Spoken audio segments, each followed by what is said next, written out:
Welcome back to Arena Geisingen International and welcome today to the day where nothing is given and everything has to be earned. No medals today, no trophies, no glory shots, just pressure, speed and the brutal truth of qualification. We start by picking up where we left off. The cadets continue their 200 meters Dobbin Sprint heat. One lap full gas, no excuses. Then the 500 meters chaos begins. New heats on the line and the youth category heading into their 500 meter repechage. The last chance round where dreams survive or die in 40 seconds. Later this afternoon, the long distance engines fire up. Cadets and seniors go into the point heats.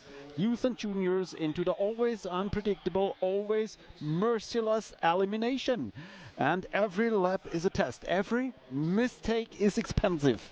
Every smart move is a ticket forward, because today decides everything. Who gets which final on Saturday, who makes the A final, who gets the spotlight, and who watches from the sidelines. It's qualification day here in Geisingen, the fastest 200-meter oval in the world. If you want to be in the big show tomorrow, you have to survive today. Let's see who's got the speed, the nerves, and the heart to make it.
Ladies and gentlemen, what an evening yesterday on Thursday.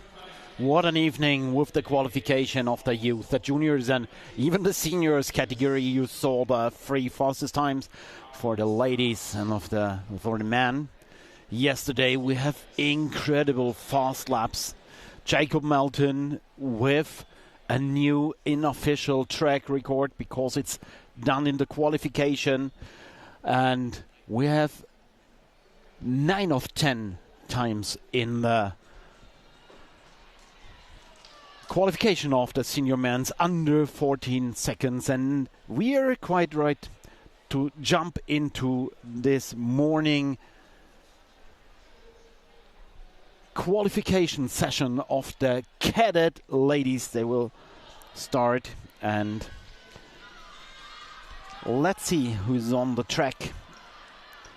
Let's see who tries to get a fast lap here. First of them, Mila Pape from Swantjes Roller Club Zandvoorde. And second of them, this is Zoe Eileen Schwinger from Speed Skating Leipzig. Eliska Lisikova just finished her lap.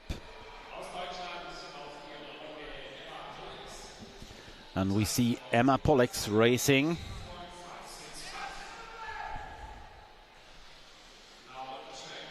Emma Pollex finished with a time of 17:042. And we have a quite quick look on the best times so far in the cadets category. Best time for the cadet girls is Mariana Bonnet from Colombia. It's 15:791. So fastest time so far under 16 seconds for the cadet ladies.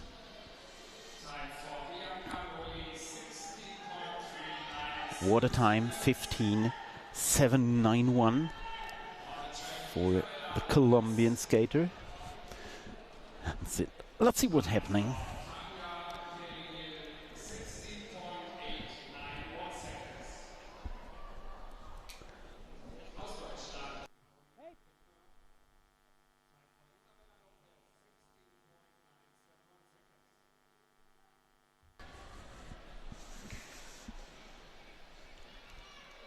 I see Carolina Kettner from Großbettingen. Oh, they're on their way really fast. Always 3 skaters are on the lap, so they continue very quick in this 200 meters qualifications. And I'm sorry, we can't read all the times so far. So it was Daniela Schil Valenzuela with a 16:303.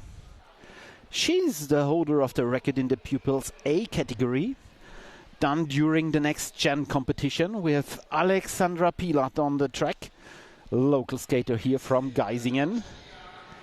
First year's cadet, also from Neuhausen, Emma Schröder.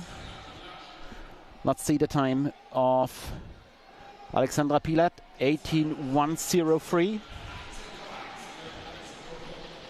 And the time of Emma Schröder, 17:741. She was injured for half a year. She's back on wheels only since 1.5 months. So this is a real trial to get back from injury and racing this AGI nearly without any preparations. So well done for her. Next times which come in, Sophia Ricci, 18:504. Laura Heimpold is on the track. German skater, time for Jose Roxanne, 73:92. And now we have the times back on the screen. Time for Laura Heimpold, 18:301.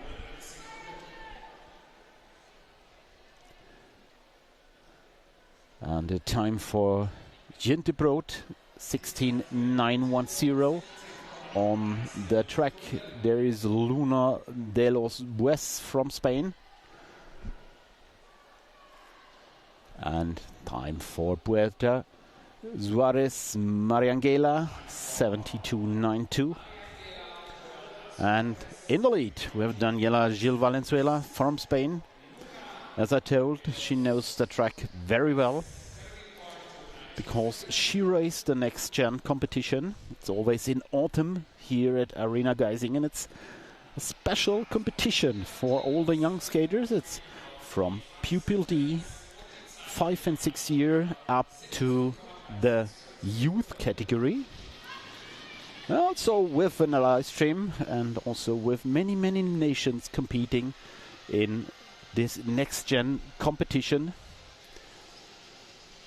It's the competition for the young ones, for the upcoming stars and talents. So Daniela Gil Valenzuela, she's a well-seen guest, and we have on the track now another skater from Arena Geisingen. It's Amelie Gork. Now the last skater of this first session of the Cadet ladies. Now let's have a look on the time of Amelie Gork. It's a 17.346. She is pupil A, same as Alexandra Pilot, her teammate.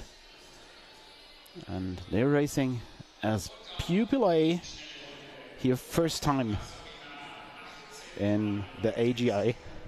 They're performing well. Well done, girls. Future talents here from Arena Geisingen. Nice to see. We have also young talents coming in this worldwide inline speed skating circus. And if you are here in Arena Geisingen, like I can be, if you see the work, the focused work of these young talents, it's nice to see them competing in such a competition as the AGI. So currently 11th position for Amelie Gork, and Emma Schröder 17, and Alexandra Pilat 19th position. So well done, girls, well done, local heroes. In the lead we have Daniela Gil Valenzuela, followed by Bianca Nolli, Victoria Parra, Ignacia Moreno and Tanya Peregil. These are currently the 5 qualified skaters. And if we have a look on the analytics, I can tell you we have 69 cadet ladies registered for this competition. And we have a look on the results. We have a new 4th best time for Poveda with 16.570.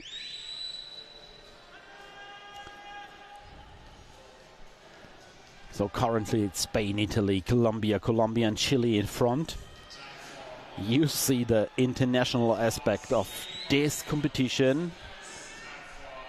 We have in Geisingen, Aileen Fernandez Santibáñez from Chile now is leading with a 15.860.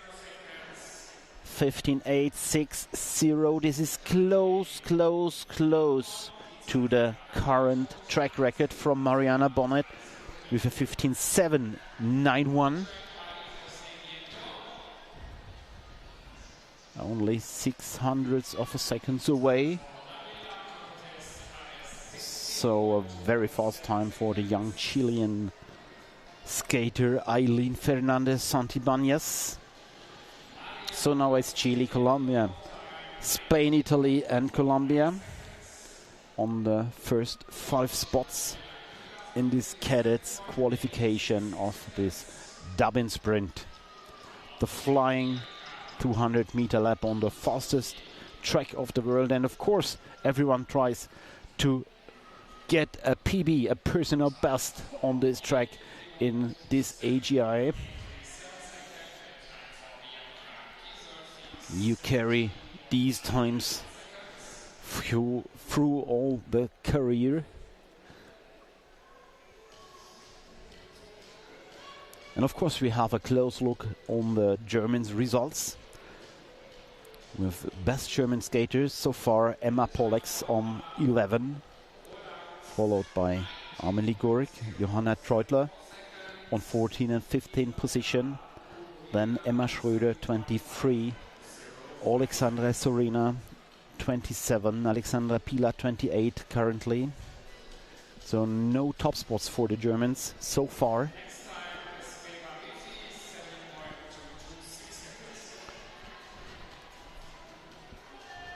And we have Camille Tourcoing-Shoemaker, sister. Her sister went fast yesterday. Another French talent. Her time 70.059. And with number 90, we have another German skater. It's Emilie Ulich from Gera.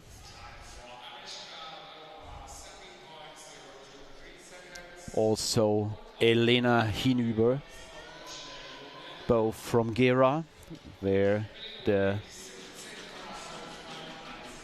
Gera Rollsporttage, another international event in Germany, is hosted.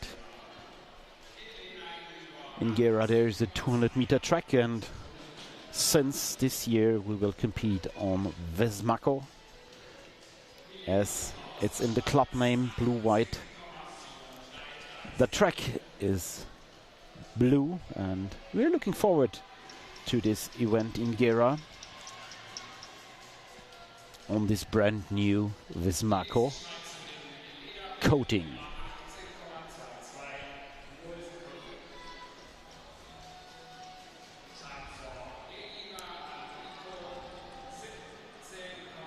And Eileen Fernandez-Santibáñez still leading this Cadet's qualification. Another skater from Portugal, Leonor Beata Maria. On the track we have Greta Fallier from Domskater Fulda.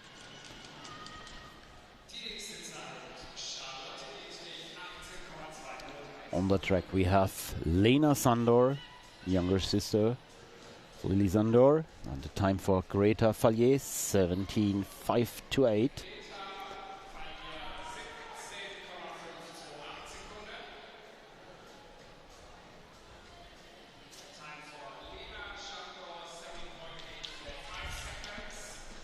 And we have Wilma Marie Bilicki on the track.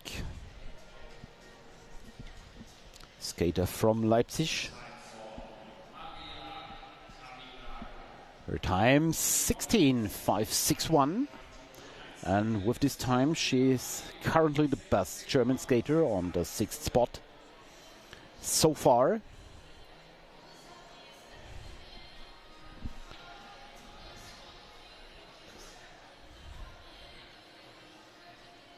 The finish line we have number 6. This is Annick Ritter from Switzerland with a 16.210, and this is currently the second best time for Annick Ritter. Yes, we saw her performing really fast this season so far, and this confirms her shape. Annick Ritter with a very fast time. So the first session is done, the second session, sorry. And we will see the third session of the Cadet ladies. So far in the lead, Eileen Fernandez-Santibáñez, followed by Annick Ritter, Daniela Cortés Paez from Colombia, Daniela Gil Valenzuela from Spain, and Bianca Nolli from Italy. So far these are the finalists for the Saturday evening's finals of the 200-meter Dobbin Sprints, but there is another session, and there are another, I think, around about 30 skaters who want to get the ticket for this final.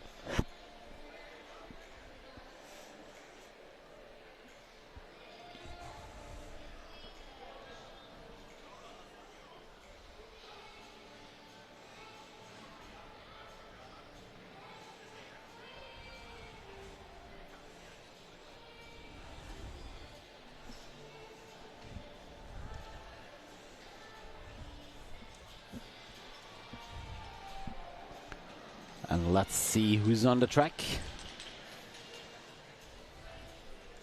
Number 19, this is Dordogne, Clara Dordogne from France. And also we have Leonie Heine from Groß-Gerau. This is the place where we will be next weekend.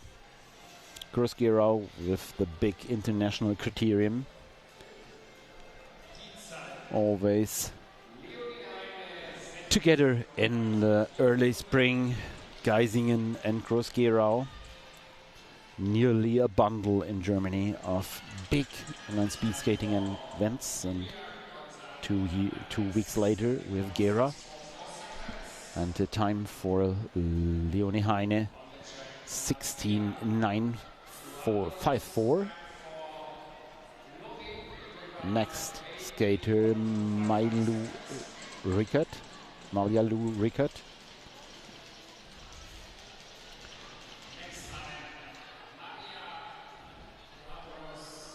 Also on the track, Naila Forde. Time for Maila Lou, 18.052. Annie Zimmer is on the track from Leipzig. Now we have Berlin with Naila Forde, 17.400. Time for Annie Zimmer, 75.71. From Indonesia, we have Maika Hana Fakira on the track. I met her yesterday at dinner. 16.883 was a nice story they told about inline speed skating in Jakarta. And her brother, he won the qualification yesterday in the youth category. So we have another time under 16 seconds for Venezuelan Jesire Rivas with 15.980. So second place for her, just between Eileen and Annick. Another time for Berlin, it's Isabel Leverick with 18.089.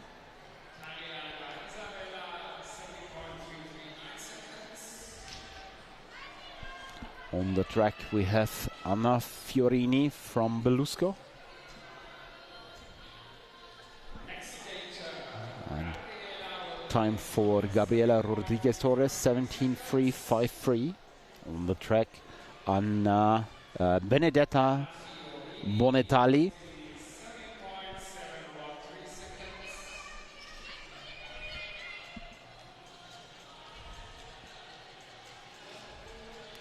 Coming towards the finish line.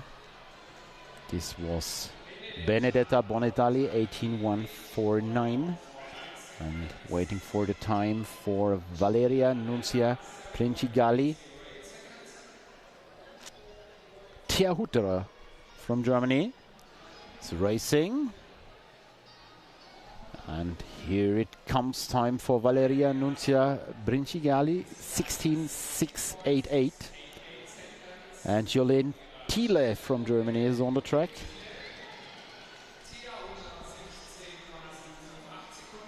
From Now Future Team. Yes, the wheels, they're so important, and we're glad to have another brand on this track. And Manau is always also doing well, working with the young talents and forming this Manau Future Team.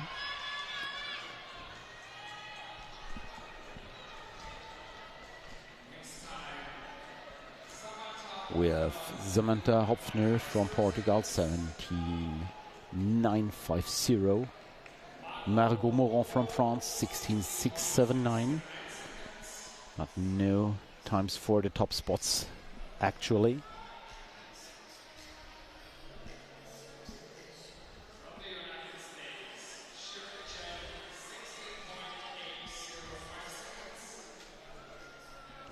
track we have Italians Carola Corti.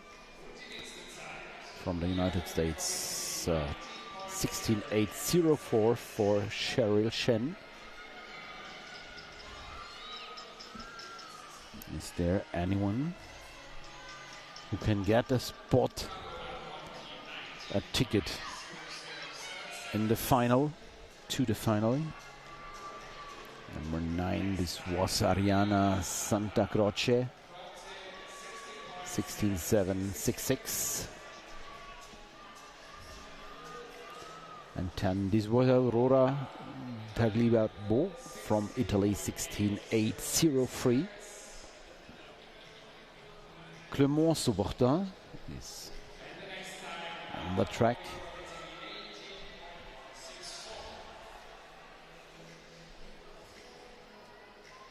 Also Isabella Quintana Riviera from Colombia. Let's see if she's able to do a top time. We see Luciana Sofia Rivera, the time for our Colombian skater, 18.950. Beke Neumann is on the track.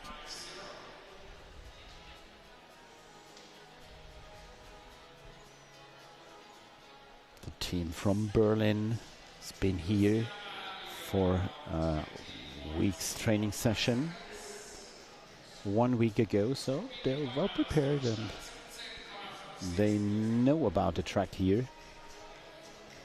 77, this is Nienke Bakker from the Netherlands.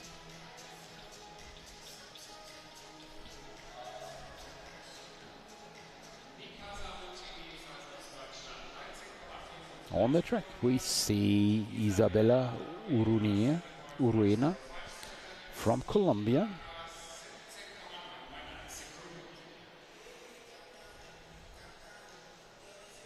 Last pushes, and Isabella finished with 17.505. So the Cadet ladies are done, and let's have a look on the qualified skaters. We see Eileen Fernandez Santibáñez with the best time from Chile, 15.860. Second, Jesir Rivas from Venezuela, 15.980. Annick Ritter from Swiss, 16.210. Daniela Cortés Paez from Colombia, 16.217. And Daniela Gil Valenzuela from Spain, 16.303. So 2 times Europe with Swiss and Spain, and 3 times South America with Chile, Venezuela and Colombia. Best Germans, yes, of course. Wilma Marie Belicki on 8th position. So congratulations to Wilma Marie. And we're jumping into the Cadet men's category. Off they are.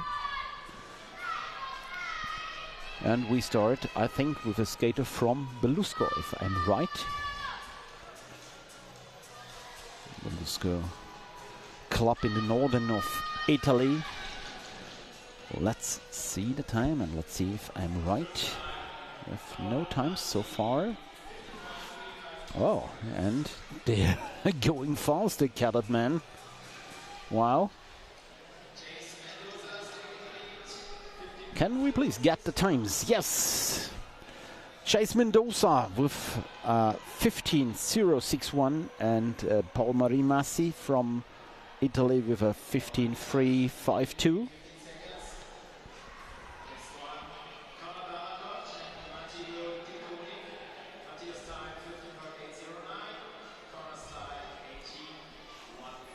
And let's have a look on the current record, the current track record of the Cadet boys.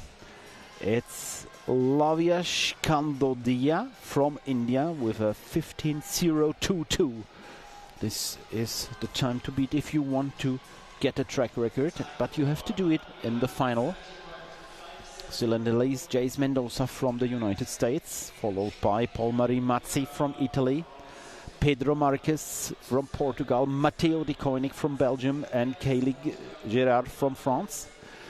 And the four best times. They're very close together, only 0.7 of a second in between. They're going fast here. Last war, Harshan Akhana Murthy from India was the last one. He finished with a 16.102, but fastest skater so far, Jace Mendoza, 1 second faster. Filippo Castellazzi with a 16.837. Domenico Marotta is on the track.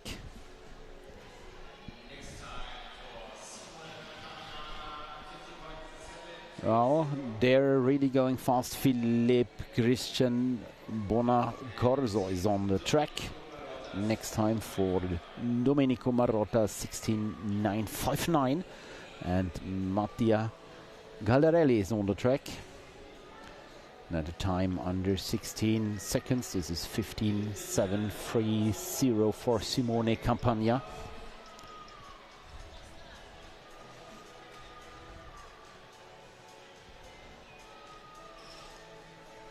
And we have Federico Baioli from Italy on the track. Also Finnish Nicolo Carnietto, 16.523. Mats Bakker from the Netherlands is on the track.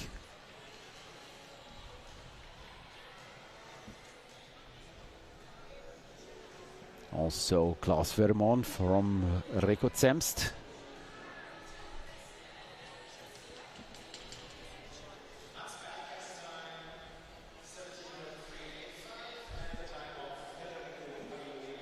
And we see on the track Martin Loboto Rosetto from Spain. And I think it's Felix Harr from Cologne. He's racing his fast qualification lap. Let's see the time of the skater from Cologne. 16.250 for him.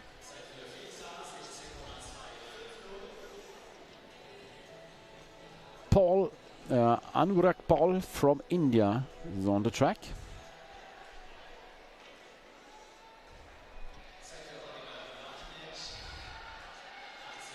Now crossing the finish line, Indian skater with a 17.907. Timio Arch and Noam Baudevin from France are racing.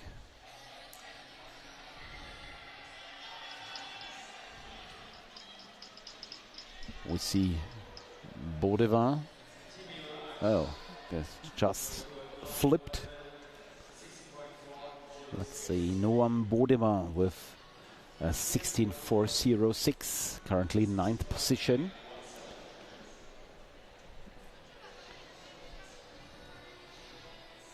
That's lots.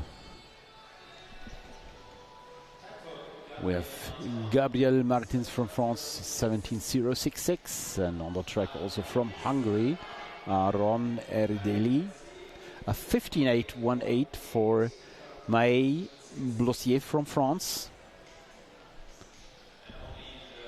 Last skater in this session to finish his lap.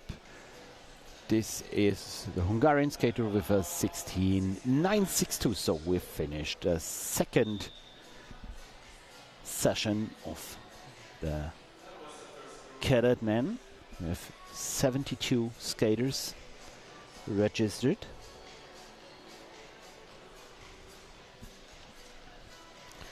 And we have another session for the Cadet boys.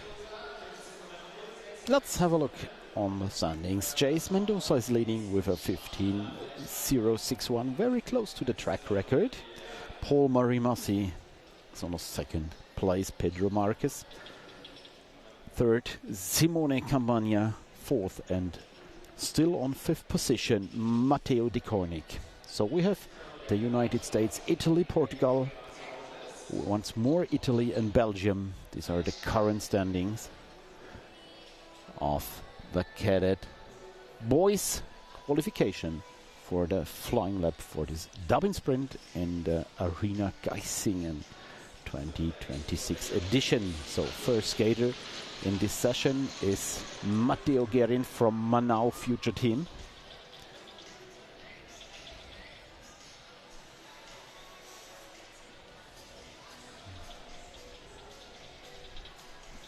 Let's see his time. Matteo Guerin with a 17.491.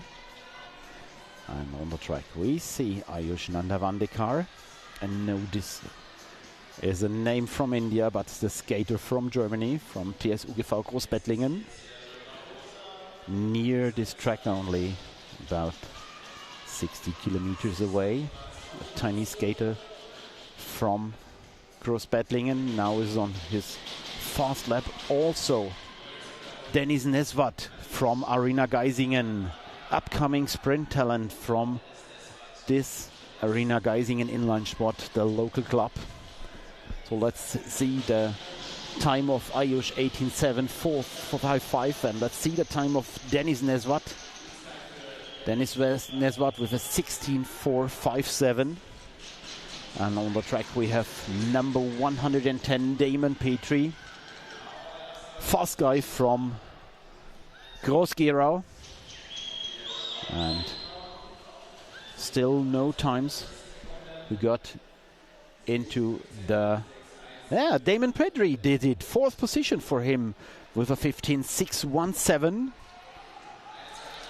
So Damon Petrie now is in the official results, qualified for the final, but made his last because there are still fast skaters left. So currently qualified Mendoza, Masi, Marcus, Petrie and Campagna.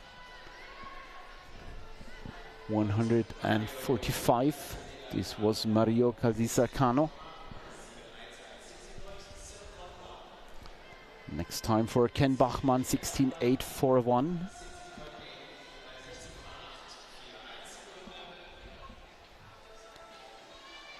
And we have a Portuguese skater, Yuri Nascimento, 16.282. And on the track we see Matteo Giolito, another skater from France. This was Simon Coutard from Groll. On the track Alessandro Enea Omegna. Time to beat, time to get into the final is 15.730 from Simone Campagna. 15.730 is the time to beat to get a ticket for the final.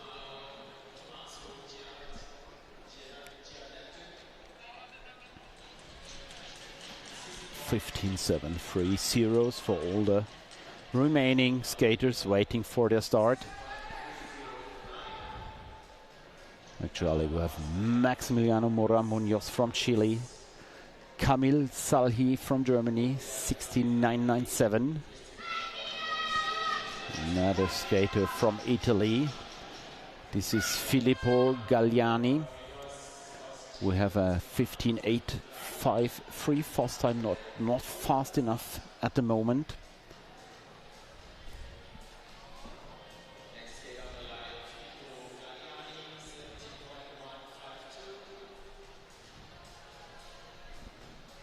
No times which are making the ticket to the final at the moment. We have 1, 2, 3, 4 skaters left. Currently Mendoza, Masi, Marcus, Petrie, Campagna going to the final. We have one German skater within, Damon Petrie.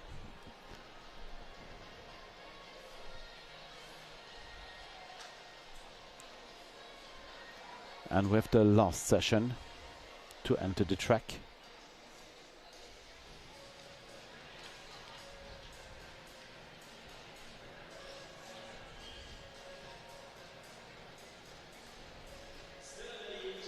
Let's have a look on the Germans' standings. That's German skater, actually Damon Petrie on position 4. We have Felix Haar on position 12, followed by Dennis Nesvat on position 20 and Ken Bachmann 26, but still there are more skaters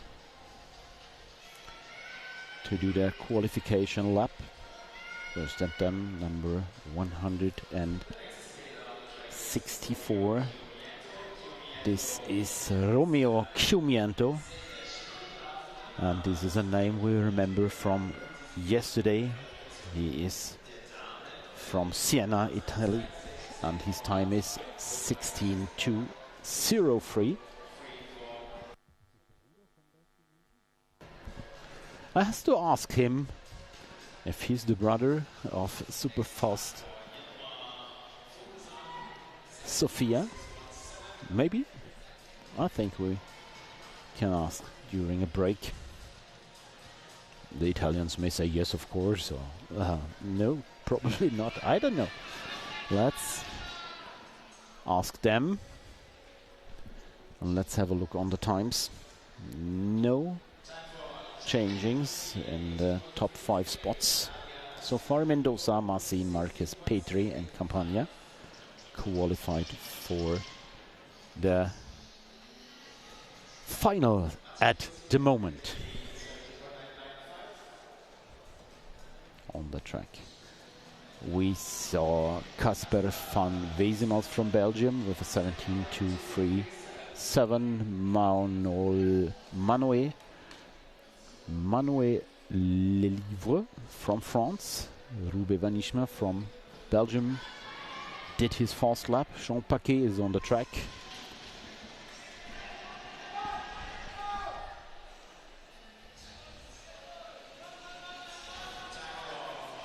And also on the track we have Jakob Storz racing for the Arena Geisingen Development Stream. Had a struggle in the first corner.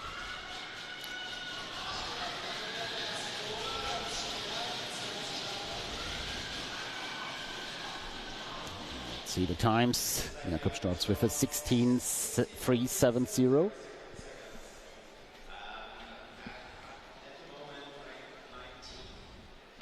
So currently 19th position for him.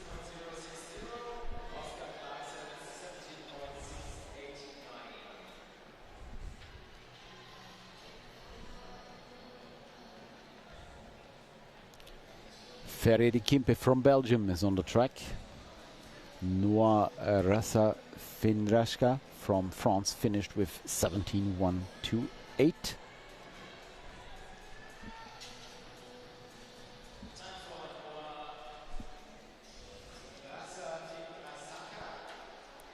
Giole Panunzio with a 16:1:80. So on. If I'm right, we've finished all the cadet boys. So we have the standings. Jace Mendoza with a 15:061 as the winner of this qualification. So also qualified for the final. Paul Marie Massi with a 15:3:52. Pedro Marquez with a 15:5:06. Damon Petrie with a 15:6:17. And Simone Campagna with a 15:7:30. First and fifth position are 0.7 of a seconds apart. So the absolute fastest time for Chase Mendoza from the United States. Oh, yes, we saw very fast laps yesterday and also very fast laps today. Maybe we can have a look on the Germans' results. Damon Petrie, 4th position. Next German. Oh, now it's switched. Sorry. Maybe I have to wait for the official results now. Yes, they're not yet uploaded. If you want to see the results of this AGI 2026, there is a web page. It's https://skateresults.app. Simply type skateresults.app and see all results of all races which are done during this AGI. You can see the pictures and you can also see all the results.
So, welcome to another episode of Arena Geisingen Coffee. We have the Portuguese, Jessica Rodriguez. Hi. Welcome to the show. Basically what we do is we just talk to a couple of skaters, we see how you are, how you prepare for the race. What are you going to race in the weekend? Which races? All races. All races? Yeah, all Okay. races. Something you like more than the others? I prefer long distance. Long distance. Yeah. Okay, that's good, that's good. You are better in the long distance? Now I'm better in short distance because my season ice, I do only short distance. But I saw you won the marathon last week. Yes, of Talk course. about it. You won over my teammate, Lisa. Was she a good competition? Yeah, of course, yeah. I win the marathon. I'm really happy. And I like win because it's my dream. Yeah. And I really happy. So you also dream to win the race here?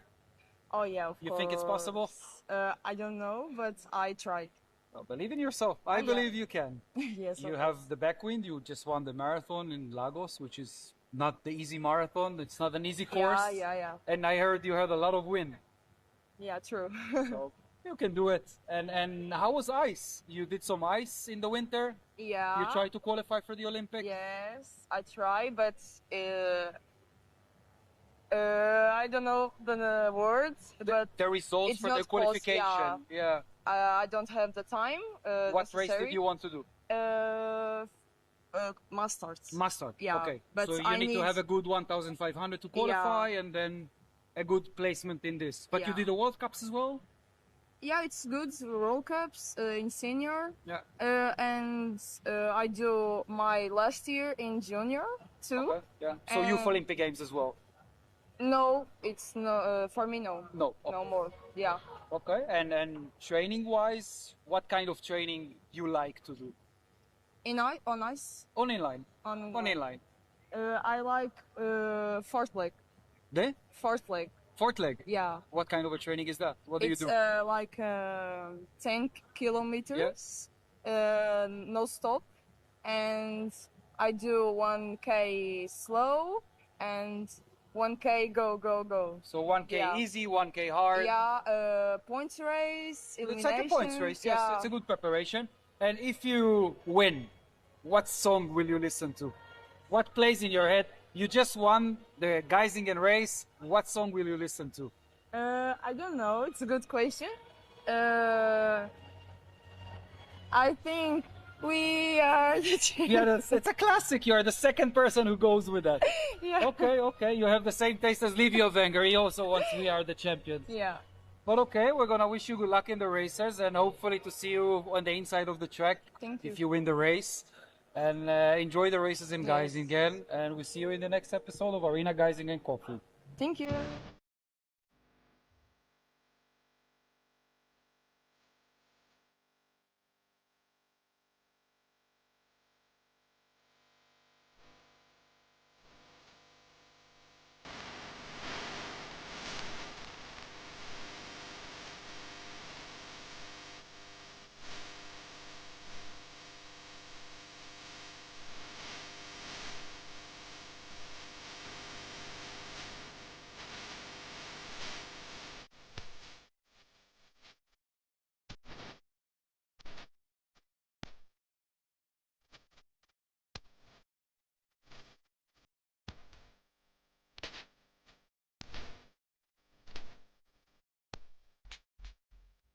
Whoa! Don't fall, Pascal. We didn't even start it. You already excited? So, welcome to another episode of Arena Geisingen Coffee. Our guest right now is very hard to introduce. I don't think I can remember the whole biograph by myself, but I believe 8 times world champion. In my head, correct, if I'm not yeah. wrong. And it's interesting to sit on the other side to interview you. After a few times you interviewed me. So welcome, Pascal Briand. Thank you for having me here. I hope you will enjoy the coffee the arena offered us today. So thank you for the arena for that, and hopefully to hear interesting stories from you. So welcome to Geisingen. How do you feel? Yeah, good. Just arrived back from Lagos weekend. Quite interesting weekend. Also very high level. And You were in Lagos. I was in Lagos. Yeah, How were just the races there? It was good. Very windy actually also, but the program was intense. Racing from morning to late evening.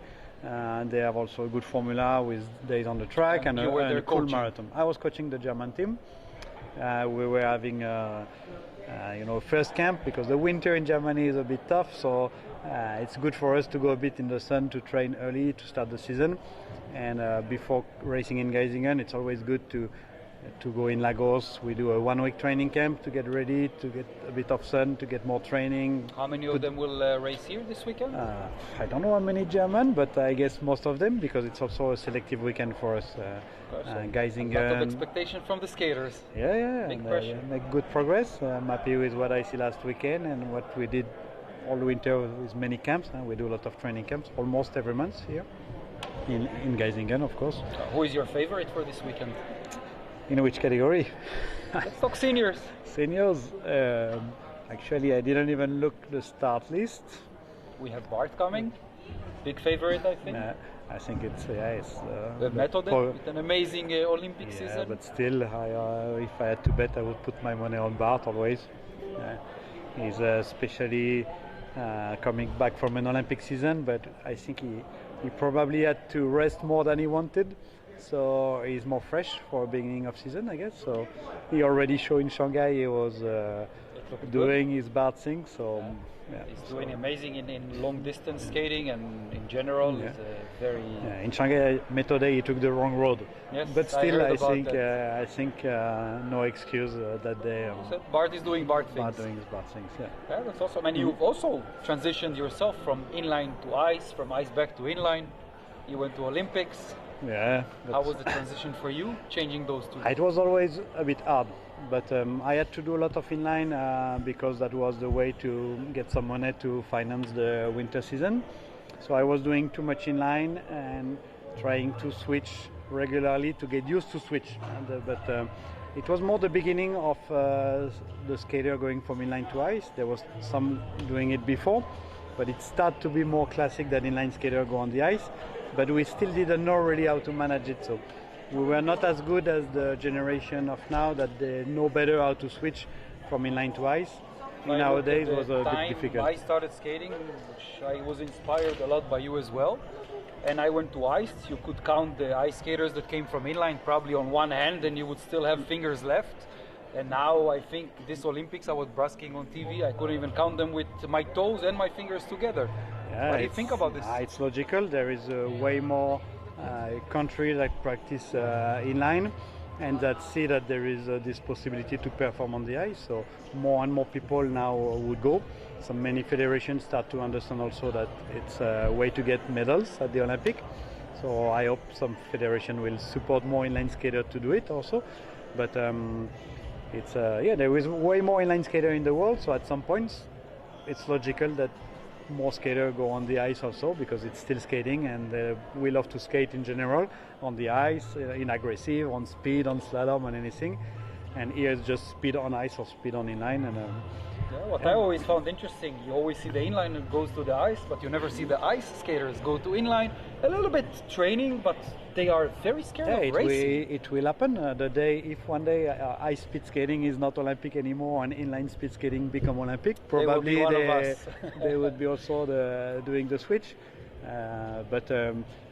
There is also this specificity. The ice skater, they learn more how to be in their line, and the Mastart was built more for inline skater to facilitate coming to the ice. So as soon as now you have the team pursuit, the Mastart, those are distance more for inline skater. They also want to put elimination on the ice. That would be good. And they start to make relays also. So it would be really interesting to see. Yeah, so it's smart from the ISU to be able to do this, and to bring more country at the Olympic. It's gonna maybe save the sport also, because otherwise it's quite a no discredit for the ice, but it's more a way limited number of country for ice skater. If you take out all the inline skater, the number of ice skater would be definitely the countries. Yeah. We have many countries. It keeps growing. Hopefully it will come Olympic. We all hope and pray for it for so many years. You are from the generation that still enjoyed the X Games, as far as I remember. Also, I think it was cool, and our sport needs to go bigger and better. Bring the money, bring the sponsors. Yeah, also one point that makes it easier to switch from inline to ice is the material improved a lot recently in skating, so we go faster, and our steps, not the technique exactly, but the way we roll is more similar to the ice now. You mentioned material.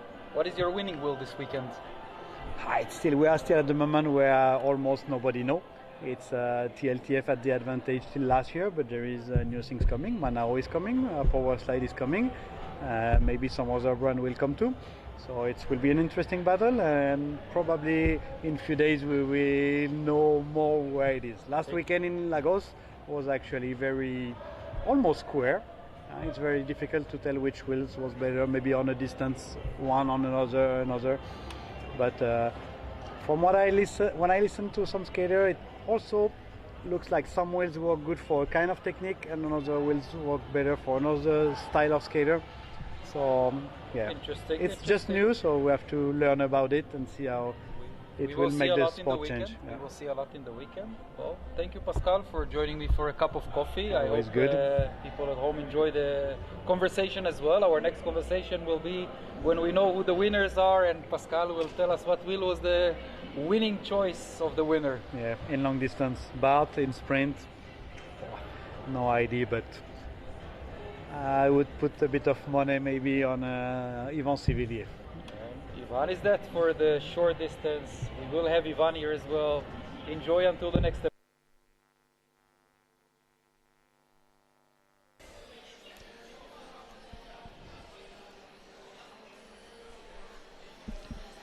And all the 200-meter Dobbin Sprint qualifications are done. All the 4 categories went through this qualification. So we're changing the discipline. Next start to come will be the 500-meter heats, and we will start with the youth category. Youth ladies, of course, and followed by the cadet ladies, the junior ladies, the juniors and the seniors. And between the juniors and the seniors we will have the lunch break. So now 500 meters is on, and we have another round of the 500 meters qualification, the repechage. Most of the repechage will be done tomorrow, Saturday. And only the youth category will have their repechage today on Friday, on this qualification Friday. And you see the start list of the first heat of the youth ladies. Ambar Leon, Sarah Bohorkes, Mila Soris, Andrea Langeros Sunija and Amalia Kaninska. 4 skaters are at the start line. Now we have the first start on this 500 meters competition, and the gun didn't fire, so there is a technical problem they have to solve. And in these heats it's all about time. No position matters, it's all about time. And the fastest times, they go to the next round. The 12 best times qualified for the quarterfinals directly, and positions 13 to 60, they go to the repechage, to the second chance to qualify. So it's all about time now. They have to go fast. No, nothing else will work. They have 2.5 laps on this 200 meter oval. You hear the bell for the last lap. You see the time of Amber Leon leading. You see the differences of the following skaters. Perfect data service thanks to the team of the data service. So we have a first time 46.610 for Amber Leon. And you see the classified skaters and the times in between them and the fastest skater of the heats. And if you want to see all the results, also who is yet qualified, you can see it on skateresults.app. Skateresults.app shows you all the results of this big inline speed skating event. We have 879 registered skaters from 34 nations, and we have the second heat with Angelica Rosero Valencia from Spain, also Spain, Irene Cabrero La Villa, Nela Ceci from Praha, Emily Cani from Derby Roller Team Italy, and Ariana Adamo from ASD am Pin Inline Patinagem Cologno. In the lead we see Rosero, Valencia Rosero with a big gap.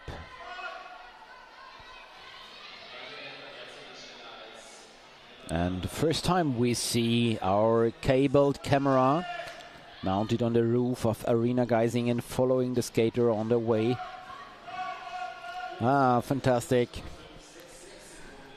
The camera is working and it brings us these spectacular pictures from the roof of the Arena Geisingen. Quite following the fast skaters, and you can imagine how fast they skate even in the youth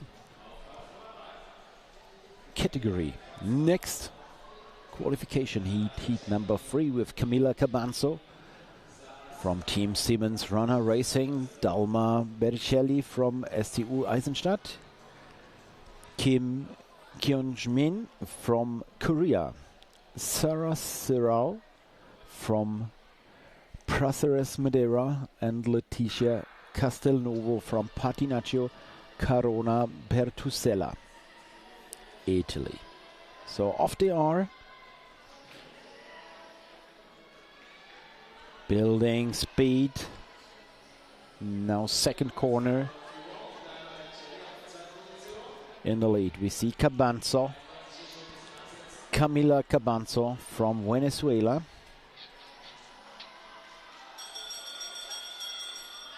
And you see the gap these two top skaters made. Cabanzo and Bersellis following Carbano. Maybe the best way to get a fast time and directly qualify for the quarterfinals. 46-6-5-6-1-8. Camilo Carbanzo.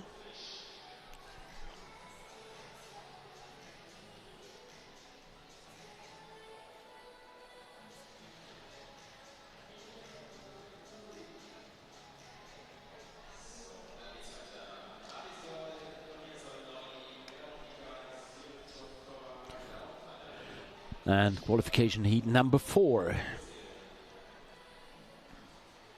We see Maria Solenoli from Team Cipriani from Italy, Veronika Surotiukova from Praha, Lauren van der Brink from Scaler Club Herde from the Netherlands, Nelly Schuler from Arena Geisingen Junior Team, and Amelie Rosero from Bogota Elite Team, Colombia. Off they are, let's go girls. The youth category is racing. And in front we see Maria Solnoli.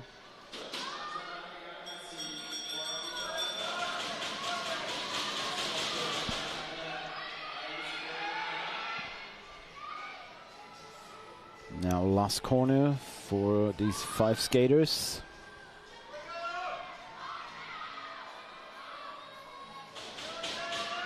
And we have a 47.2 for Maria Solnoli. This is about a second slower than the heats before.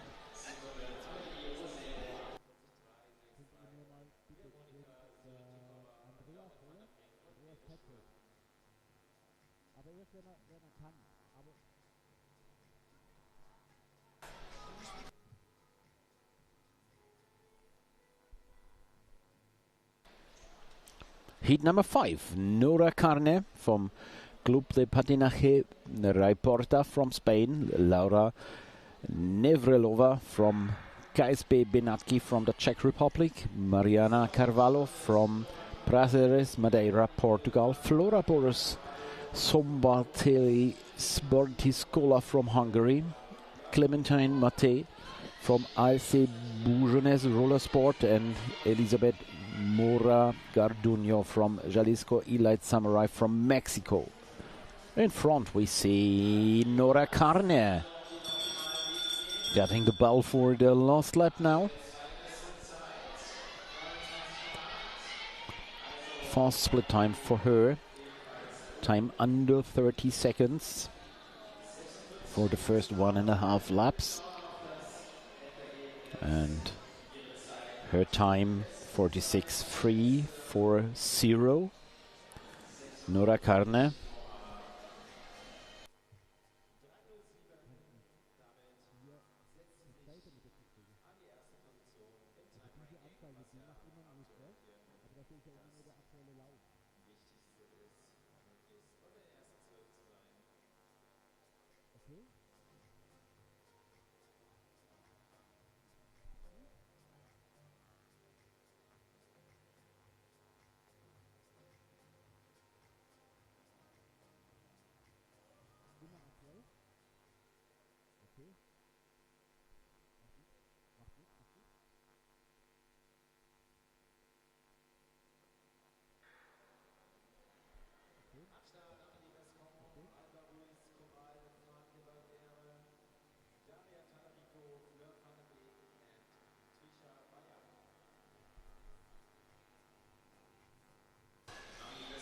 Sorry, I'm back. We had 2 technical issues.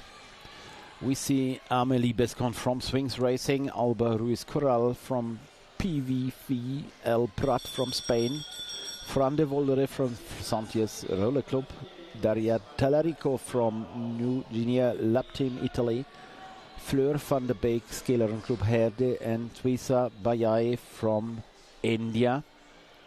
And in the lead we have the skater for Swings Racing, Amélie Bescond from France, with a fast heat 46.376. We will continue with heat number 7. Lenaya Cartier from Polispar, Bretagne, France. Claudia Lobato Rosete from Club Patin Belayo from Spain. Antonella Di Blasio from G Skate Venezuela. Bella Crut from TCC Extreme Speed, United States. Valentina Wutte from SC Highlanders, Austria. And also Mariam Osafi from the Manau Future Team, Germany. But I see only 5 skaters, 6 are listed. Who's missing? I think it's Mariam Osafi.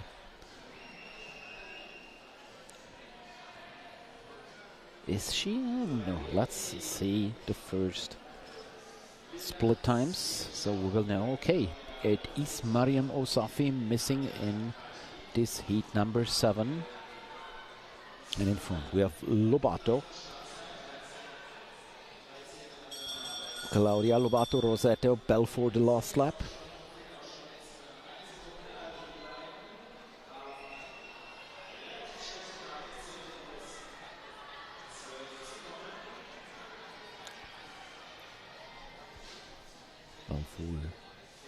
Now finished with a 47.784, not the fastest heat so far.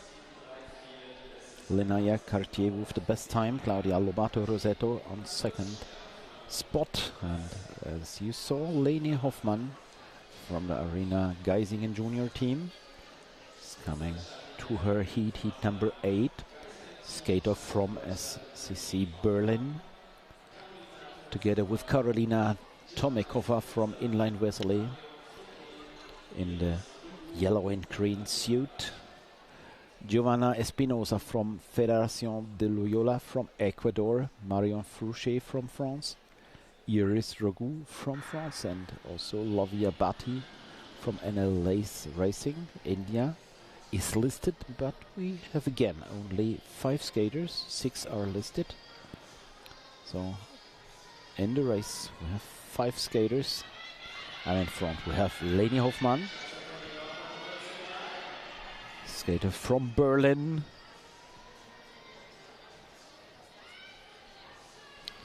Making the race fast. Now for Leni Hoffmann. Leading with a little gap behind her, Tomikova. And last corner, last straight, and the time for Leni Hoffmann, 47.606. 47.406 for her. Also not the fastest heat, and we know it only belongs to the times. Only time matters in these heats, and the 12 best are directly qualified for the quarterfinals, and 13 to 60 they have to go to the repechage. Next one, heat number 9, Laura Faustino from Erski Darmstadt, Germany. Lina Tual from Groll Van Aglo, France. Mia Cech from Blau-Gelb Groß-Gerau, Germany. Sina Krockenberger from TSV Benhausen, local club here in southwest of Germany. Jorin Rulatz from Rollskate Leuven, and Pragati Sivapalan from Team Siemens Racing. And again we have 6 listed skaters on the start list and 5 skaters racing this heat number 9. In front we have Darmstadt and Groß-Gerau. These both skaters, they know each other very well because they do a lot of the training load together. The teams of Darmstadt and Groß-Gerau very close together and working together with their young talents. And it's Repechage with the fastest time in this heat, 48.016, and Laura Faustino quite close behind her, but 48. It's not really fast because we had some times in 46 in the first heats. And we go on with heat number 10, Madita Walter from Blau-Gelb Groß-Gerau, Camilla Cattaneo from ISD Skating Row from Italy, Celia Chirisola Barrios from El Patindoro from Spain, Clara Duvkova from Sokolbechovice, Czechia, Veronika Bira from Buda Skate, Hungary, and also Candice Feuler from RSC Connery, France. And again, 6 skaters listed and 5 skaters on the track. Chirisola now passed by Madita Walter.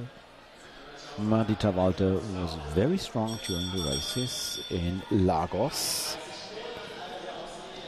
Bell for the 5 skaters in heat number 10.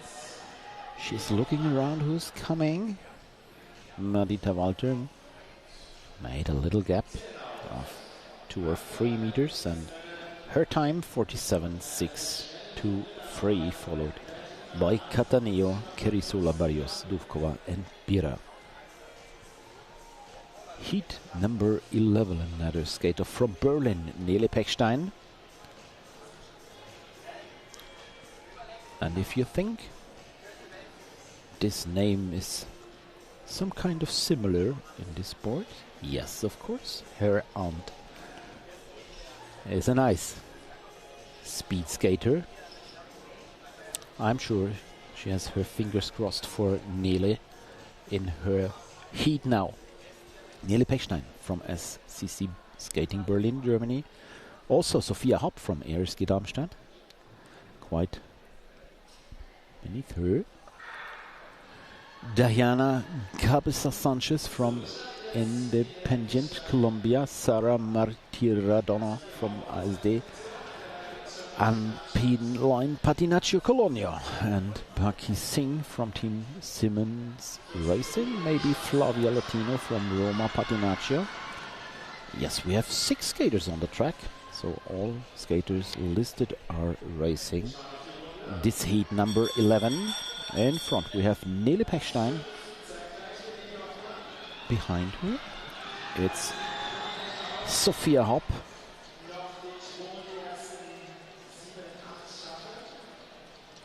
And let's see the time of Nele Pechstein. 47.424. Time for Sophia Hopp, 48.198.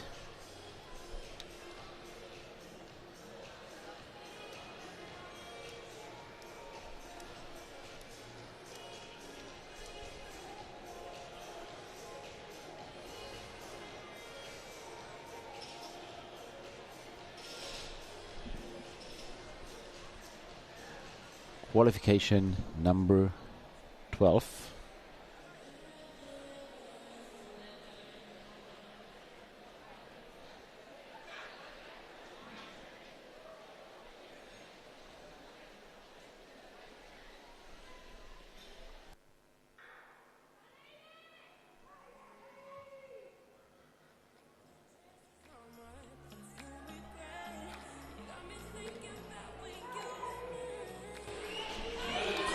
So next heat is on.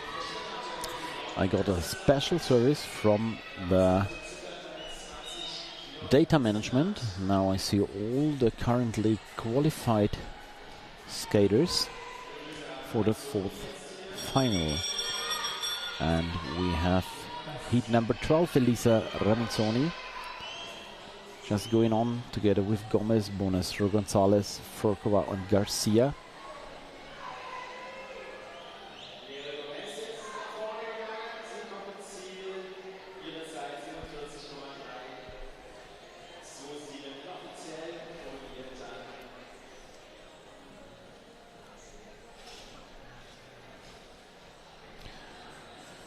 So, thank you again for this special service. Currently qualified is Garne, Bescond, Rosero, Valencia, Leon, Gabanzo, Bercelli, Noli, Gomez Marquez, Hoffmann, Pechstein, Gonzalez Munoz and Walter.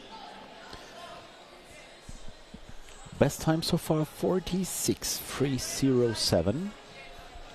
And let's see who is in qualification heat number 13. It's Chiara Dolci. Raquel Chiara Dolci from Polisportivo Belusco from Italy. Alexa Switz from TCC Wolverines Pinnacle Racing USA. Julie Danowska from KSB Benatki. Josephine Otto from Aufbau Team Germany. Amayo Shimeo Nasik de Tarragona from Spain. And there should be Verle Zunebelt from Scalar Club Herde. Yes, all 6 skaters are on the track.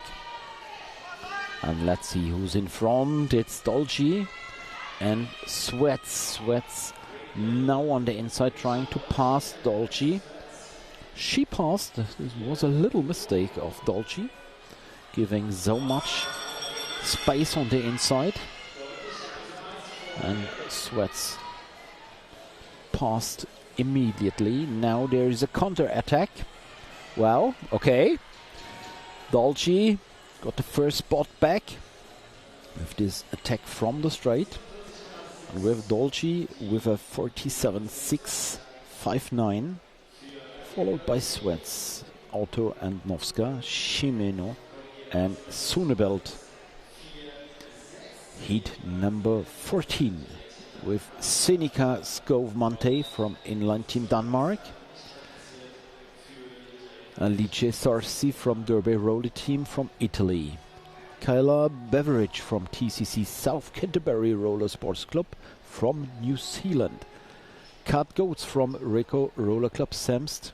Syria Talarico from New Guinea Lab Team.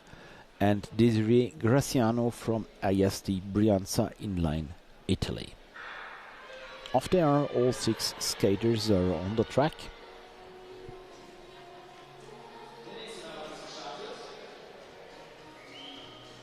First corner, they have to accelerate, push hard to get the speed they need. Sorsi is in front.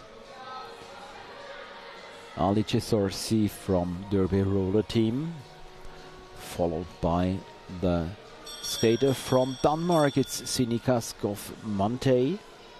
Close together they are. Split time with a 13.8. 38 might be an end time of 47. Let's see the time. Yes, 47.438 for Alice Sorsi. Close behind Seneca Skov-Mante. And the time to beat the direct qualification for the fourth final is 47.557. Currently Madita Walter from Blau-Gelb Groß-Gerau has this spot. 12 spots so far. 47. No.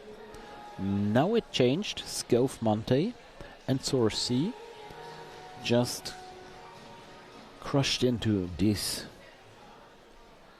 list of 12 skaters. Sorsi on 10 and Skov-Mante on 12. So Skov-Mante did the time to beat 47.505. This is the time to qualify directly for the fourth final. And let's see who's trying to do this. This is heat number 15 with Lanos Fernandez Garcia from El Patindoro of Spain. And we have 5 times Italy with Cosolino Novella from Derby Roller Team, Sasha Moreto from Roma 7 Patinagem, Alice Dramontani from Team Race School, Aurora Pereto from Speed Skating Cassano, and Ariano Di Pasquantonio from Roma 7 Patinagem. In front we see the Spanish skater. It's Lanos Fernandez Garcia with a 47.572. And Cosolina Novella and Moreto close behind. next heat.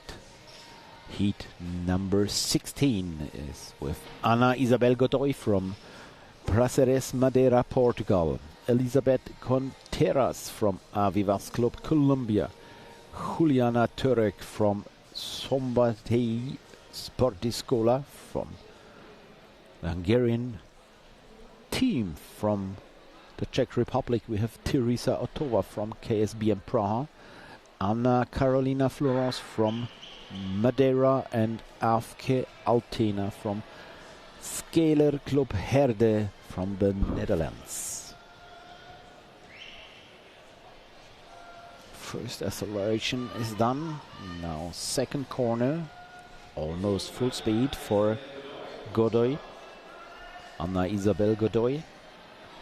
And if you're thinking about how are these heats set, they took the results of the 200-meter flylet times, and there is a system to seed these heats of the 500 meters contest. So they took an order and they put the fastest skaters on the first spot of every heat. Then they fill in the second, the third, the fourth, the fifth and the sixth spot, always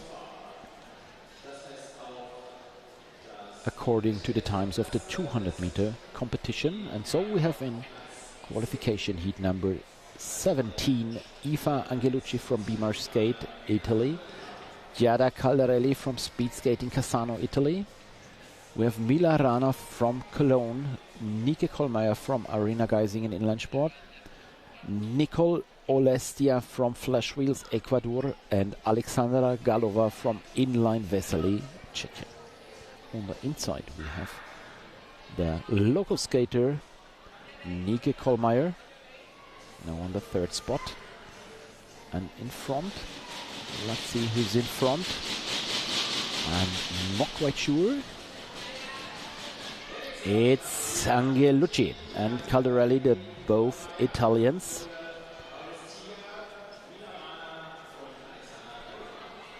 Let's see the split time of these both. Angelucci just was watching Caldarelli. Now we have a passing. Do we? Yes, we have passing just at the beginning of the corner. And winner is Giada Caldarelli with a 47.283.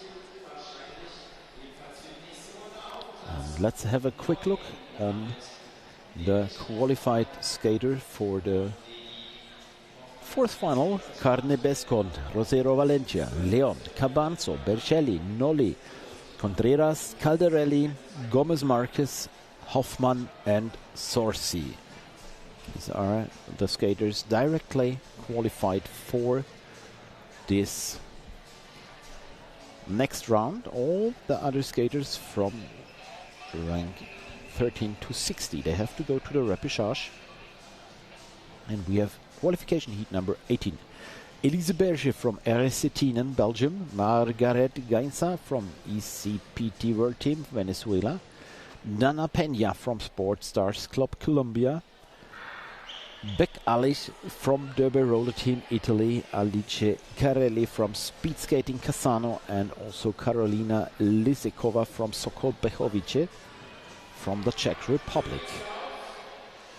And in front we have Elise Berger from RSC Tienen, racing for the Swings Racing Team. Showed up very strong in Lagos, Portugal last weekend, and is now fighting for the first spot in this last lap.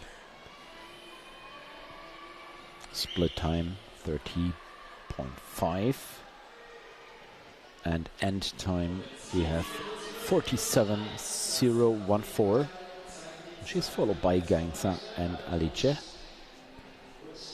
And the time to beat to qualify directly is 47.361. currently Sorcies on the 12th spot. And heat number 19 with Sarah Turcois-Schumacher from Pole Espoir Bretagne, France. Maria Hübner from SCC Skating Berlin, Germany. Helena Mikesova, Sokol Bechovice, Czech Republic. Elina Farron from AM Sports, France. Maria Margarida Morgado from Brasseries, Madeira. And Katrin Bude Simonsen from Inline Team, Denmark.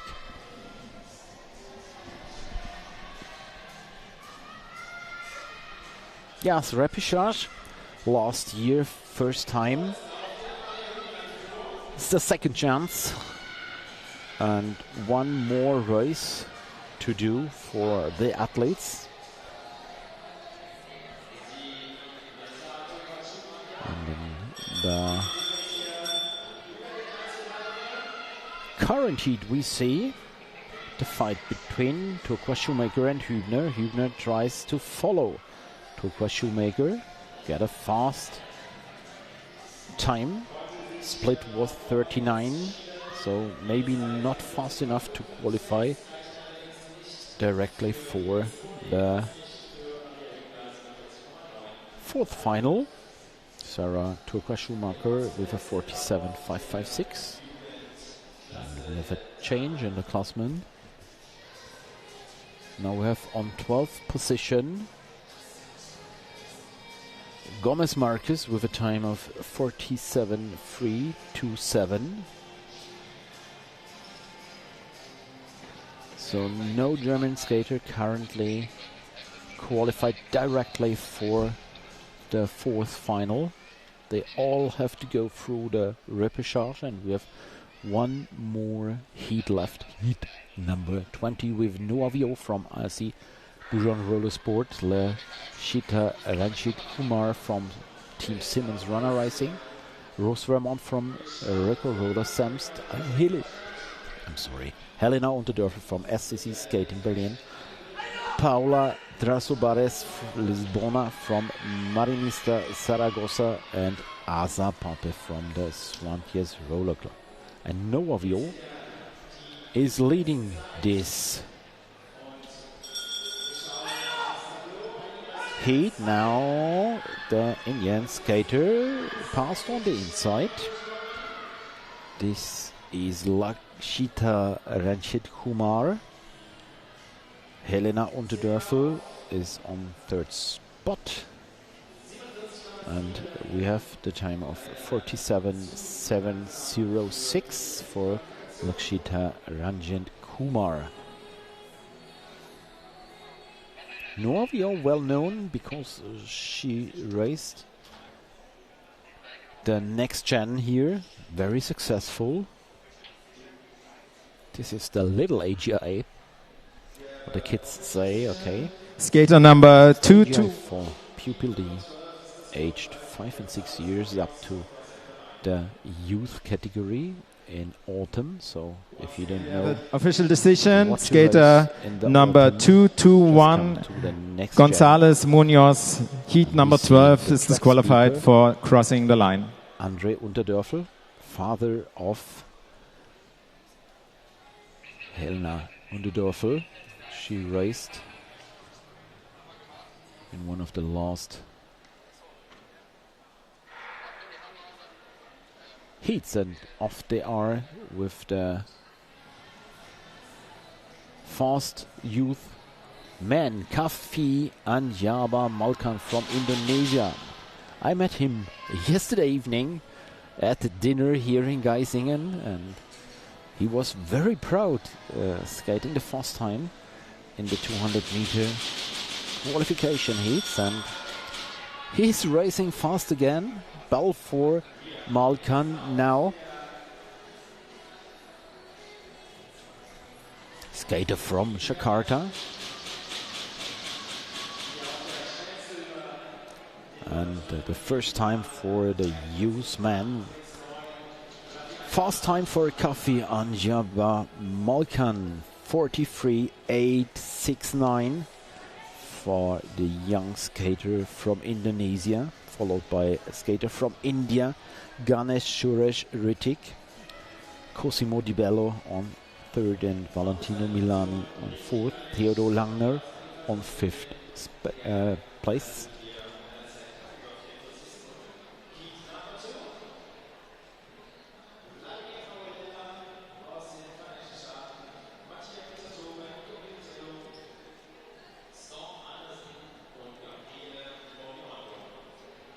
So I've just to change my view on the data screen. So I'm back. Vladimir Paulella, false starter, first of this day. Vladimir Paulella with the second best time yesterday. TCC Emerald Coast Webbers Racing from the United States. Mattia Pitatore Roller Sports Vado Ligure from Italy. Nico Militello from Blaugelb Crosskira, Germany. Storm Andersen Inline Team Denmark.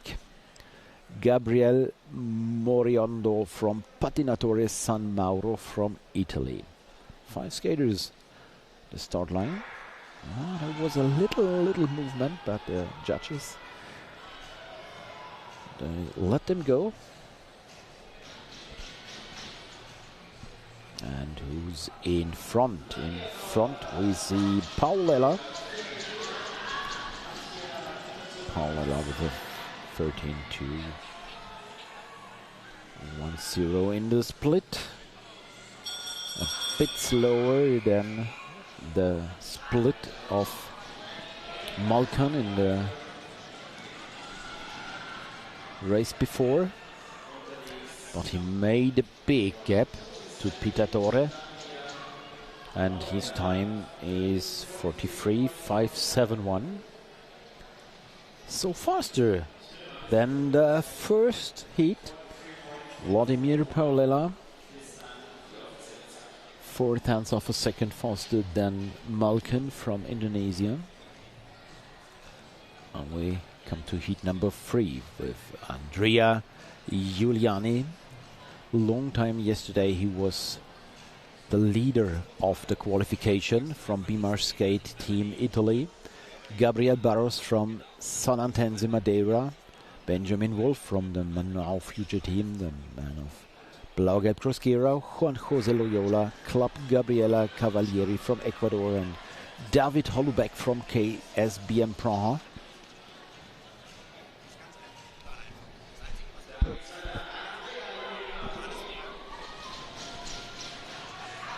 Giuliani in front.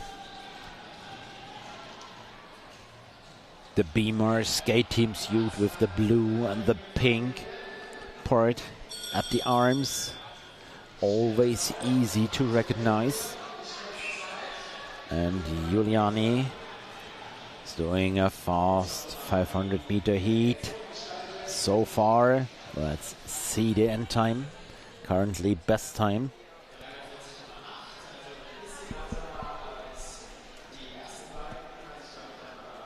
With a 43.839, and if you're interested in the lap time of Giuliani, it was a 15.518.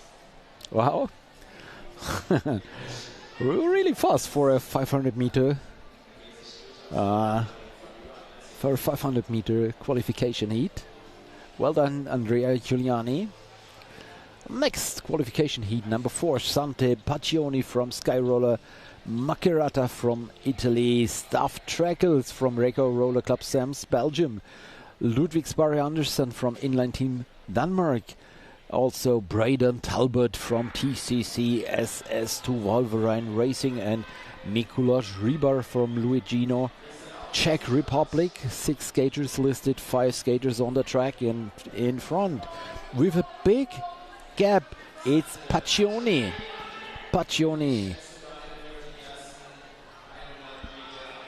Making a big gap and having perfect position in the corner.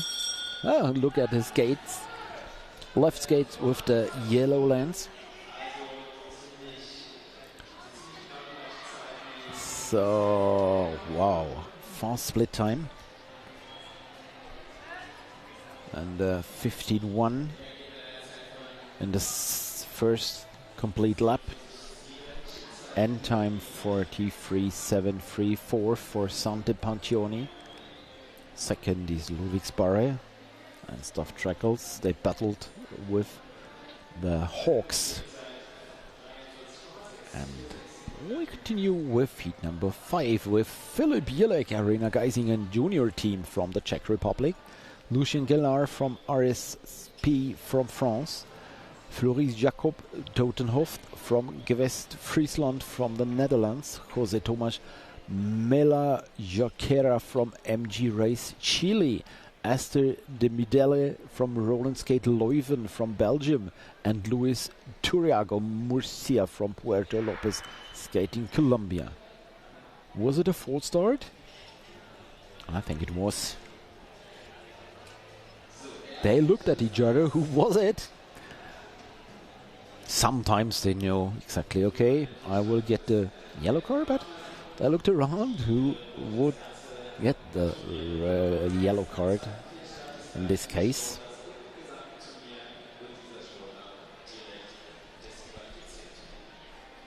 Let's see. And we have a yellow card to line number 4. Official decision, full start for number 350, and this is Jose Tomas Mela Jorquera from Chile.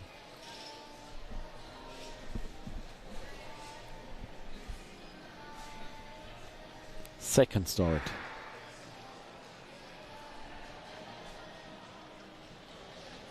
Off they are, Philipp Jelek in the lead.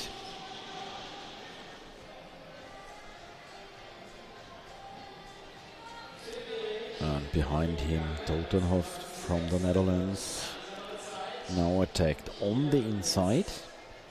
Yes, successful passing from Galliard. And Bell for the last lap. Split time at 28.8. Now another passing from Galliard. Passed Jelek on the inside. Is there a repass? No. Gaillard, winner of this heat, and it's a 44.257. Not the fastest heat so far. Currently directly qualified for the quarterfinals are Paulella Paccioni, Giuliani, Malkan, Gaillard, Ganesh Suresh, Di Bello, Jelek, Pitatore, Barris, Wolf and Totenhoft. And the next one, heat number 6 with Leander Desroyers from Ericetinen, a man who go incredible fast. Ryan Dreisma from Gewest Friesland, the Netherlands. Nicolo Caputo from Patinatore San Mauro, Italy. And Samuel Granada Zipi V. El Brat from Spain. Byron Berlakovic from TCC New Roller Porsche USA, and Enzo Rösel from Aufbau Team Germany. Full start for Leander Desroyers, the Belgian skater, on position number 1. First full start, and they will carry all the full starts through this sprint tournament. So with the second yellow card, they're out of the competition. So it's a bit of a burden for Leander Desroyers. Now off they are, everything went fine, and with the fastest and the best start, we see Leander Desroyers from Ericetinen in front. And he's followed by Dreisma from the Netherlands.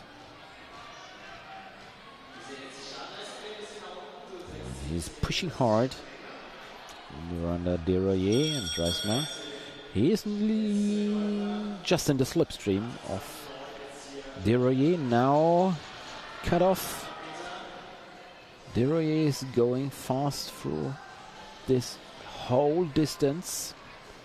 And Dreisma wasn't able to go the speed with him. 44.700 for Leander Desroyers.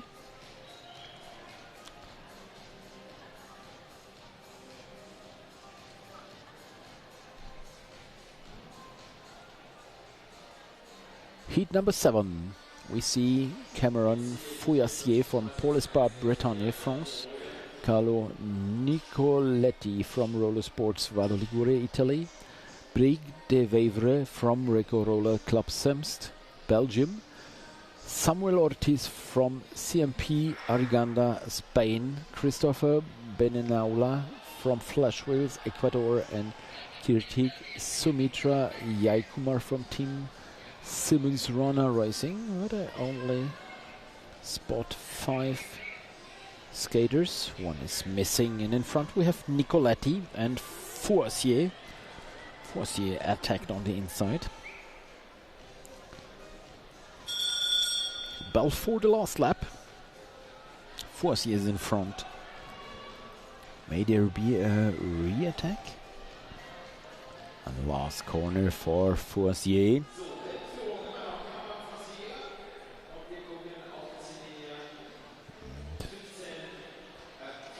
After 2.5 laps, we have 44.144. Current time to beat to get into the quarterfinals directly. Let's have a look on the screen. Is 44.700. The time of Leander Deroyer from Tienen.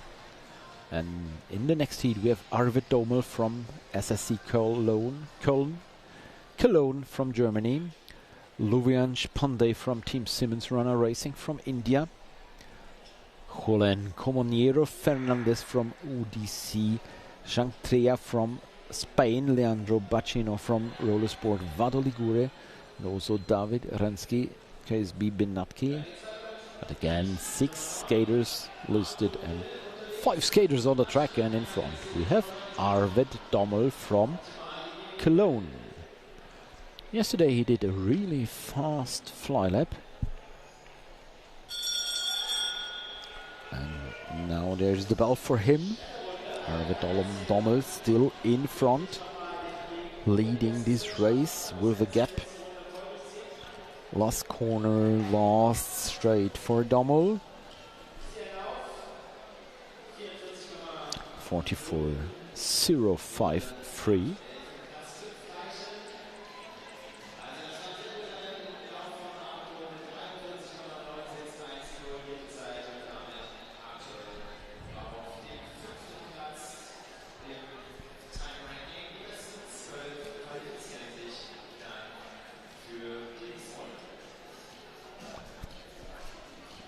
Next one.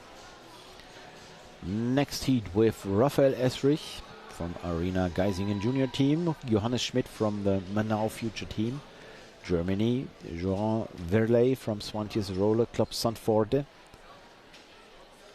Florian Lehnert from RSP France, full start, Ben Weber from Blaugelb Kroskira Germany, and Ethan Wishart from AM Sport France.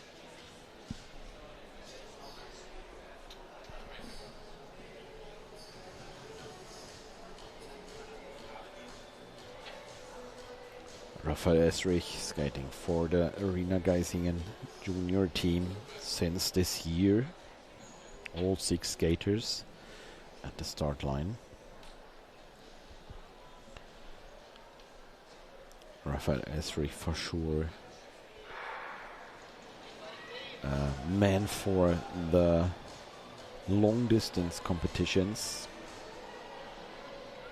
but now in front and leading this heat, followed by Johannes Schmidt from the Manau Future Team.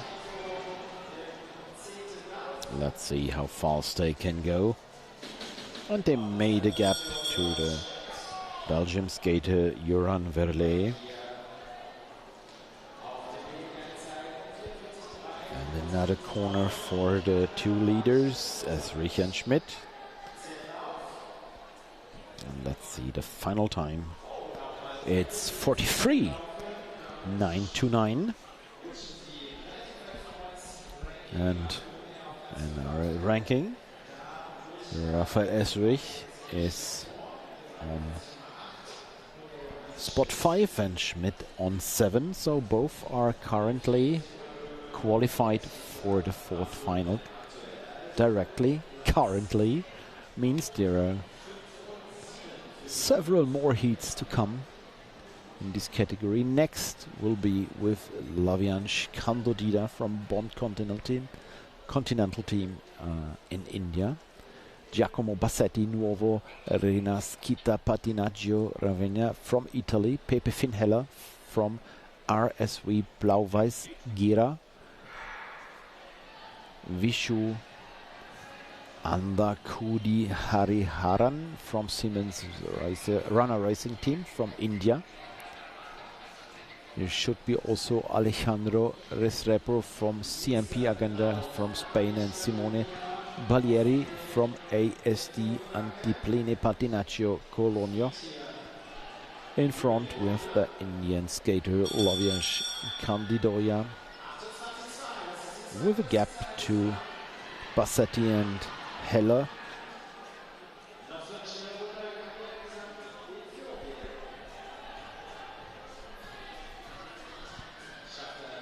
And oh, fast this heat was 43.873. This makes Candodia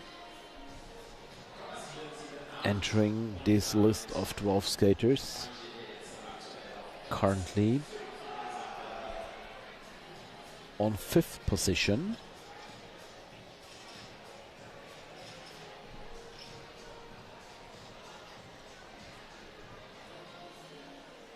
Heat number 11. Rafael Silva from Sporting Club Santa Cruz from Portugal. Lorenzo Faria from Swings on Winds, French skater.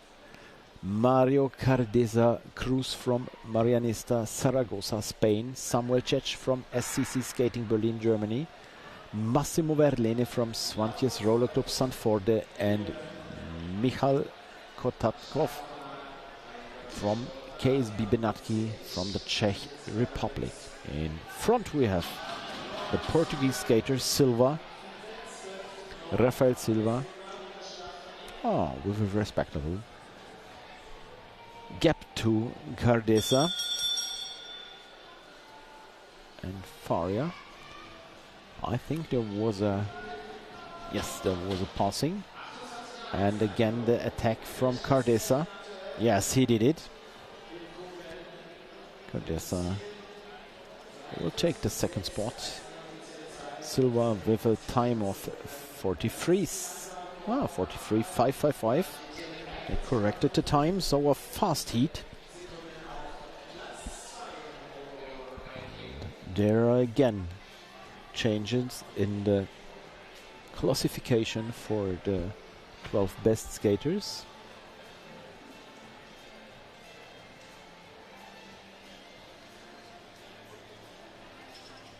Silva 2nd fastest heat at the moment. Only Paulella was faster. We have the next one with Tristan Dautré from AM Sport France. Gilberto Calle, Ecuador. Mitad del Mundo from Ecuador. João Mateus Rosa from Santanese, Madeira, Portugal. Ruud de Grote from Radboud Inline Skating from the Netherlands, also the Netherlands. Joas van der Vaart from Gewest Friesland, and Niels Kocher from Hot Wheels Biel from Switzerland.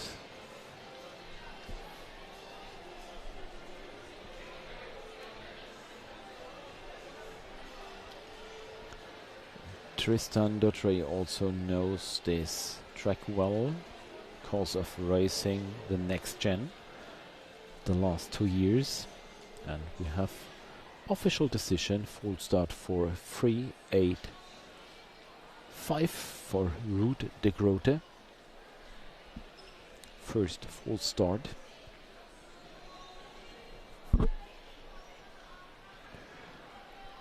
Please no more false starts for him now,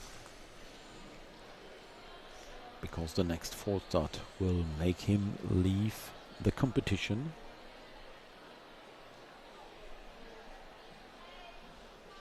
and they carry the yellow cards through the whole sprint tournament.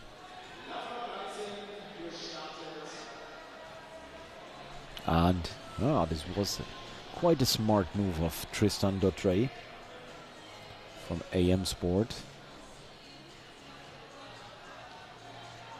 So now he have to control the race and secure the position and try to attack was Gilberto Calle from Ecuador. He tried to pass on the inside, but this is nearly impossible if the leading skater is along the inner line on this track. And we have the last pushes, and the result again, we have a fast heat, 43.616 for Tristan Dautrey and close behind Gilberto Calle.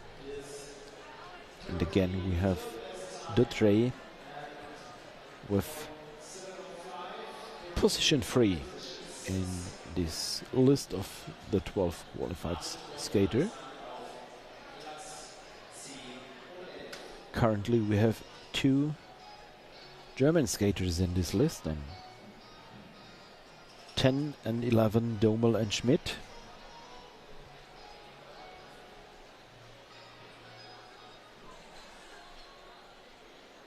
And we're heading forward to qualification heat number 13 with Elliot Letari Groll van Aglio from France, Dylan Ulcuango from Ecuador, Mithat Del Mundo, Noam Hippolyti from ASC Bournes Roller Sport, Elon Emery from VSF Roller Sport, also France, Leandro Cabral from Paceres Madeira, and Malte Lehmann from RSV Blau-Weiß Gera.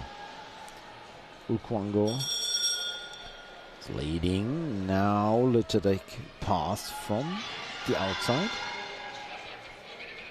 It was a bit of fighting during the passing, but so far everything's correct, and Ulcuango with the best time, 43.825. Second spot, Elliot Letatic.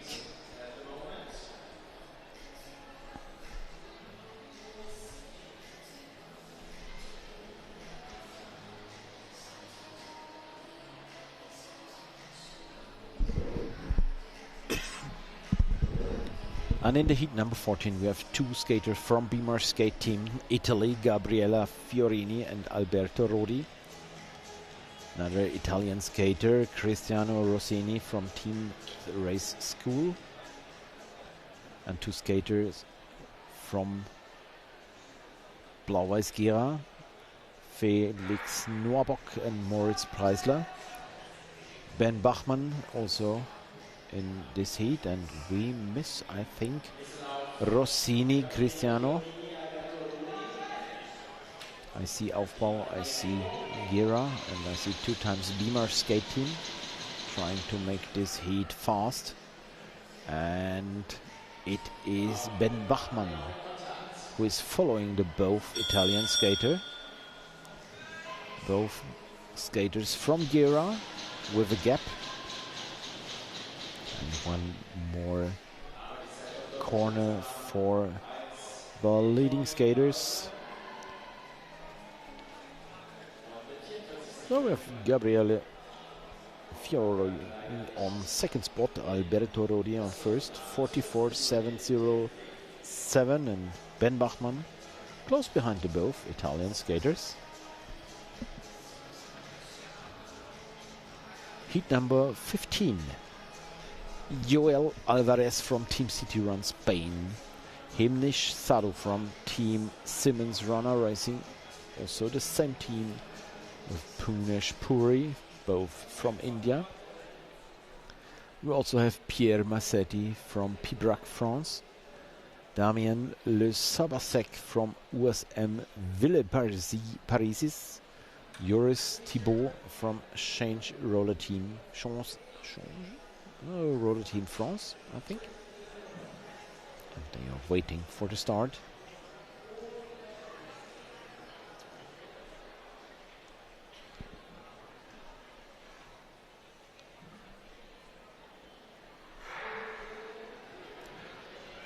Away they are. 2.5 laps for heat number 15.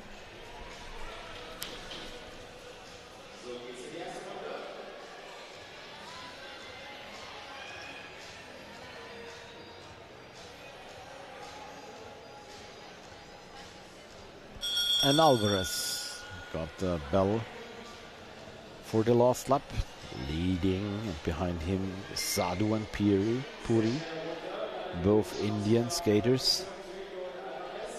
But it is Alvarez from Team City Run. 43.389. This is quite fast. This is the best time so far. So surprising. Joel Alvarez with the best time so far. Good to see. And a strong time for Joel.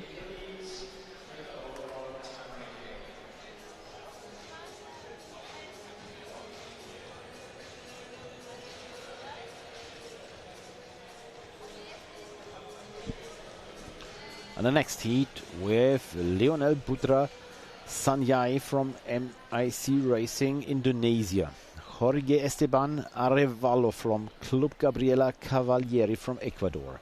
Mark Moravcik from TDKI Tatabanya from Hungary.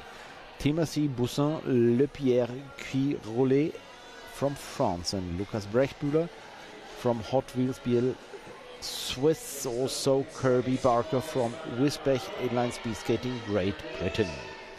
In front we have Arevalo, followed by Sanyai and Moravcik, also Boussin with them. With the back with Brechtbühler and Baker. Still in the lead, we see now Sanyaya. Behind him, Arevalo. So again we have Indonesia in front, 44.276 for Lionel Putra Sanyaya. There is an indoor track in Jakarta. If you look inside, very similar to this location. And we change the category now. We switch to the junior ladies.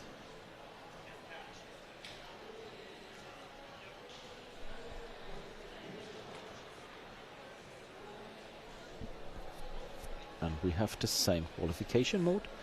12 skaters are going directly to the quarterfinal. And spot 13 to 60. They have to go to the repechage to make sure they can enter the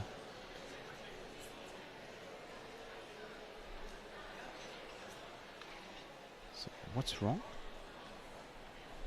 Okay, they're doing the cadets now, not the juniors. I'm sorry, so I will change.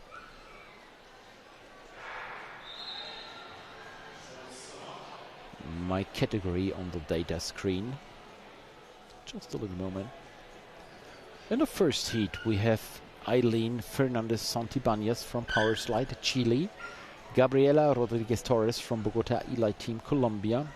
Johanna Treutler, Hallescher ESC, Germany. Alexandra Sorina from Blau-Gelb Groß-Gera, Germany. And also Alexandra Pilat from the local club Arena Geisingen Inline Sport. And we have the yellow card for Johanna Treutler.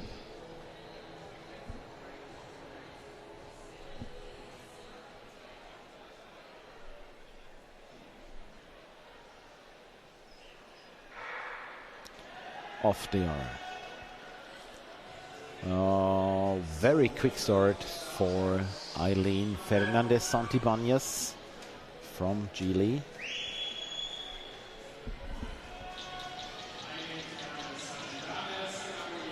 And from our cabled camera you see the gaps she made in between. Fernandez with a big gap to Rodriguez and Treutler, and another big gap gap to Serena and Pilat.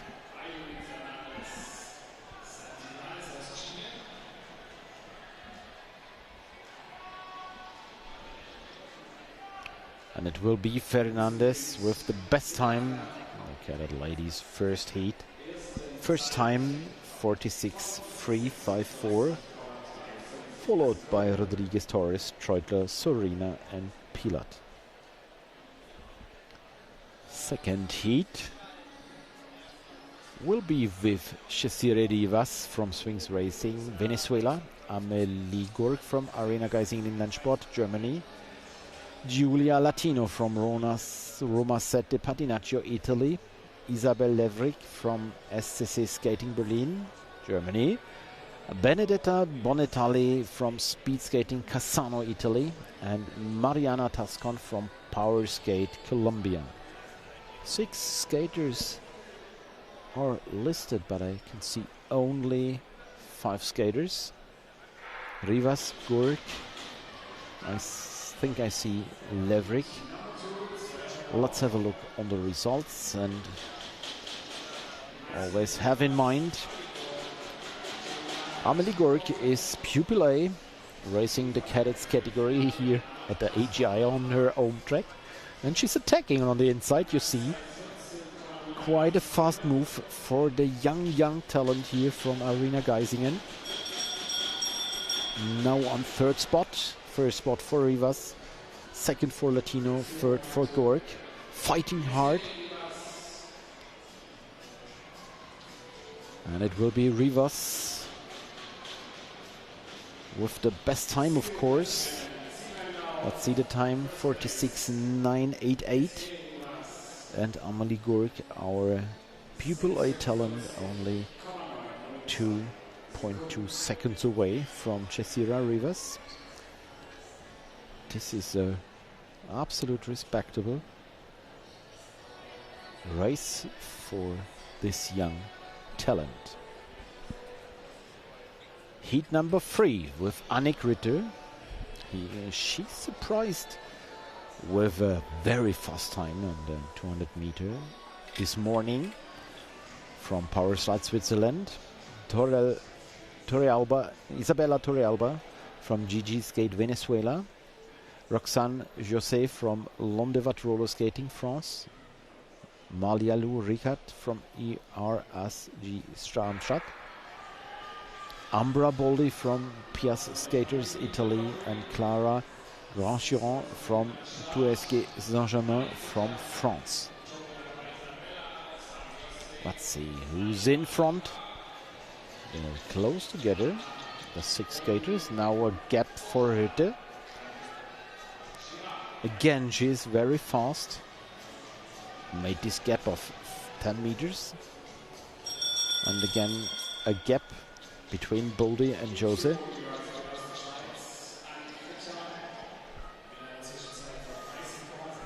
Best time so far for Fernandez Santibanez, 46.354.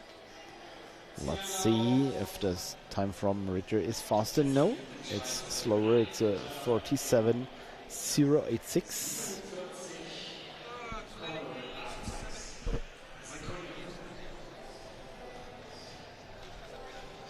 And the next one, heat number 4 with Daniela Cortes Pais from Bogota Elite Team, Colombia. Luna de los Bues from Team City Run, Spain. Naila Forde from SSC Skating Berlin. Nienke Barker from Radboud Inline Skating, the Netherlands. Charlotte Dietrich from Speed Skating Arnstadt, Germany. And there should be also Luciana Sofia Rivera Rom from Bogota Elite Team. I wonder who is missing. We will see after the first passing. For sure we see from Berlin Naila Forde.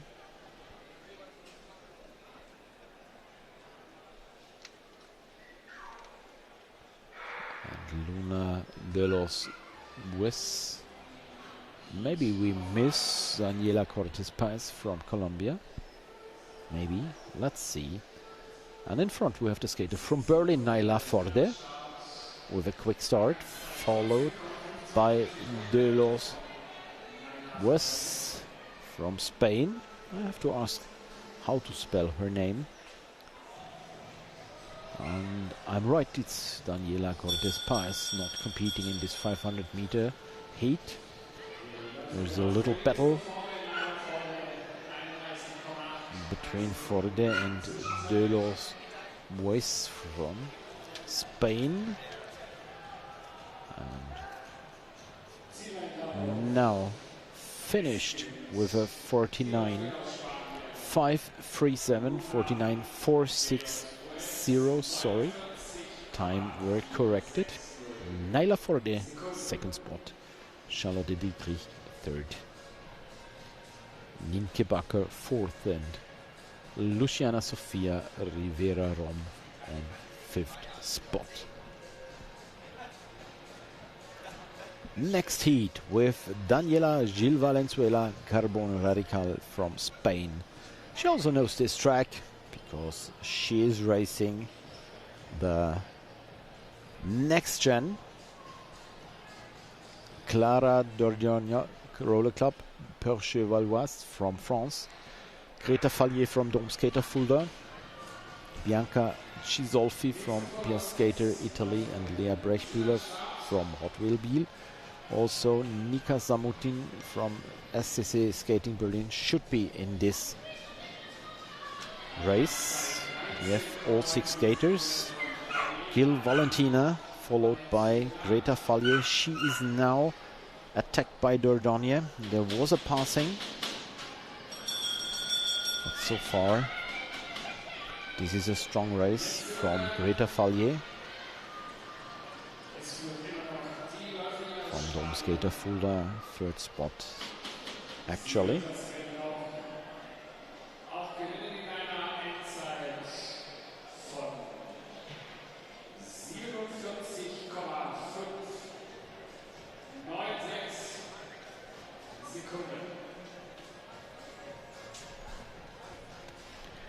Then we have Daniela Gil Valenzuela with a 47.596,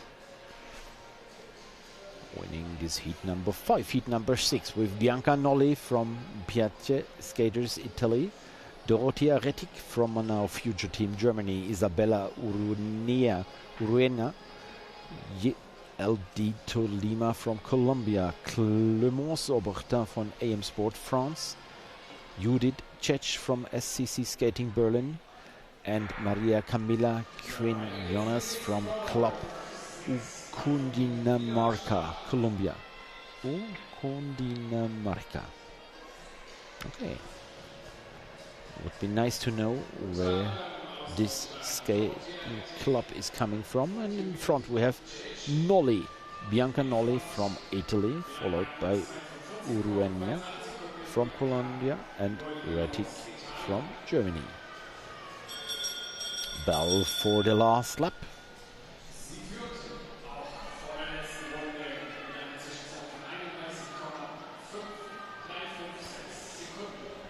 Nolli is leading this race and finishing first, and her time 48.103. And let's have a close look on the list of the 12 qualified skaters so far. After 6 heats we have Fernandez Santibáñez with the fastest time, Rivas, Rita, Gil Valenzuela, Rodriguez Torres, Dordogne, Nolli, Latino, Uruena, Treutler, Gurk and Fallier. They're qualified directly at the moment, but there will be more heats. We have next heat number 7, and we will see 16 heats in this category.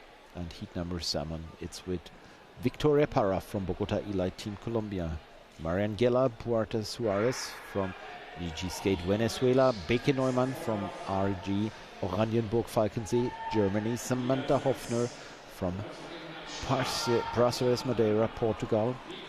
Lorian Ligarev, VSF Roller Sport, and Maria Jose Nieto, Bogota Eli team from Colombia. And in front we have Para, Victoria Para, Bogota Eli team.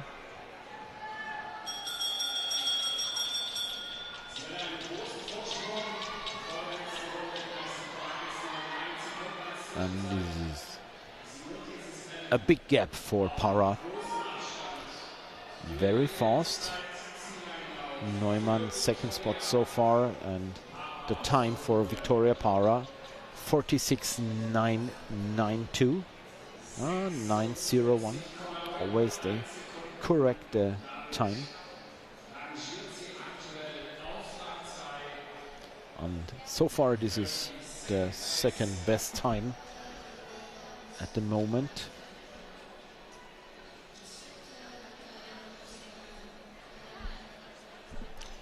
For the skater from Bogota.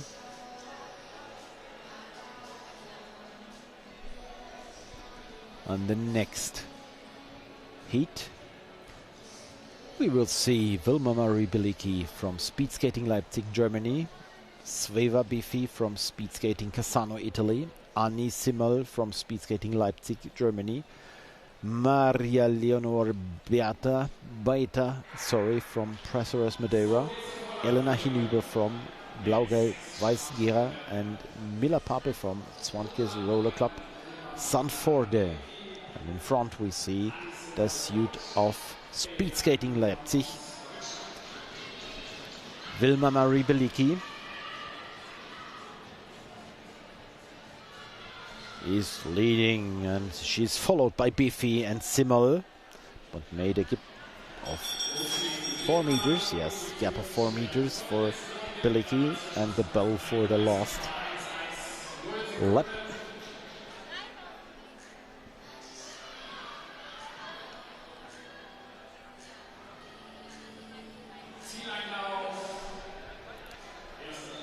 And her time 47.967.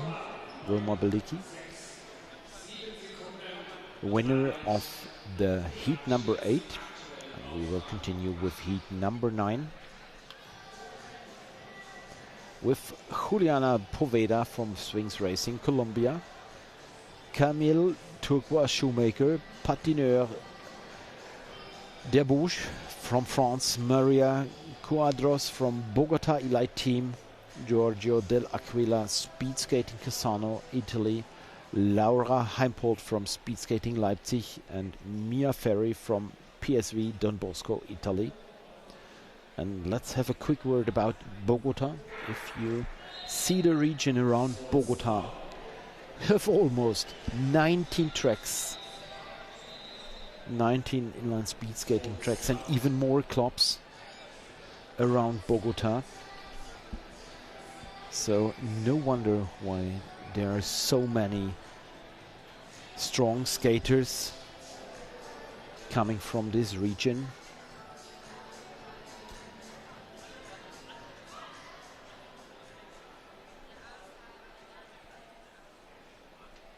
Coming from Colombia. And we have the next one with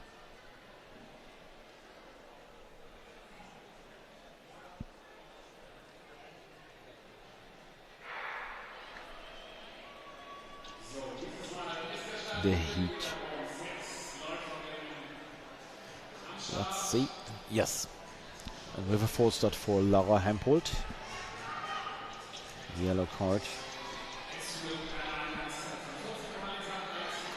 Poveda is leading.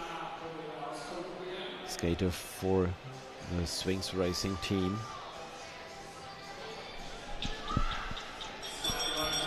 The skater from Swings Racing, they're performing well so far, and it's Bart Swings himself who's watching them. He will race a few hours later in the heats of the seniors category, and Juliana Poveda finished in 48.159. followed by Turquoise Shoemaker, Caroladros, Del Aquila, Ferry and Heimpolt. Heat number 10 with Margot Moran from RS Marinier Peloton from France, Emma Pollex from Romanau Future Team.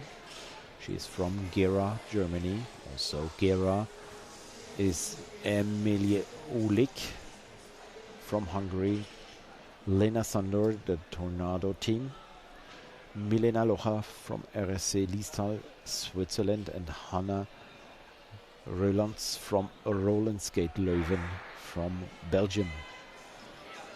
Quick start on the inner line. This should be Margot Moran, I think, and she's followed by Emma Pollex. Moran first spot, second by Emma Pollex, and she's close behind the French skater. So let's go, Emma. Go fast.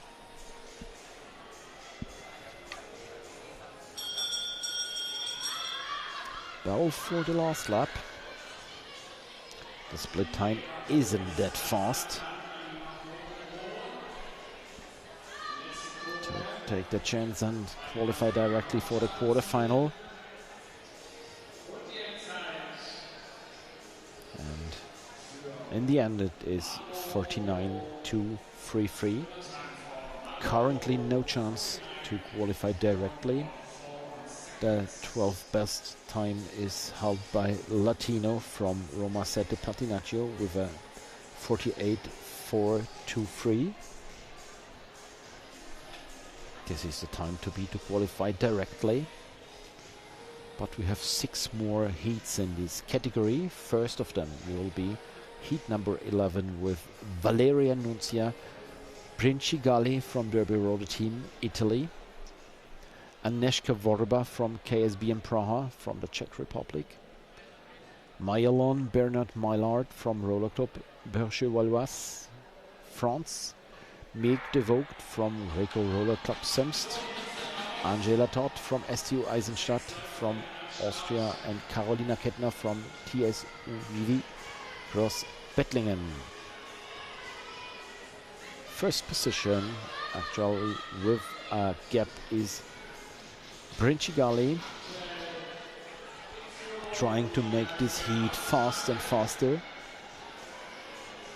And you see the gap, 12 meters at least, maybe 14. Princigali is racing really fast at the moment. Let's see her time. Skater from the Derby Roller Team, Italy.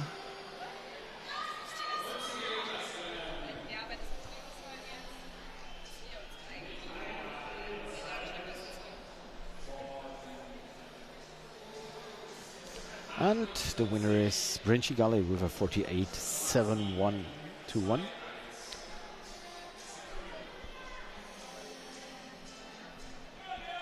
And the next one with Valentina Asprilla Rengifo from Tuluá sobre Ruedas, Colombia. Another skater from the Bogota Elite team. This is Isabella Lopez. Regina Andrikov from KDE Hungary. Julia Labella from Polisportiva Belusco. Lena Hazard from Roland Skate Leuven, Belgium. And Mia Rivas from ICPT Venezuela.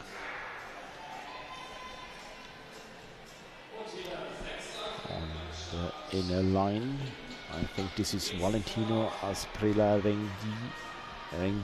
Rengifo, Colombian skater. I'm not quite sure. Yes, it is. I don't know the Colombian team and club suits, but I'll get to know during this AGI. And now attack on the inside. Lopez is taking the lead. This was a little mistake of Asprilla. Opening the inner line is always dangerous on this track. And close together both are, and with a hawk, Asprilla took the victory 48.590, but not fast enough to qualify directly. If you want to qualify directly, you have to be Latino from Italy. 48.423 is the time to beat. Qualification heat number 13.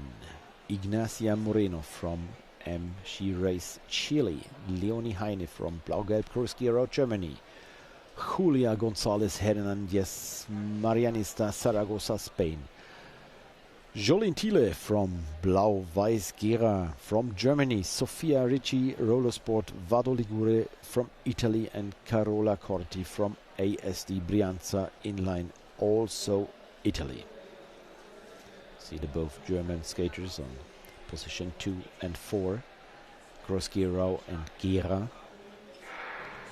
In Cruz-Giro we will be next week, and this was a quick start of the skater from Cruz-Giro, Leonie Heine, jumping out of the start into the lead. Leonie Heine is in front, followed by Gonzalo and Moreno. Now she has to make this race fast. Close behind Gonzalo and Moreno. And now the passing from the outside. Moreno in the lead, Heine on second spot.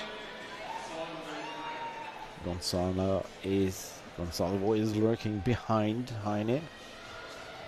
Will there be an attack on the last meters? No, it's Moreno with is this right? This would be incredible fast. Is this the right time? Are they sure? 44? I'm surprised, but let's wait the official results. No, official time is Ignacia Moreno with a 48.329. And Leonie Heine close behind her, Gonzalo also. So the correct time is 48.329.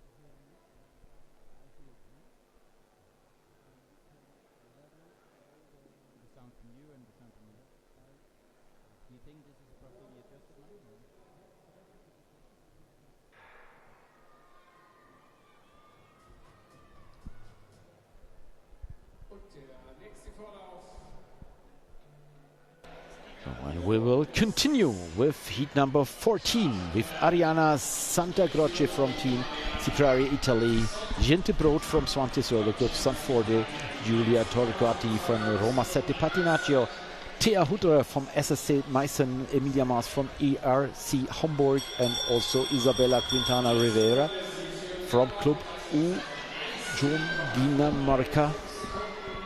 And we've got a guest, we've got an expert speaker with us.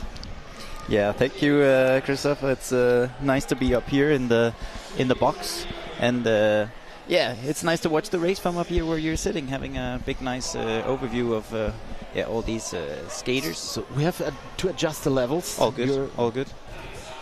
It's okay. Okay, sounds good. Thumbs up. Okay, perfect. Yeah, so it's nice to be up here with you, and yeah, just to see all these skaters and all the spectators as well here running through the 500-meter heats now. I think it's the Arena Geisingen International has gotten started for real today. Yesterday with the Dobbin Sprint flying laps, and then today onto the 500 meters. I think this is where all the skaters finally get this race feel as well in the races with other people on the start line. Yes, and we're quite racing the cadets category, and we saw them racing the 200 meters. Now we have Aurora Tagliabue, Tanja Perigel, Nora Morfosi, Emma Schröder, Petra Sieger, and Zoe Eileen Schwinger, two German skaters within Yeah, nice to see all the heats where you have so many different countries, so many different clubs, high level. It really is also for the skaters now on the other side. For me, as retired as a skater, now as a coach, is what I also tell the skaters. It's a really good opportunity now to race on a high level, a good track, but with a lot of different people from different countries, because there's a lot of different styles also. And it's really good training, really good race experience as well to have these high level competitions with a lot of countries. Yes, we have a lot of countries, 34 nations competing in it's crazy, right? Competition, and many more clubs and teams also. So I think it's world class. And yes, you see, it's Stefan Duesmit who joined the live stream. Yeah, I don't know if I properly introduced myself, Christoph, but it's different for me this year, watching it as a coach instead of as a skater, but I think I'm starting to notice other things. I think you have a lot of experience in watching all the categories and watching it here from the outside, so looking forward to do that a bit more this year. Yes, enjoy it. You will stay through a couple of categories. You're the first expert speaker this year. Joining the live stream, so pole position. So it's an honor to have you here. Yeah, but the others, they're slow. The other experts, you can get up here. Maybe it's I still have maybe the athlete legs for going up here first. I passed some on the staircase maybe. I want to go sit in the box. No, but it's always good to have expert speakers in the live stream. So far I did. Now let's see. The first skater at the moment, it's a skater from Indonesia. Yes, it's Malika Hans Farkir. Exactly. It's the sister of the fast youth boy. Yeah, exactly. I was about to say the siblings, they're really fast skaters from Indonesia as well coming in here. And she's leading this heat. Let's see the next split time. They're coming up fast here behind her though. A good pass here on the inside as well. So we have the 12 qualified skaters. Actually, time to beat is 48.159 with Pueda. They're going directly to the quarterfinals. So did she beat this time? No, she was slower than the 12 best time of Pueda. So finishing the qualification heats of the cadet ladies, we have 12 skaters. We have 12 skaters currently qualified for the fourth final. Just a moment. Yeah, and they're coming up here to the start line in the next quarter now. Heat now, sorry. Here also this with this starting on the middle of the straight, also getting this half straight really for some of the fast sprinters really here to take that advantage on getting a good start position. We actually saw some of the skaters okay, here they chose for the outside box as well, but this half straight before the corner, it really is that advantage that some of the sprinters also can have in using their fast starts compared to some of the more long distance skaters. But then again, the 500 meter on this track, where you can step all the way, it becomes a long sprint in the end as well sometimes. So let's have a look who's in this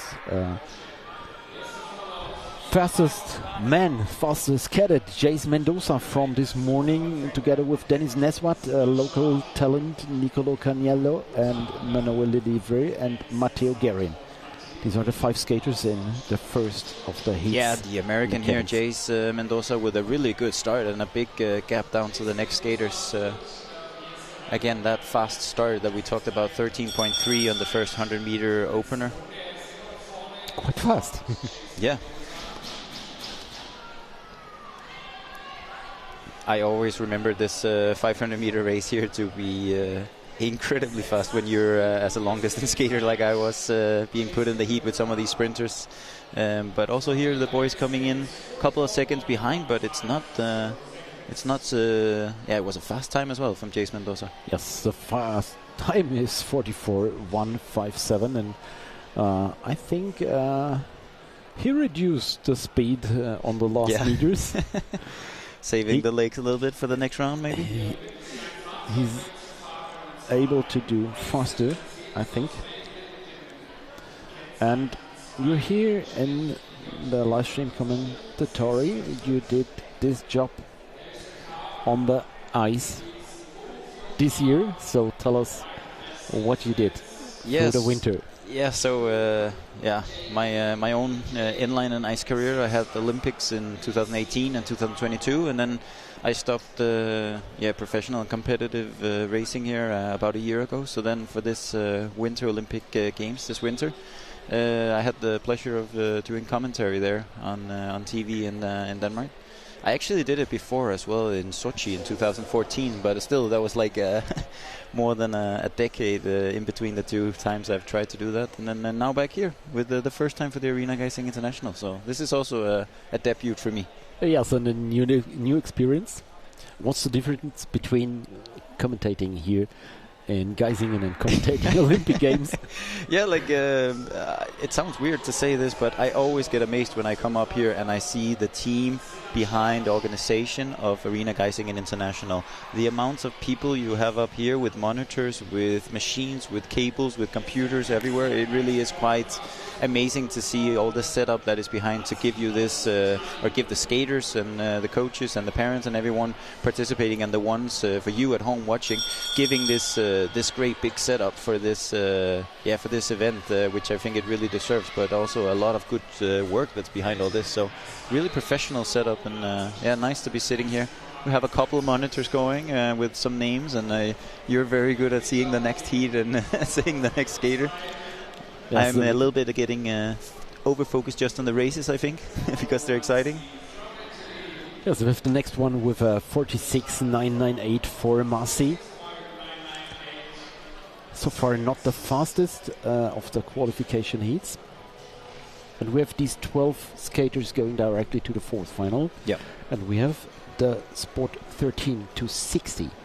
They have to go to the repechage. Yes. What do the athletes say about the repechage? Is this a quite strange idea, or is it a serious form of qualifying for the fourth final? I think it's a really good way of doing the qualification. Like you can be more lucky or unlucky sometimes with the heat, but with this format, really, it is like a very fair, good format. I think, of course, you have the winner coming through from each heat, and you see sometimes if you have some of the really fast skaters, they'll not go all the way to the line. But for everybody else, it really is that mindset of knowing you have to go like a long time trial all the way to the line to get the best possible ranking before the repechage, as you say, where every heat there, the winner will go through from those heats. But you need to put yourself in the best possible time position, because when you're being seeded in for the repechage, you will most likely be seeded in a heat in a better position if you have a better time. So I think it's a really fair way of doing it, especially on this 500 meter. If you're unlucky, you have a very fast guy,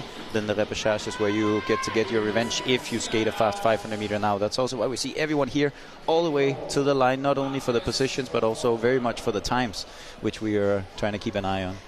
Apropos times, we have 45.069 for Pedro Marques from Portugal. And the next one coming up with Damon Petrie. He is the only one from Germany who will compete in the final of the 200 meter. Okay. So he's together with Jörg van Vondel, Mario Gazdila-Cano, Luca Goldman, Klaus Vermont and Max Schlegel. He's missing. He is not yet here in Geisingen. Maybe he will join later, but I'm not sure. Yeah. So do you have a German favorite in this heat? Yeah, hopefully Damon Petrie can do it. Yeah. Only top 5 into the Dobbin Sprint final. That's a fast guy from Blau-Gelb Groß-Gerau. I hope that was okay, German. Yes, of course it is okay. We'll be in Groß-Gerau next weekend. Yep. There's always this couple of high-level inline speed skating competitions with Geisingen and Groß-Gerau. Last year we started with Groß-Gerau because they were the Europeans, but normally it's Geisingen, and after Geisingen it's Groß-Gerau. So to highlight competitions in Germany, so important to improve the sport, to have these high-level competitions. Yeah, there's a lot of good spring races now, and I think also the level of the spring races in general, all around. You say Arena Geisingen and Groß-Gerau, it's the ones that I've been going to a lot of years, and a lot of people go to. Also, a lot of the Danish skaters I coach, but also all the other spring races that are around Europe right now. Gijon, Lagos, We saw Geisingen, Lagos with incredible Pesquero. times. Yeah, it really is a high level, a lot of good races, and I think it's really good for the skaters to have a lot of good races they can go to early in the season. So, and we see Damon Petrie doing a really good job in his 500-meter heat. Let's see the time of Damon Petrie. It's a 45.111. And let's compare him with the others. This is the third best time so far for the guy from Blaugelb Groß-Gerau. So we did get a fast time. Yes, and currently the time to beat to enter the quarterfinals directly is the 47.974, and it's currently held by Chotard from France, from Grol van Anglo. And we have the next one. The next one is with Simone Campagna, Patinagem, Carona, Pertusella, Italy, Jakob Storz, Philipp Christian, Bonecorsa, Kasper van Wensemar, Matej Kazelmar, and Gabriel Garcia Armas. And this is a false start. This is a false start for Jakob Storz, the local skater here, having a bit of a struggle through his first fast corner in the 200-meter fly lap.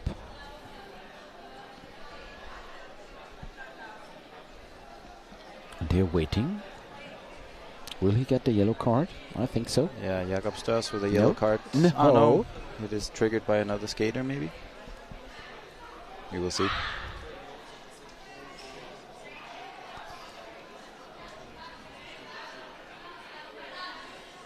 Will be the skater on position 3, waiting for the official decision. This is 1-2-0, and so this is Philipp Christian Bonacorso from Speed Skating Cassano, and off they are.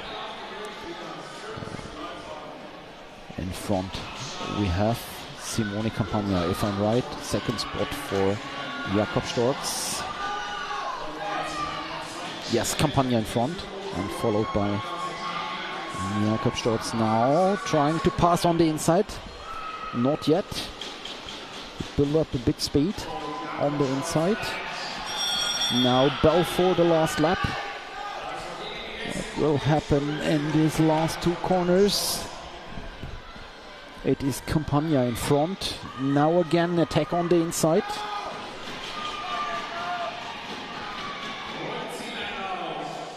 Okay, it's 46-54. Campagna now is on 4th spot, starts on 5th spot. So currently both are qualified for the 4th final, but there are several more qualification heats to be done in this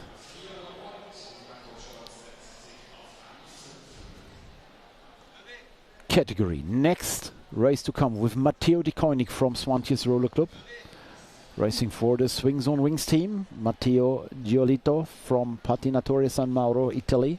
Filippo Castellazzi, Polisportivo Belusco, and another skater from Belusco, Filippo Galliani, Oscar Clarkson, and David Sanchez Landieta.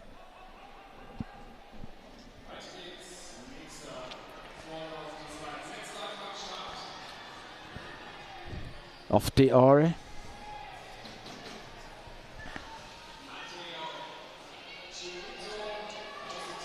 And thanks to Philip, he will join later. Again, now he has to do coaching duties. And last lap for this heat with Di Koenig and Giolito in front. Giolito. Big hawk. And was it Di Koenig? Very close decision, nearly photo finish. Di Koenig with a 46.261. And the time to qualify directly for the 4th final It's held by Dennis Neswat from Arena Geisingen Inline Sport. It's 47.004.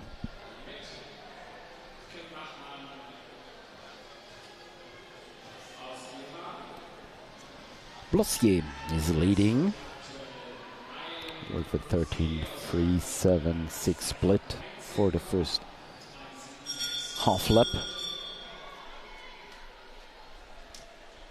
Followed by Pere from Italy, but there's a big gap between Blossier and Pere.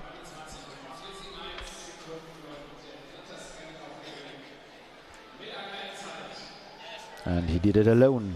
Maël Blossier, 46.095. And this is a fast time. This must be the fourth best time so far, I think. The next one.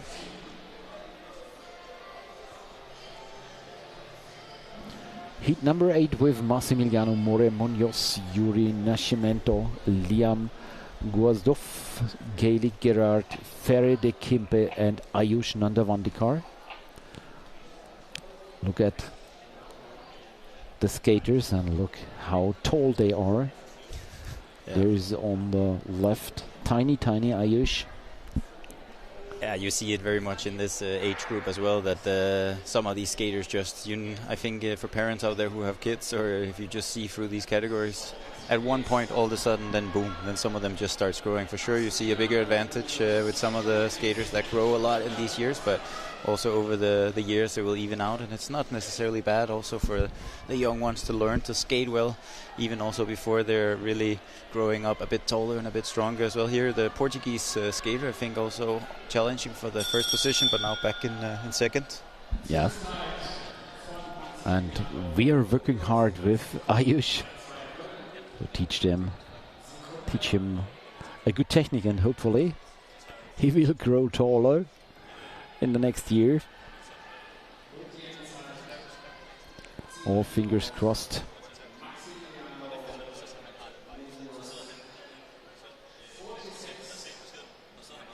He is still pupil A, and he is trying to race and trying to get a bit of the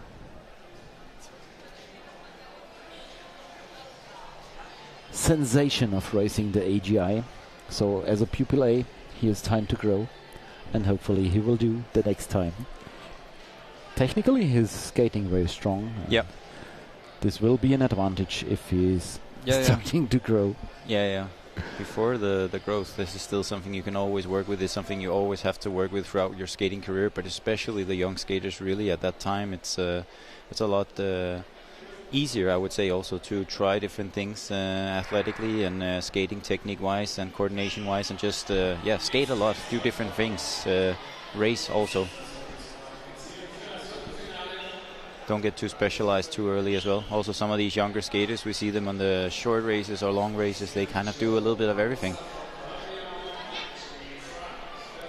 So we have two skaters in front, Barbosa and Garcia. Made a little gap. One's Colombian, one's Spain.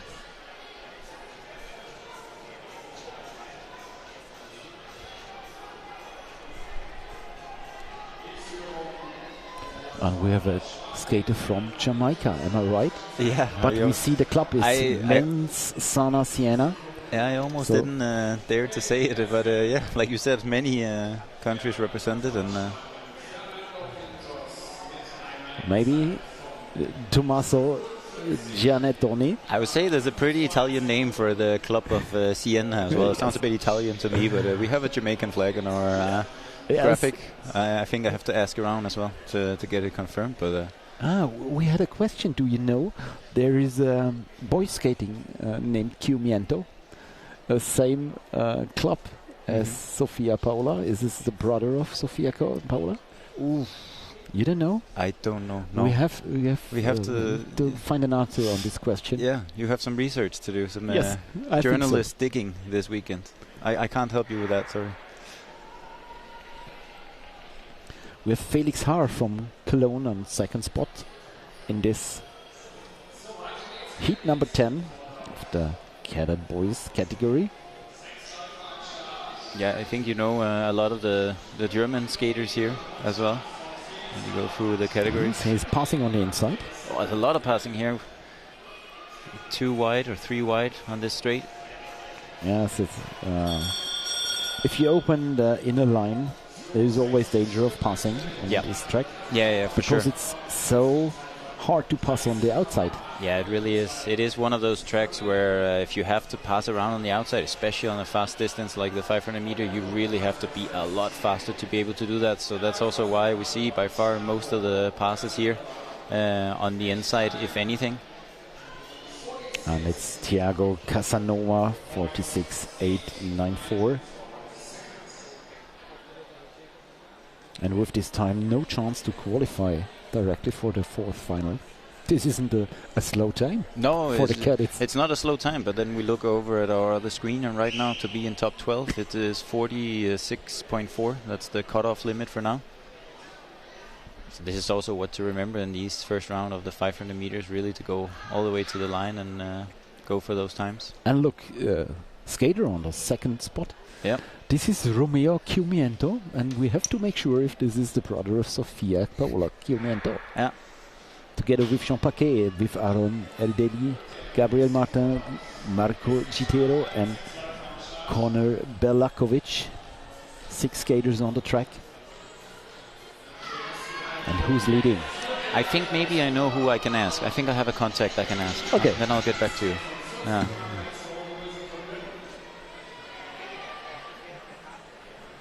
You know this part of the game. If you have brothers or sisters in the same sport, you're always a bit of compared, maybe. Yeah. But there's so many brothers and sisters in this sport. It's nice to see. We have siblings.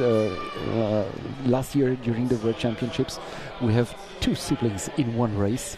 This was really great. Which one was that? It's were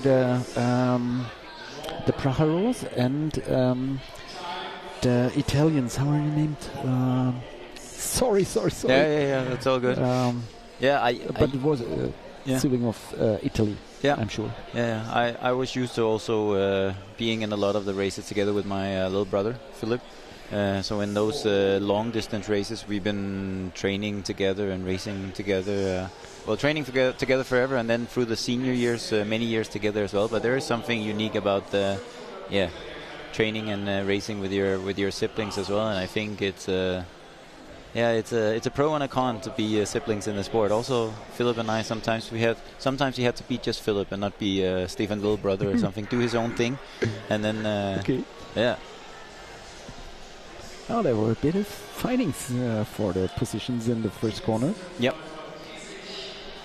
Yeah, that first corner sometimes has a bit of a squeeze when you have people right next to each other. Of course, the advantage on the inside a bit coming into that corner, but still, you don't want to break your own speed by having too much contact or clash for fighting for that position in front. Like we said, really the time here matters a lot. So this is also something you see sometimes with the experience of people if they actually go a little bit out of that, keep building the speed, then to build the speed for a pass, or if they have some of that clash and lose a bit of speed. It sometimes happens. And it's again India with Archana Morty. Also a lot of good skaters nation. here. Yeah, it's so nice to see more and more Indian skaters coming to Europe and doing these races. The same thing I would say earlier with a lot more South European skaters. I think a lot more Ecuadorians as well. This year especially, I think we have a lot of Ecuadorians here. Yes, there are a lot of. We can see the statistics. Let's have a look on the nations.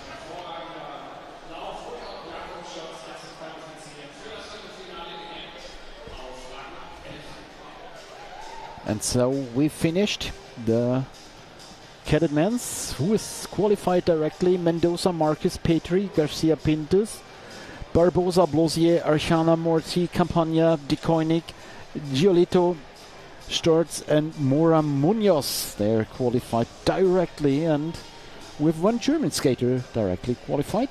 Yep. Quite cool thing to see. And with the next with the next category. Next category will be the juniors, ladies. And what do I have to say about this first heat? Yeah, now you get the skater, then we don't know if it's the sibling or not, but a very fast skater in the first starting position, of course. I think Sofia Paula Chiomento, 3 gold medals in the last World Championships in China. Really a phenomenon, I think, in the fast, short Italian sprinter here in the first starting position. You can also see it off the start. Have you seen these steps? These accelerating steps. Yeah, her classic technical style. This kind of like jumpy, fast style. It really is like no other skater. I think if you saw the shadow of her as well, I also would know that was her skating. Yes, it is. But look at this gap. Yeah. She's so fast and she can accelerate so hard.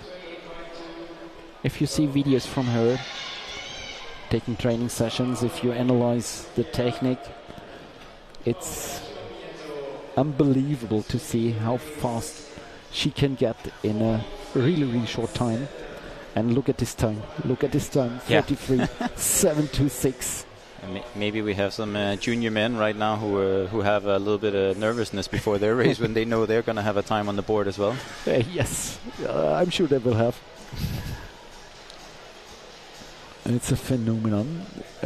Yesterday she was only 0.2 seconds away from the record of Muffet Timms.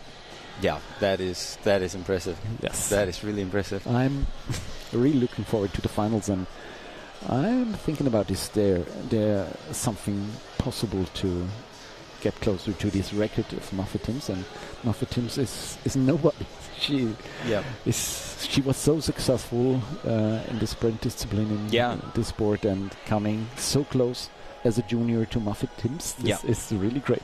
I wonder sometimes with Sofia Chiomento if she really if she can keep improving from this level, because like in such a young age to have such a high level, it's almost hard to imagine if she just keeps improving like she has been. Then for sure she will break almost all the records, it seems like. But I think this year after we got quite a bit more info after yesterday's Dobbin Sprint, and both with the men and the women in terms of looking at the record with Fran van Houten and Jacob Melton.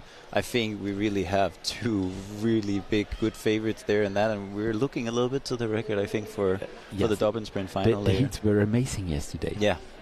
As you see, the comparison of last year's results and this year, we have almost in all categories much faster times, and now we have an eye on the next race. Alicia McBride, also super fast from the US, another really good skater, also far out in front here with a bit of a gap.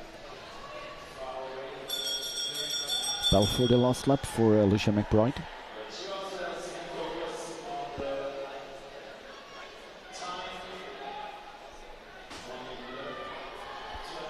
Chiomento with a 43.726. Let's see the time of McBride. 44.945. Second, Tasha Parker. Inka Hildebrand, more than 3.5 seconds behind. Impressive faster time of Chiomento. Next heat with Andrea Rychova, Andrea Geisingen junior team from the Czech Republic. Czech Republic, really upcoming nation in Europe. Yeah, as well. Just a country that has done really good, consistent work with their national team. Of course, you will mention names like Andrea Rychova or the relay team, the junior men's relay team that became world champions, also led by Matej Jilik and Filip Jilik and some of these big names from Czech. But I think also in general, as a national team, they just have a really good, wide group of really good skaters. And yeah, like you said, every year just seeing them a little bit up there better and better, and more as well. So both in quantity and quality, really. Yes, Andrea Rychova in the first spot, making a gap to Angie Yorle Angulo Rosero from El Patindoro from Colombia.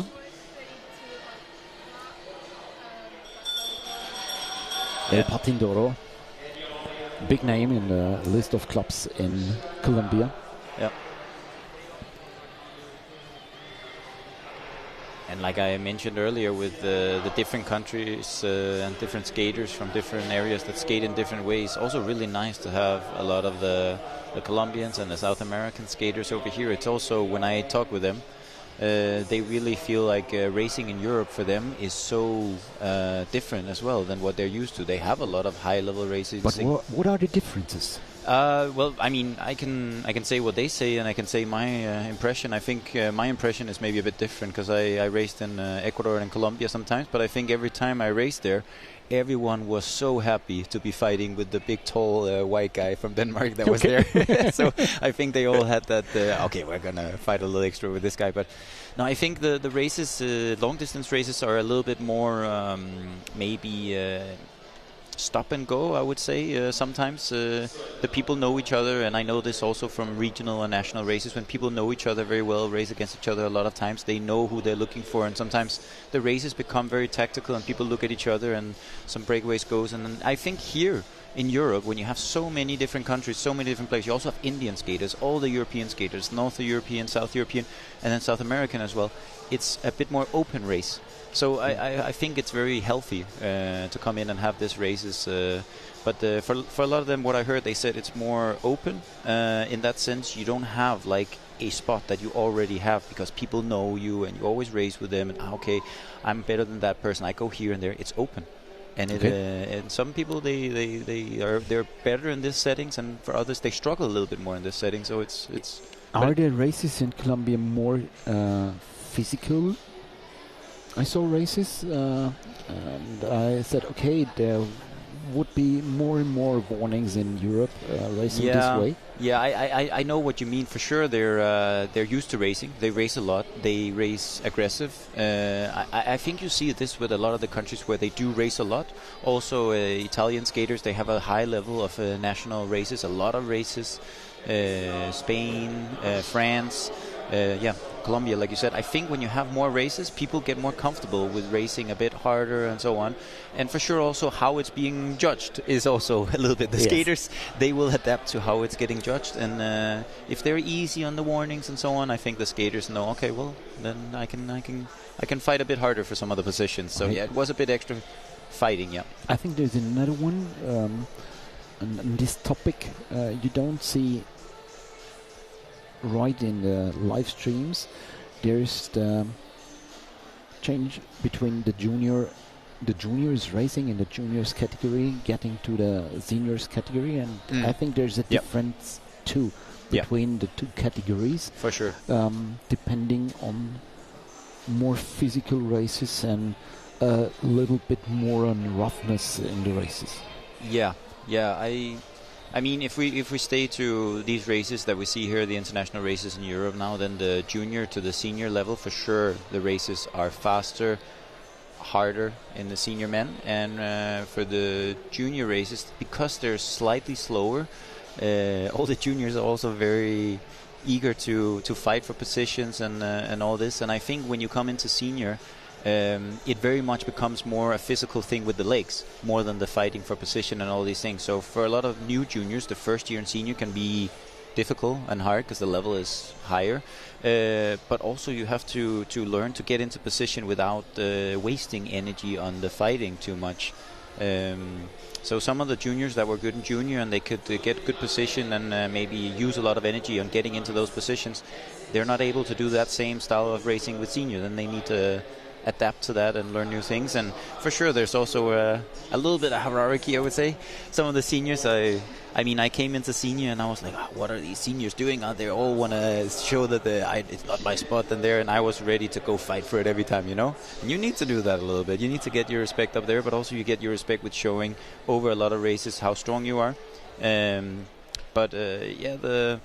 The seniors for sure also, they make it a little bit harder, I would say, for the juniors, maybe their first year and their first year seniors. And getting this change from junior to senior is hard for the skaters because the amount of training hours has to increase. They are at least 20 hours of training for the sprinters and Yep. even more for the long distance skaters. Yeah. So you have to be able to do these big amounts of training hours during a week and during every week. It's hard to bring the sport together with your education, maybe with studies, and bring all the things together. Yeah. So there is the change from junior to senior, which is the point where many active skaters are leaving our sport. Yeah. Do you think it would be helpful to make another category, maybe a under 21 category like in other sports, to make the change from junior to senior a bit softer, a bit smarter?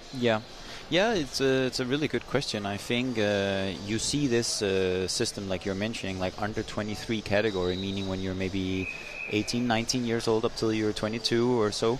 That's something they have in cycling, in ice skating also. It's a new category that's been introduced in long track speed skating with the Neo Senior World Cups. It's basically the same thing. But yes, I agree, like coming to junior into senior, it's a big step for most skaters. Not everyone is Bart Swings or Mette Gillig or Sophia, like we mentioned earlier, who could just step straight into senior. And it does take a bit from the coaches, from the skaters, patience, also in terms of like still being motivated by the sport and by improving, because it might be some years until you're really back in the higher up in the field like you maybe have been used to as junior. But I think without this category that is now there, I think races here where you after the qualifying will have a final, B final, C final, this is a really good place to go for when you're in senior, because you will have a good level of racing for everyone. If you're right now, when you see the level of the youth, the junior, the senior in the C final, in the B final, it's a good level for everyone. So I think it's a really good decision here in Geisingen to race these D, C and the B finals, not only the A finals. If you only race the A final, you travel to the spot and you're competing the heat and you say, okay, I'm out, I can go home. And you're not finding your race. And there is no possibility to develop by racing races on your level. So if you're qualified for the C final here in Geisingen, it's worthy because you find a race on your level and you can develop racing this race.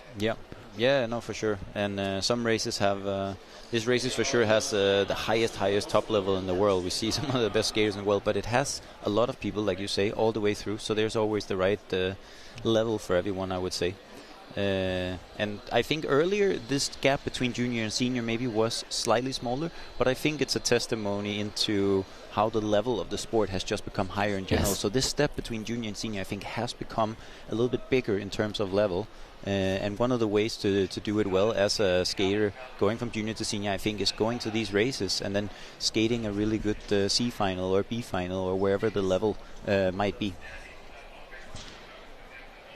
Yes, we have guests behind us. They're the Belgians, looking how we produce this live stream. Hello, Steven. Hello. They're quite having a look on the techniques here you mentioned earlier. I was very fascinated by the technique here, so yeah. Yes, you see the data support, and you see data support is so important for commentating on a high level, I think. Should be done on every high level in the speed skating competitions. If we can tell all the audience we have all the data we need, we have the start list, we have all the data about split times and end times, we have the ranking for the 12 qualified skaters. So we have also the live stream output. We always see what's on the screen at home. I'm really happy with the more graphics you have now also to communicate the races and the sports to the viewers out there, both with the start list, the laps to go, the time to beat right now, which race you're in. Also in the point races, finally now seeing a point race where you see the points of the different skaters during the point race. It makes the racing so much nicer to watch as well. Yes, and it's Stefan. We both know how point races work. But imagine someone maybe someone who From the watches outside, these races, who knows, okay, my neighbor is racing there, knowing nothing about this sport and nothing about how point races are done.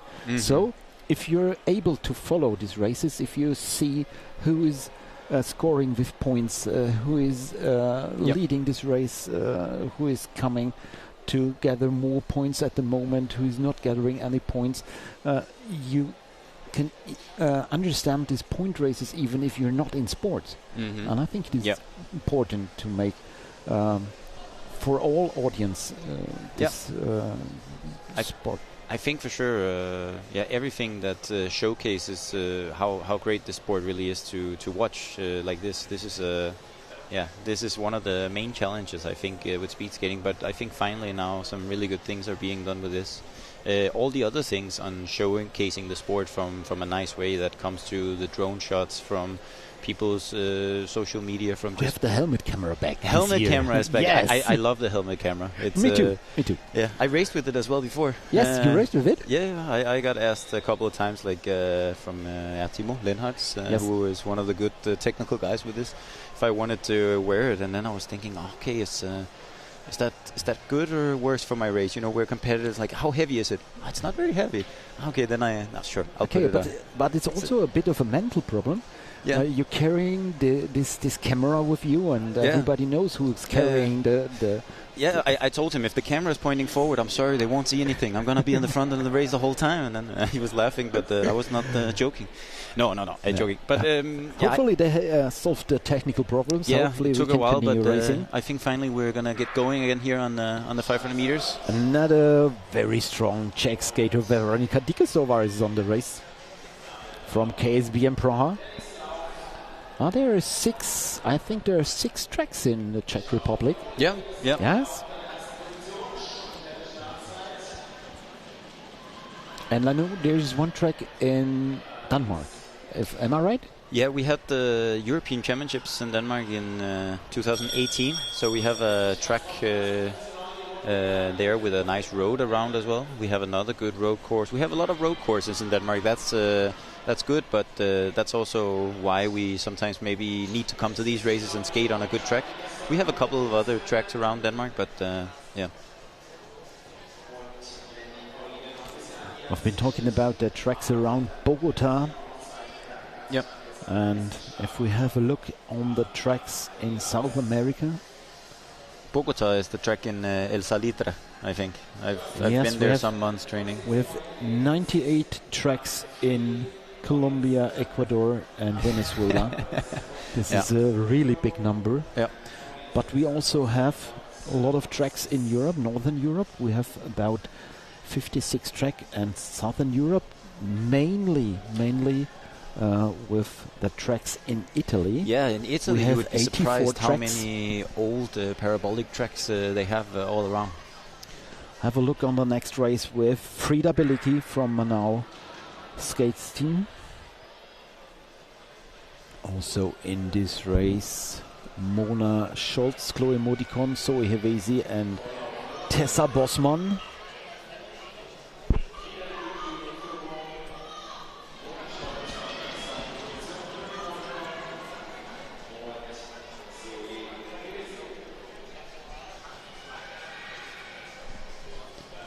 Frida Belicki leading the race.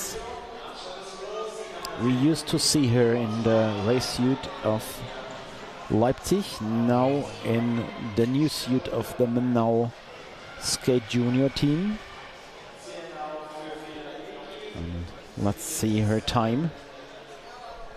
Time is...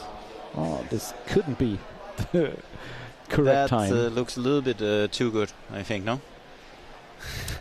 I think they will correct it. I think we had the technical break before, and maybe now we'll have to see if everything is right. But yeah, this couldn't be the right time. No, I'm quite sure. We have the next one with Alice Fromentin. She raced several times here in Geisingen together with Alessia Pitatori, Louise Malou, Marley Geske, Mathilde Sanchetta and Lise Langerfeld. 2 times Italy, 1 time France, Belgium, the United States and Germany. Yeah. And now with 6 people on the start line in this 6th heat, you really have it like full up all the way on this start.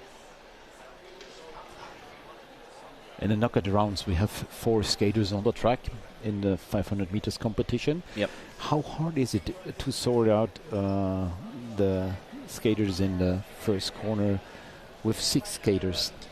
Yeah, it depends a lot on how fast the different people start. We had the Dobbin Sprint already and the seeding after that. So in that sense, usually you will have some of the faster skaters more on the inside, and then you don't get so many clashes. If you have people that are starting faster from the outside, you'll have more of these situations. But here we see them all 6 come in, and they kind of find their spot. They're down in the 5th and 6th position, a bit next to each other, but then after each other like this, already here pass on the insides on for 2nd and 3rd position. No surprise, Alexis Fromenton took the first spot. Yep. So for sure this Dobbin Sprint before the 500 meter also makes it a lot more fair and makes it better with the seeding for this sprint race. But yeah, 6 people on the start line is a lot. I think also the reason for the next rounds when you only have 4 for the knockouts. Also at that time you'll have a little bit closer level, so there you will have more people starting next to each other, fighting for this position into the entry corner. That is very important. But now we got some times that I think look more right. 46.073 for Alexis Fromenton.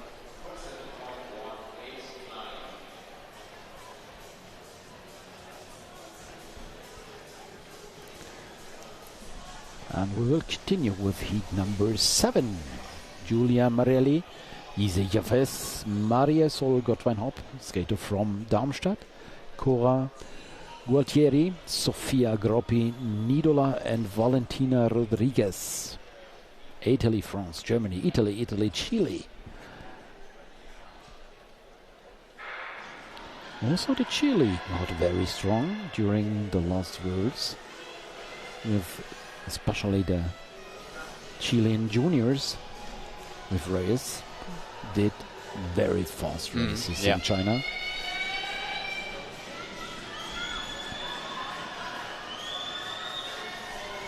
But on a completely different track.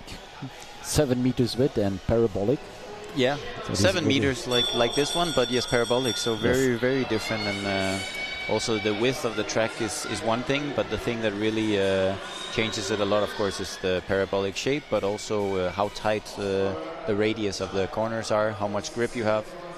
Yeah, it completely changes the racing, and also why it's good to go and race on a lot of different types of tracks, also for the experience of racing on different tracks. Alexis Fromenton from the last he took a gold medal in the European Championships last year, 1000 meter. So, not completely surprising. Racing really fast. Another Czech skater on the first position. You see from inline Vesely, Kristina Jungova, Rafaela Sanchez Mendieta, Camila Lopez Cordero, Gianna Di Blasio, Selina Salai, and Gabriela Peñaranda. But there are only 3 skaters, so 3 skaters are missing. Yeah, you went from 6 in the other to now 3. But we have Kristina Jungova now leading. Czech skater. Yeah. You know the track in Vesely? It's also green. It's green? Yes, it's a green track. I didn't even know, actually. Ah, okay. That's going to be a first for many, I think. They probably don't care about the color as long as it's grippy, but yeah.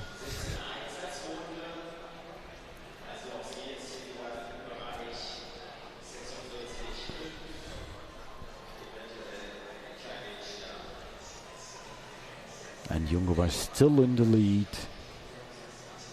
Now with a 46.753.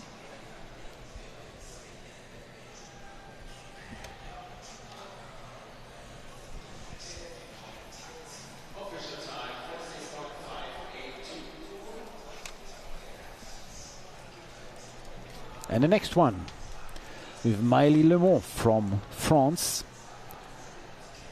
Pavia Bayai from India, Amélie Indiol from Belgium, Barbara Hardecker from the Czech Republic, and 2 times Italy with Giulia Michetoni and Anna Zanetti.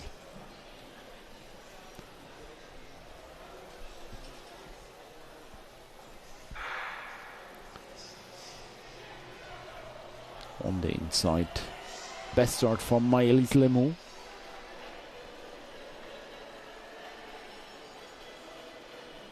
Pushing hard. Yeah, I feel like we see everyone out the start here pushing really hard. That's also why you get these gaps opening up right from the beginning of this 500 meter. It's usually how it is on the first rounds as well, when everybody's trying to go for the time.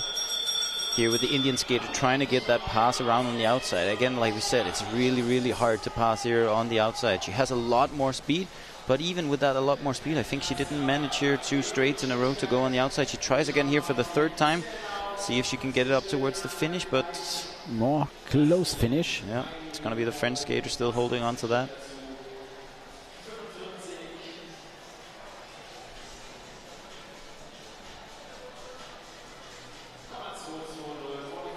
On heat number 10 with Sarah Scotto, Sarah Murray, Rosaline Compagnier, Felice de Combrec, Mul Kukla, and Martina De Grado.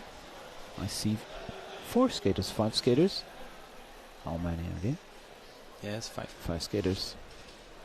That half inside box that's blocked out for not being used to create some distance into the line.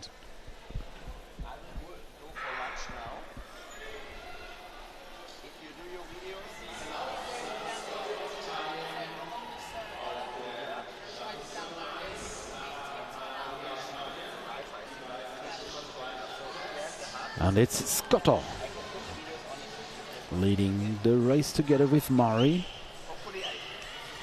Build a gap of estimated 50 meters. Yep.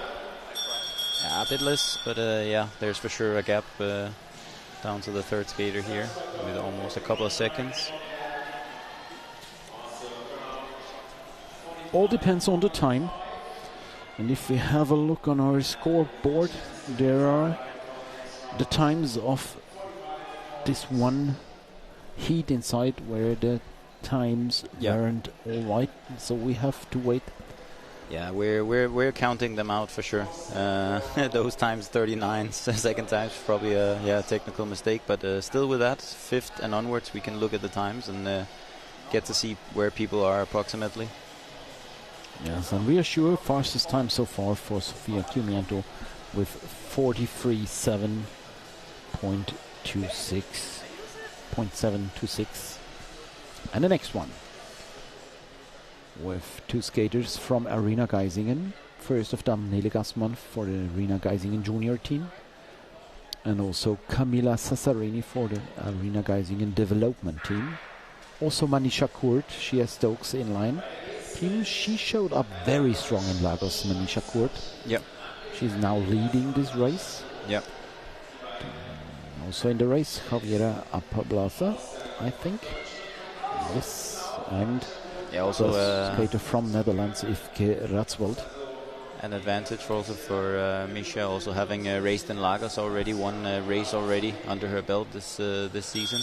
But here a little bit pressure from the German skater, Nele Gassmann. If she can build some speed here for trying to pass before the finish. Seems like she's following a bit here. And Manisha Kurt is from Switzerland, but she's doing so many laps here in Geisingen. Yeah, she is. Yeah, she's been here on quite a few trainings as well and trained with her. So I know she knows the track well, and it's not the most... The Geisingen is like an easy and a difficult track at the same time. It's easy because you have a lot of grip.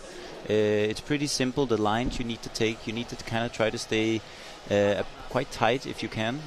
But at the same time, it's a difficult track because it's so fast. So you get all this grip. So what you need more actually is the stability, almost. Yes, and we saw yesterday so many skaters who got surprised in this first really fast corner, Yep. if they build up the speed, Yep. came across the line and did this first corner here, we saw, they're surprised about this big amount of speed they're bringing into this first corner. Yeah, for sure. Yes. Yeah, it's a completely different feeling on this track. You get this feeling of compression into the barrier, and then normally when you feel that, or you start feeling a little bit unstable, then maybe you tense up, you go higher. But if you do that, it only gets worse. It's so getting worse. Yes, it's what I'm you trying have to stay deep. Exactly, it's what I'm trying to tell also the skaters that come here the first time and try to do the fast stuff the first time. It's like, try to relax, but at the same time try to stay low and stay a bit relaxed, because if you start getting stiff, if you go high, it just gets even more unstable and difficult on this track because it is so fast. Yes. How to improve the stability? Go lower. It's Go what lower. the coaches say every training all the years, but there's unfortunately something about it. If you go lower, everything in skating becomes better. You can go faster, you can go more efficient longer, you get more stable at high speeds. Yes. It's what we need to train. It's it's a basic, but if you do the basics perfect in speed skating, you can be one of the best. Yes, and there's so many exercises you can do. Pascal Bruin is talking about agility is the key, and all the exercises for agility has to be done low. You know, really low. Yeah. I'm sorry, I got a little bit distracted. I just see the skater here out in the fifth start position, vibing before the race. It seems like she's ready, in a good mindset. Yes. But no, like you said, this training for speed skating, being in a low position all the time, and creating power from there, that's for sure one of the main essential things. But also through skaters of different ages, really, the agility you mentioned, coordination, technique, all these things we also talked about. There's for sure phases and important things you need to really work on, especially through the younger years, where you can change a lot with this. Yes, this might really be the key. Yep. It pays off in the end if you do it, for sure. Well, for the last lap, we see Lascaro in front, followed by Ivani. Dommel with a little gap, and also Zimmermann behind Dommel. With Lascaro and Ivani. Now with the fastest time, passing on the outside from Ivani. Yeah, that was 300ths of a second on the line. With the Hungarian skater coming around right at the finish. 46.102 for Ivani. Yeah. We get a little adjustment after the photo finish. We can also see with the unofficial time on the transponders, and then later the adjustment on the photo finish. It's really the margins here. And I think we see much more closer decisions in the knockout rounds. Yes. It's only going to get more exciting from here. Yes. From round to round. Yep. It's getting more exciting. You're completely right. It's always a thrill to have the commentate. Yep. Through the rounds, you see it's always getting faster, always getting more tactical, and always getting more thrilling. Yeah, I can hear your excitement. What are you most excited about this weekend for watching? Oh, there is so many races you're excited about. This is the pure speed in the 200 meters. It's a tactical element in the 500 meters. It's the endurance and the new format of the point races, and it's always the chaotic dynamic of the elimination races. So every discipline has something really thrilling through this weekend, and you're jumping from one discipline to another. And I think it's always it's also very interesting to have the points and the elimination mixed. So the audience and me too are able to have both disciplines in one day. So we see the points in the long distance and also the elimination races. We see the difference between the disciplines, and well, I think it's really exciting for the audience. Yeah, I agree. So you mean with when they race with some of the younger categories, the elimination, and then when the older ones they race the points, and then the other way around they swap them day to day.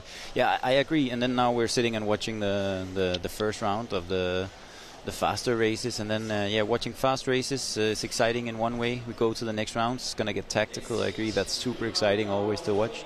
And then for me, I'm a little bit biased here. I know that because I was a long distance skater myself, so I know how it feels in there. But watching the long distance races, I really love the whole pack moving and the tactical game and all that as well. So I'm looking forward to see that as well. That's the last one. Yep. Heat number 15 with Luna Marilau from Arena Geisingen junior team. Yep.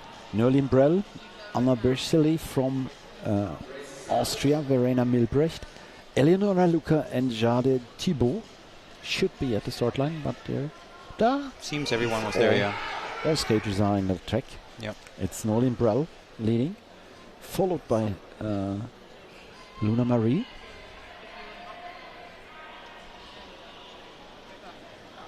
Yeah, this is one of the skaters I'm also looking a little bit for more from my personal point of view as national coach, of course. But it's good. I'm here to talk a bit with the skaters before and after, but mainly also just to watch their races, how they're doing, and talk with them in that whole process of racing. So yes, and on this level, the technical aspect is very important. Briefing and debriefing. Talking about what to do, and after the races talking about what really went good, what went not that good as planned. Yeah, for sure. I think every race there's always something that went well, there's always something that could be better, and talking through this process is where you really also improve as not only as a speed skater in trainings and all this, but also as a racer, because then everything you do in training for being strong or being fast, coming in here and putting it all out there for the races when you're on the start line, it's a very different thing, and it's a good thing to practice. So I see it very much as how to support the skaters in them to do their best performances, no matter what their current level is. The level is what the level is, but really to get that level out, that performance is something quite different, actually. Yes. Yes, it is. And we're changing from the ladies to the men. Seeing the fastest skater loss from yesterday in the junior men's category. Enzo Malfoy, surprising that he is the fastest junior. Enzo? Enzo, yeah, that was the time he said as well. That was crazy. We have with him Chris Schmieder, Lorenzo Vrije, Sergio Rivero Diaz and Maros Moshak. But we can only see 4 skaters at the start line. Yeah, here all these first heats we usually have the heats being stacked up with 5 skaters, then here not one skater not going to the start line, so then 4, and then later down they will add in the last extra skaters, but still making it as fair as you can from the numbers of skaters that are there and the seating from the Dobbin Sprint earlier. Nice view from our mobile camera.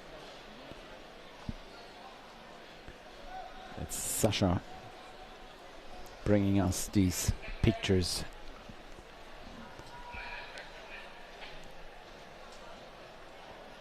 He's standing on the track, waiting to clear the track. Yeah. I'm very grateful to guys like Sasha or you, Thomas, or we also have Itai Drory here sitting next to us, editing one of his coffee talks, I think, with is it Jacob Melton that's being edited right now? So a coffee talk with Jacob Melton will also be possible to be found somewhere during the next breaks. During the next break, perfect. That makes the breaks a lot nicer. Yes, of course. Yeah. Therefore, you thought about this. It yes. seems, yeah. Yes, and Itai is doing a big job here. Yeah, Jacob Melton also. What an impressive skater, also. He was ill in August. He stopped racing, I think. Okay. Yes. Was he saving himself for this weekend? So he came back. He's skating the AGI now.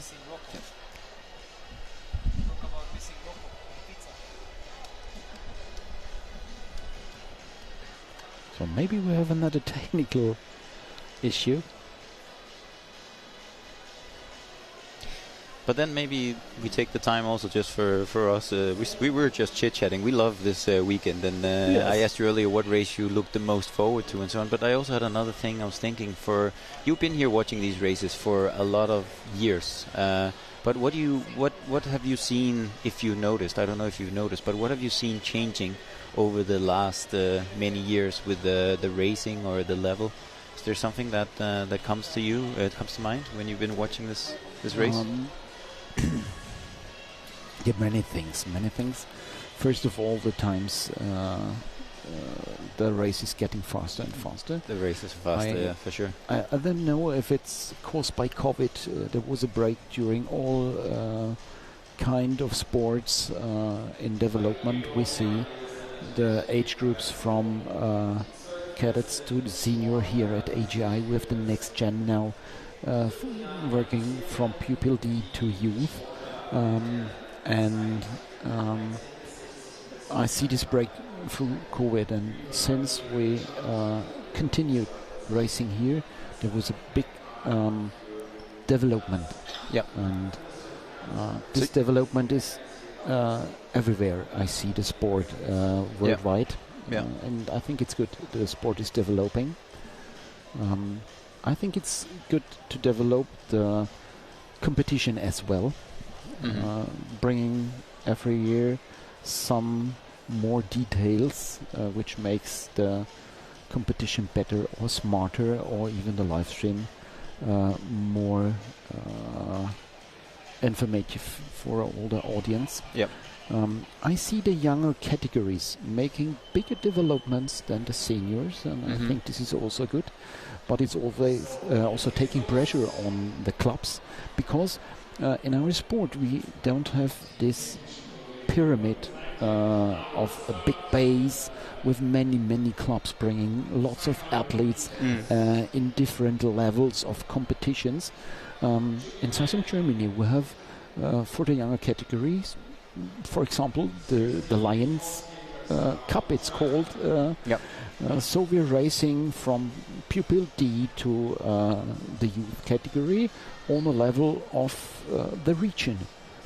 And if they want to race more, they have to do European races, and this is quite a big step to come from the regional level to this European level, and this is making pressure on the clubs. They have to get confident with this situation, and if the level is raising on the European level, they have to raise the level in the clubs.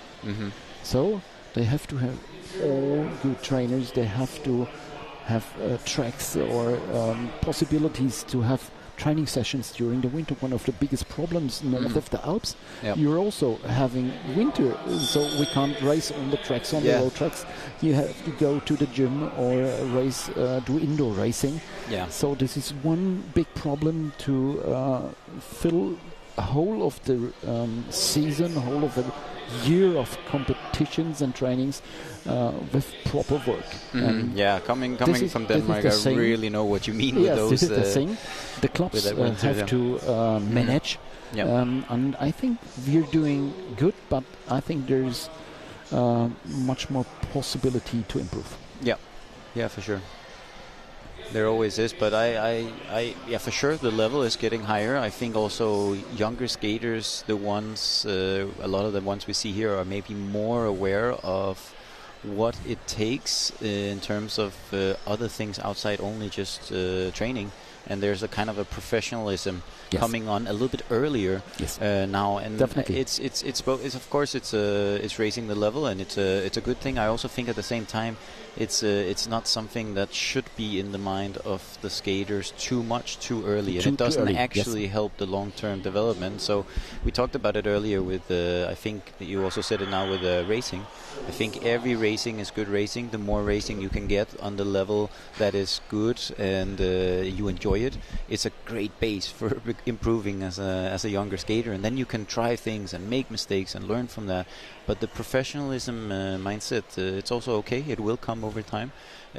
But it shouldn't become too serious too early, if you know what I mean. I even think up in the senior category, it's different from skater to skater, of course, but most people, they don't necessarily perform better by being more serious or so on if they're already too nervous in the racing situations. So it's a lot of things that play into this whole development up through the years, but I think also the mindset of balancing that out also is something that also is coming, but I think that's the next step after the professionalism, is also to realize what it actually means for the long-term sustainable development of a skater. Yes, but therefore you need, I think you're speaking about the professionalism for athletes. Yep. I think there should be more professionalism around the athletes. If you compare to other sports, there are paid trainers who can do continuously working. And I don't see this in our sport yet. In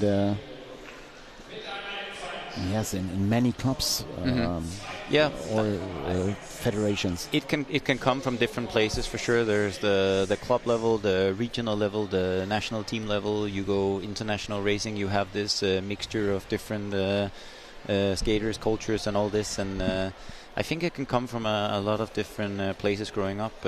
I think I had great opportunities, and you learn from also other role models and so on. I think in a small country like Denmark, this is what I grew up in, and I know from us how important it is also to gather within Denmark and do training camps in Denmark, and also to get to these races abroad. It really is a very essential thing if you're not growing up in countries where they have a big enough level to have big clubs and national races where the level is the right for a lot of skaters. Okay, you're talking about Italy. I think it's the only nation in Europe being able to do their own thing. I think they have so many clubs and a lot of tracks they can race on, and there are some regional levels who are much higher than ours. And we see during the world last year or the last years, they're up to the worldwide nations. And if you see the European Championships, France and Italy, they are battling hard. But it's always Italy through the last years who had the advantage, and so Italy takes chances in the amount of athletes and clubs, and in the other nations we have clubs, we have tracks, we have trainers, but they are far away and not really connected. So best structures I see for Italy in Europe compared to all the other nations, and so they're getting smaller and smaller and smaller. We mentioned the Czech Republic, who is a upgrowing nation. I think. But we have many other small nations with not so many clubs and athletes. Yeah, and of course, in an ideal world, you would love to have the best facilities and big clubs and big training groups, but it's the conditions that a lot of smaller, medium countries grow up under. But I do start to see that you see some, because it's maybe a little bit more international or globalized speed skating over the years, that you have more skaters from those smaller countries who also realize how they can have opportunities for improving, or on their own finding their way to improve the best they can. So I'm thinking that it's of course good to have a lot of people. We all wish for this everywhere. But when you can't have this as well, there is somewhat a strength also we see in some of the smaller and medium-sized countries. If they find a way, we really want to try to do it this way and do it well. You see good American skaters, they also don't have the big training groups necessarily. You see the Czech skaters we mentioned before, I do think they have a system. It's not only individuals, they do have a system, but they're doing something well in terms of development. And new ideas usually come from some of these places where you think we're not going to have the same good conditions for succeeding like they are in the biggest countries like we see Colombia, or you mentioned Italy in a European setting. These are, of course, have the nice facilities and nice big groups, but you need to also, from that position of not being there, think outside the box and like, okay, we cannot beat them in this, so we'll do it another way, and we'll try to find another way where we can beat them in this. And I think there's innovation, and you always need that for development in sport going forward. So I don't think it's necessarily only bad, but I sometimes growing up, of course, I also wish I grew up in Colombia or Italy and had a lot of people to skate with, but at the same time, I'm happy with the way that also shaped me, and I had to find other ways to do things, and I think we start to see that also from a lot of other medium or smaller countries. Yes, and behind us there's a media team coming to our sport. We are glad to have regional TV this year. I didn't put my hair.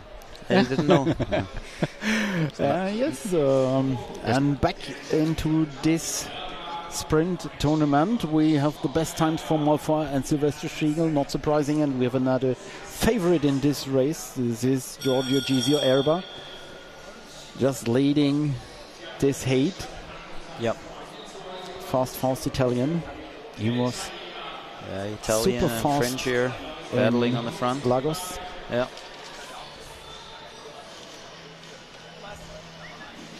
It was Paul Leglin. Yeah. 43.700. But best time for Enzo Malfoy, 42.417. And we have an official decision.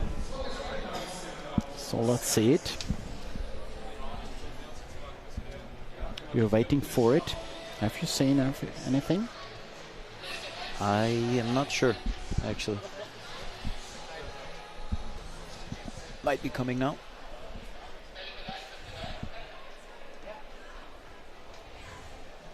Attention, official decision for heat number 1, number 567, Krish Meter disqualified for crossing the line.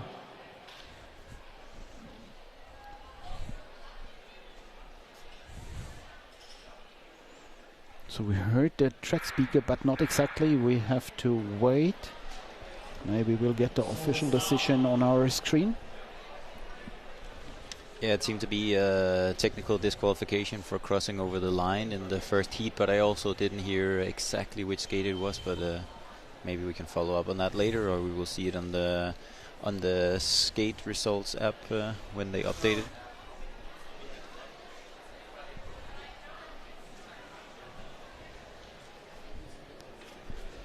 The official decisions should come here on this screen. So this is a new feature for this year. We try to improve, getting all the decisions to the commentary. How is it in other sports? You have experience in other sports, data support on commentating such events? Yeah, like I said, I was speaking I had here a bit of a messy start, sorry. Yeah, like the Winter Olympic Games, I did commentary in 14 and then here in 26, and it's a lot of nice resources you get from IOC, from the ISU, and you have background information of the athletes. You have a bit of background information from the athletes. I think it's something that I miss this in our sport. It wouldn't be impossible to implement by WorldScape. So if you're sitting out there and listening, just you mentioned WorldScape. Send out a questionnaire to all the skaters when they enter a championship or something, and then make a profile for each one of them, and then make it available to all the people that are hosting races that you can log in and see some background information. I think you would be happy with that, wouldn't you, Thomas? Yes, I would be super happy. Of course. You do a lot of good. Well, you have a brain where you remember all the results, and you have do some good research before. But I have Excel. Yeah, I know, but that's very good. That very good professional work. I think it's what you're doing a very good professional work in all this. I think more than me. I just come in here and then I sit and I talk away. Yes, and you have to prepare. If you if you're doing such documentation, you have to think about who got medals during the last season in the Continental Championships and Worlds. We had the World Games even last year. So there were many medals given to the athletes. And Just to remember then on a competition like this in Geisingen, you have to make any base of information to bring it to the audience. And we continue racing. Let's see the heat. I think it's heat number 7. Portuguese skater. Fernandez and Axel Le Turon. Oh, there was the passing. Oof, oh, a lot of they're passing. Close together. Yeah, very good race. Well, for the last lap, will there be another passing? Yes. Yeah. From 5th to 4th. So quite a bad start from the American Axel Moore, but he really got a nice passing in there all the way down from 4th position, I think, actually. But then it's going to get tight here on the finish line. 4 to finish. Axel yeah. Moore Le Turon. Very, very close. 100th of a second by chip timing. Yep. Maybe they will have a close look with the... Yeah, those are the finishes where you do have to go into the photo finish. I had the pleasure one time also of doing commentary during the race in Vergel also. And there I was walking inside the timekeeping area box and then back out and doing commentary and watching the races. But it's very impressive when you see what they do with It's the Belgian team. Yeah, it's the Belgium team, exactly like you say. So they're the ones that also can get hired and go around from different international races in Europe. They really are doing a good job. If you hear them working, there are the heats or the races, and if the races at an end, they're talking only by numbers. Yeah. They're exchanging numbers. Yeah. Everyone knows what to do. Yeah. And they're waiting in a known rhythm, what the one is telling or the other. Yeah. And with seconds they have the correct result. Yeah. It's some kind of magic watching them work. It is, and I think a lot of people, they don't realize, we had a crash here over the line. Just after the finish line, yeah. It seems to be all right. 5-8. Yep. Zero bus, he's back on his wheels. Yeah. Yeah, but like I said, in the timekeeping and the photo finish area, you really see the work that is going into like a point race or an elimination race. I was very amazed, to be honest, at how fast they work. Like you also mentioned, they have their process, they know who's doing what, and it goes so fast with the numbers. And then, you called them, but I really think that it's impressive. What we do, and now with the new points race system, it's every lap. Yes, with the this points, is pressure on the judges and the secretaries. It is, and to call it live throughout the races, have the live stream here with the graphics, counting up the points. It seems maybe somewhat simple, but I really think it's more than that. But they're doing a good job. Yes, I saw it last year in China. Every lap, 15 seconds to get the correct result. Yeah, exactly. This is hard work. And let's have a look on the qualified skaters. Malfoy, Sylvester Striegel, Vinot, Sidnich, Icon Breton, Barassoin, Adam Smith, Reichert, Laglin, Podlipski, Gizio Erba and Meta. And Meta with a time of 43.900. Quite fast for junior men's category. But we have 3 times under 43 seconds. Incredible for the juniors. Yeah. In the qualification heats. Yeah, These just the are first round. The knockouts. This is in the final. This is a 42 low. This is a 42 low for Malfoy in the heat. What a time. Yeah, and I think Enzo, like you mentioned, the French fast skater, he has a bit more, even I would say, to give. I think for his position, because of his high level, is just to get through this first round, and then it gets more and more serious. For sure. And we have another technical break. I don't know what the problem is. I'm sure they will solve it. Gives us time to have another few words about You have a coffee there, I see. Yes. I should have brought one. That would have been smart. There is a coffee machine. I kind of said it as a joke, but now it seems like I'm getting a coffee. That would be amazing. Medium is good, yeah. It's Itai with his coffee area, taking all the interviews so far. And of course, all the commentary people, they have to get some coffee if they need it. Yeah, I didn't know I was going to get a salary up here. I thought it was voluntary work, but if I'm getting it, I'm not going to complain if I get a coffee. It's going to be good. Yes. Black is good, yes. Thank you. So we talked about World Skate and things they could do. Yep. What about the world ranking? We see it in many other sports. Yep. Maybe a ranking for long distance and short distance. Yep. Maybe overall, would that be a chance for improvement of our sport?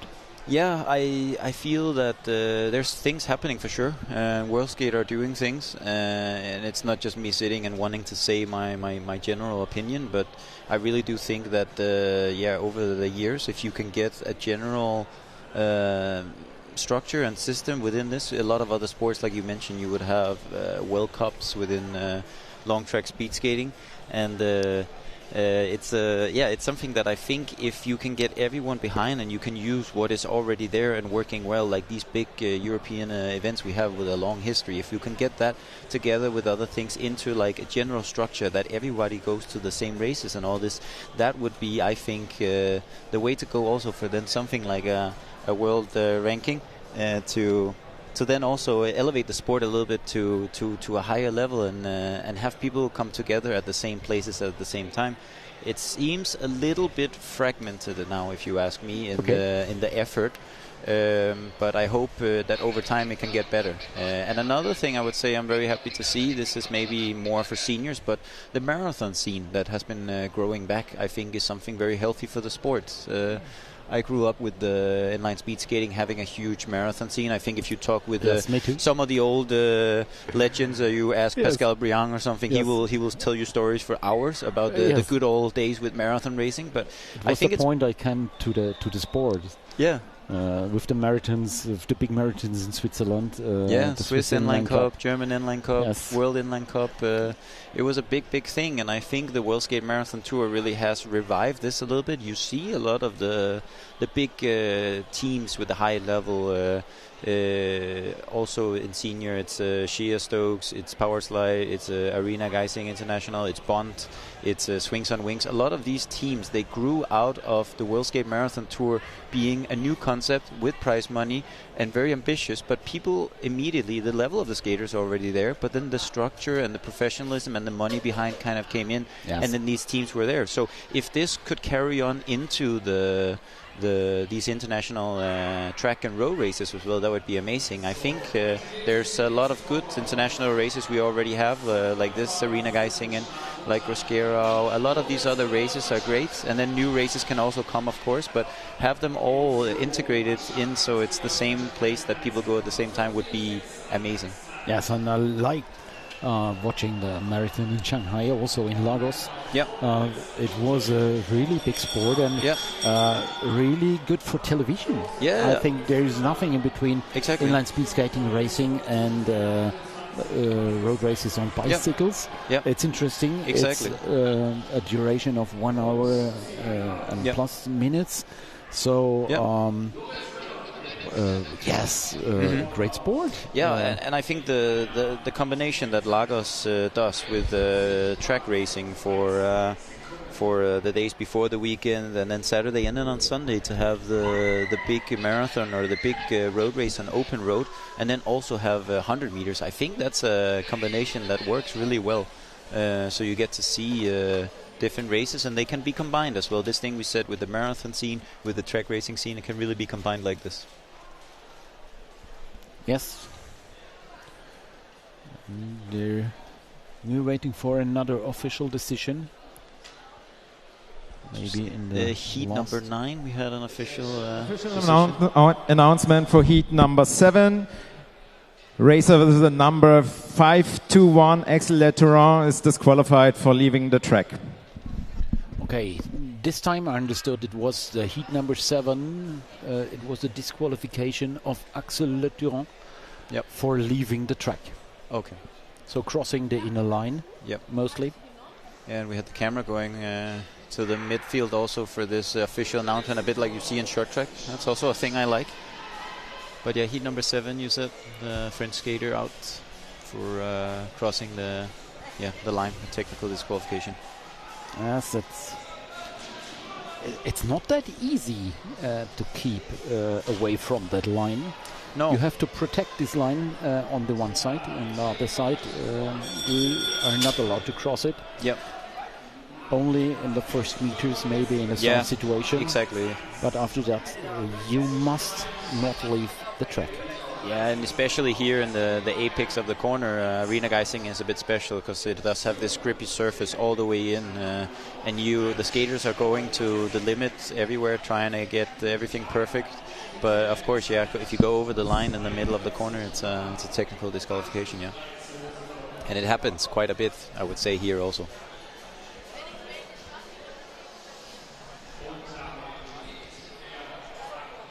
So the next one. Jacob Adams in the race. Jean Briand, Stahel Galland.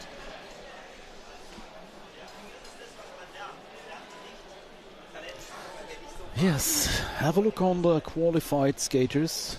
Again, more with the fastest time. Sylvester Striegel on SD Vinot, Sidnich, Breton, Barsoin, Adams, Reynolds, Müller got into the qualified.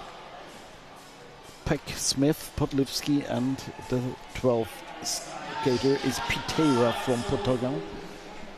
The Portuguese skater with a 43.638. Yeah, so that's the time we're looking for right now. 43.6 is the cutoff line for the top 12. Villain, Briand is leading the pack, followed by Galland. Adams behind them.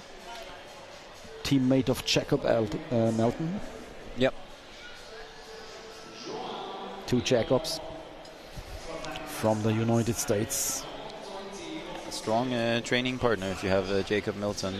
He was here in Arena Geisingen staying some weeks last year and training with the team while I was also competing. So we had some, together with all the other strong, fast boys, we had some ridiculous fast and hard training. Yeah. We have 2 tracks in the United States now. Yep. One in Florida and one, which is the other one? Where is the other one? I can't remember. Is it in? It's in the south, but what state it is? Yeah, I'm not actually 100%. The one in Florida is the new one with the new coating, correct? Yes, it's the one inside of the track cycling. Track cycling. Yep. And there's a new one. It's the Weber track. Okay. I think it's in Milton, if I'm right. Yeah, I am actually not sure. It's a parabolic with Mako track. Yep. So we have 2 tracks in the United States now. Yeah, so it's still impressive. Some of the really good American skaters we get, despite only, like you say, just with the 2 tracks now. A new track with a really high quality of coating and good shape and all this. But also here close to Florida has normally been the place where there's been the most the inline scene. Also, if you know some of the big names, also the ones that have went onto ice, like Joey Mantia, or if someone knows like Brittany Bowe and Aaron Jackson, it's all from the Florida area. But you're looking it up now. So the new track also in the Weber's Skateway. Is it also within Florida? Actually, it's nearby at least. I don't know exactly. Closer to New Orleans, almost, yeah. Close to New Orleans. But yeah, I think it's Florida. Yeah. Yes. So really, there in the southeastern part of the US. Yeah.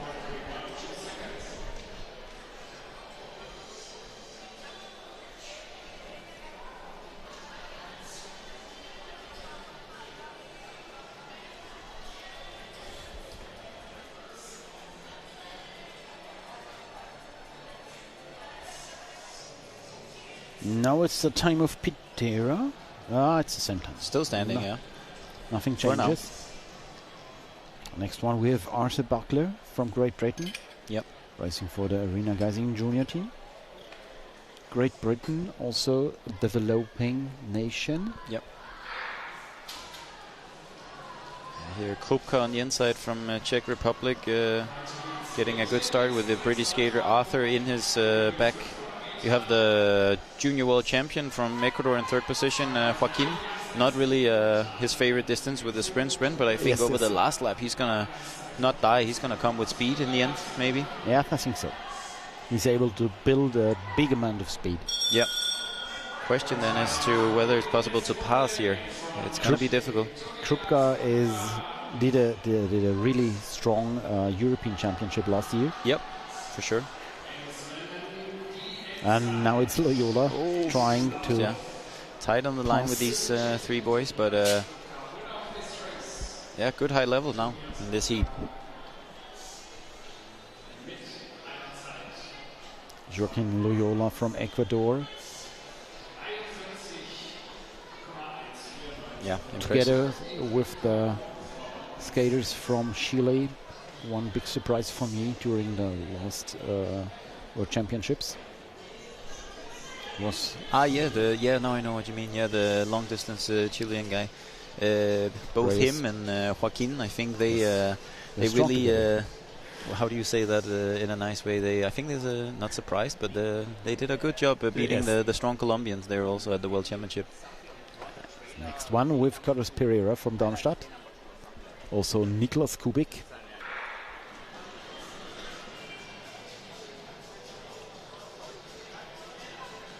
And always if we have a skater for the Manao skate junior team, we can talk about wheels. Wheels. This topic is really dominating. Skaters always talk about wheels, don't they? The skaters, they love to say, "Oh, what are you skating on? What is this? What did you see them do on this wheel?" And blah blah blah. Yeah, it's like the Formula One. It is. It is. It is so important how to get wheels and what wheels you use.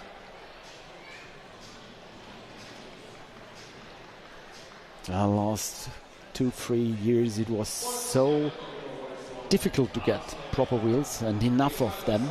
Yep.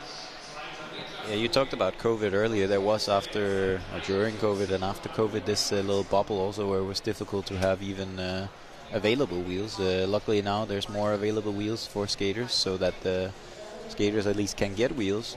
But yeah, things are getting more expensive as well, and it is a necessary thing in our sport with the best equipment as well. And with this time, I think Carlos Pereira will just classify in the list of the 12 best times. So I have to wait for a refresh. But if I'm right, he's placed behind Krupka. Next one with Von Strackles, also really fast skater for Double F. We saw Frank Fiers. I think he would also join the live stream. You should get him in and sit here and tell some stories. He's also good at that. Yes, he did so far. I worked with him during the Europeans in Sanforde.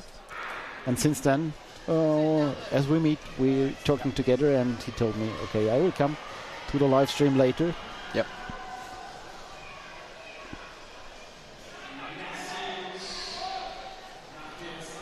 Nolan Langer from France, in front. Behind him, Von Strackles and Hugo Sanchez. These three build a gap of more than 10 meters. Maybe there could be some passings between those three. Yeah, they're close at the front here. I actually really enjoy these last couple of heats when you have skaters that are on a very close level being seated together. It's part of the game how they're seated. It depends on the times of the 200 meters. And if you get later in the heats, the level is coming more and more closer. Yeah, and in the next rounds we will have more and more of this, like we also mentioned. But yeah, the same way that we were impressed with seeing some of the first heats with like two fast French skaters in Enzo Malfoy or Damien Sylvestre in the first two heats. Then also I really do enjoy seeing these heats where people are fighting, of course, for the fastest time, but also they have to build up their lines for passing and all this. And this makes the heats very interesting. I will have to say now, I will be a little bit unbiased again. I have to. I have my coaching cap on again now, watching this race with the 2 Danish skaters in here. But I will maybe mute myself so I'm not too loud in the microphone, and you can continue the commentary at least through this heat. But I still have a bit of coffee left, so I'll stay here. It's always a bit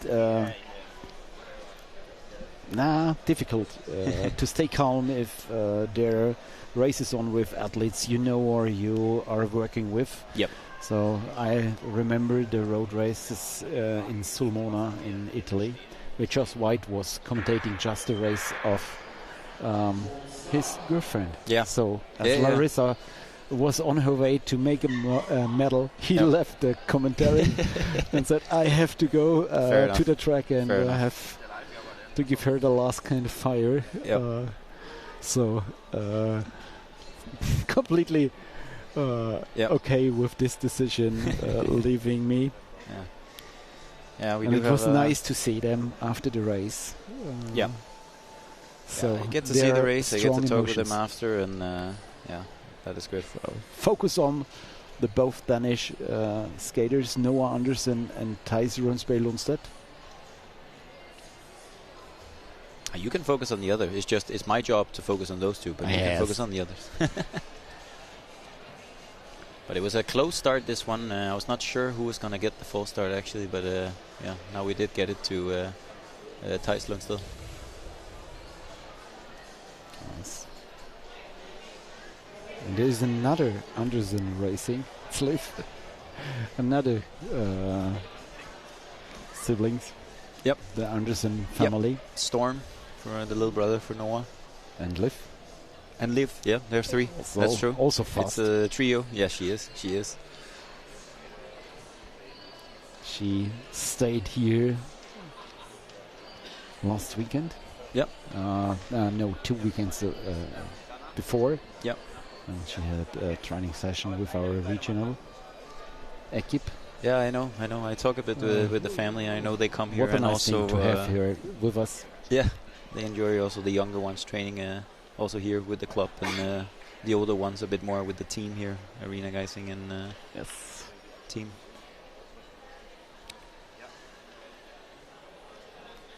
So lost another false start. Yeah.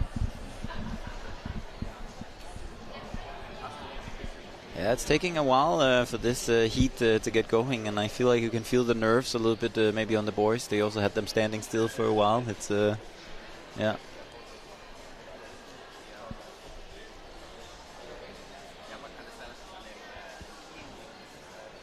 Yes, there's a new start routine. Yep. Some kind of. The Dutch skater Lars van der Klint with the second false start in this heat. So it's on your marks, ready, and then there is the gun fired. Yeah, the starting procedure have changed in terms of words. So yeah, on your marks, ready, and then the gun. Another false start. Yep. I saw it from the French skater. What did you see? LGO, the skater in the suit of LGO. I would think so. Which is this? We will see. Yeah. I said you could feel the nerves. It seems like it, right? Yes. It's the skater of... for me, I saw the skater in the second... The Italian skater, so... Yep, that's true. Yeah, in the second position. Tommaso Marciucchi. Exactly, yep. That's true. I'm not quite sure. I'm not a referee, but... it seemed like that was the call. Yeah, there it is. Exactly. The Italian skater. So we have 3 false starts. 3 of the 6 skaters. Yeah, record-breaking heat here, maybe. It's the first time with that many this weekend. Now they're off. Yep, we get them off. Who's getting the first spot in this first corner? This is so important.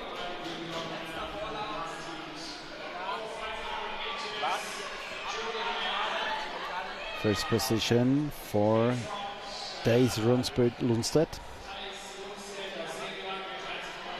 Noah Andersen in the 3rd spot so far. And Tommaso Marciucchi between them. You heard the bell for the last lap.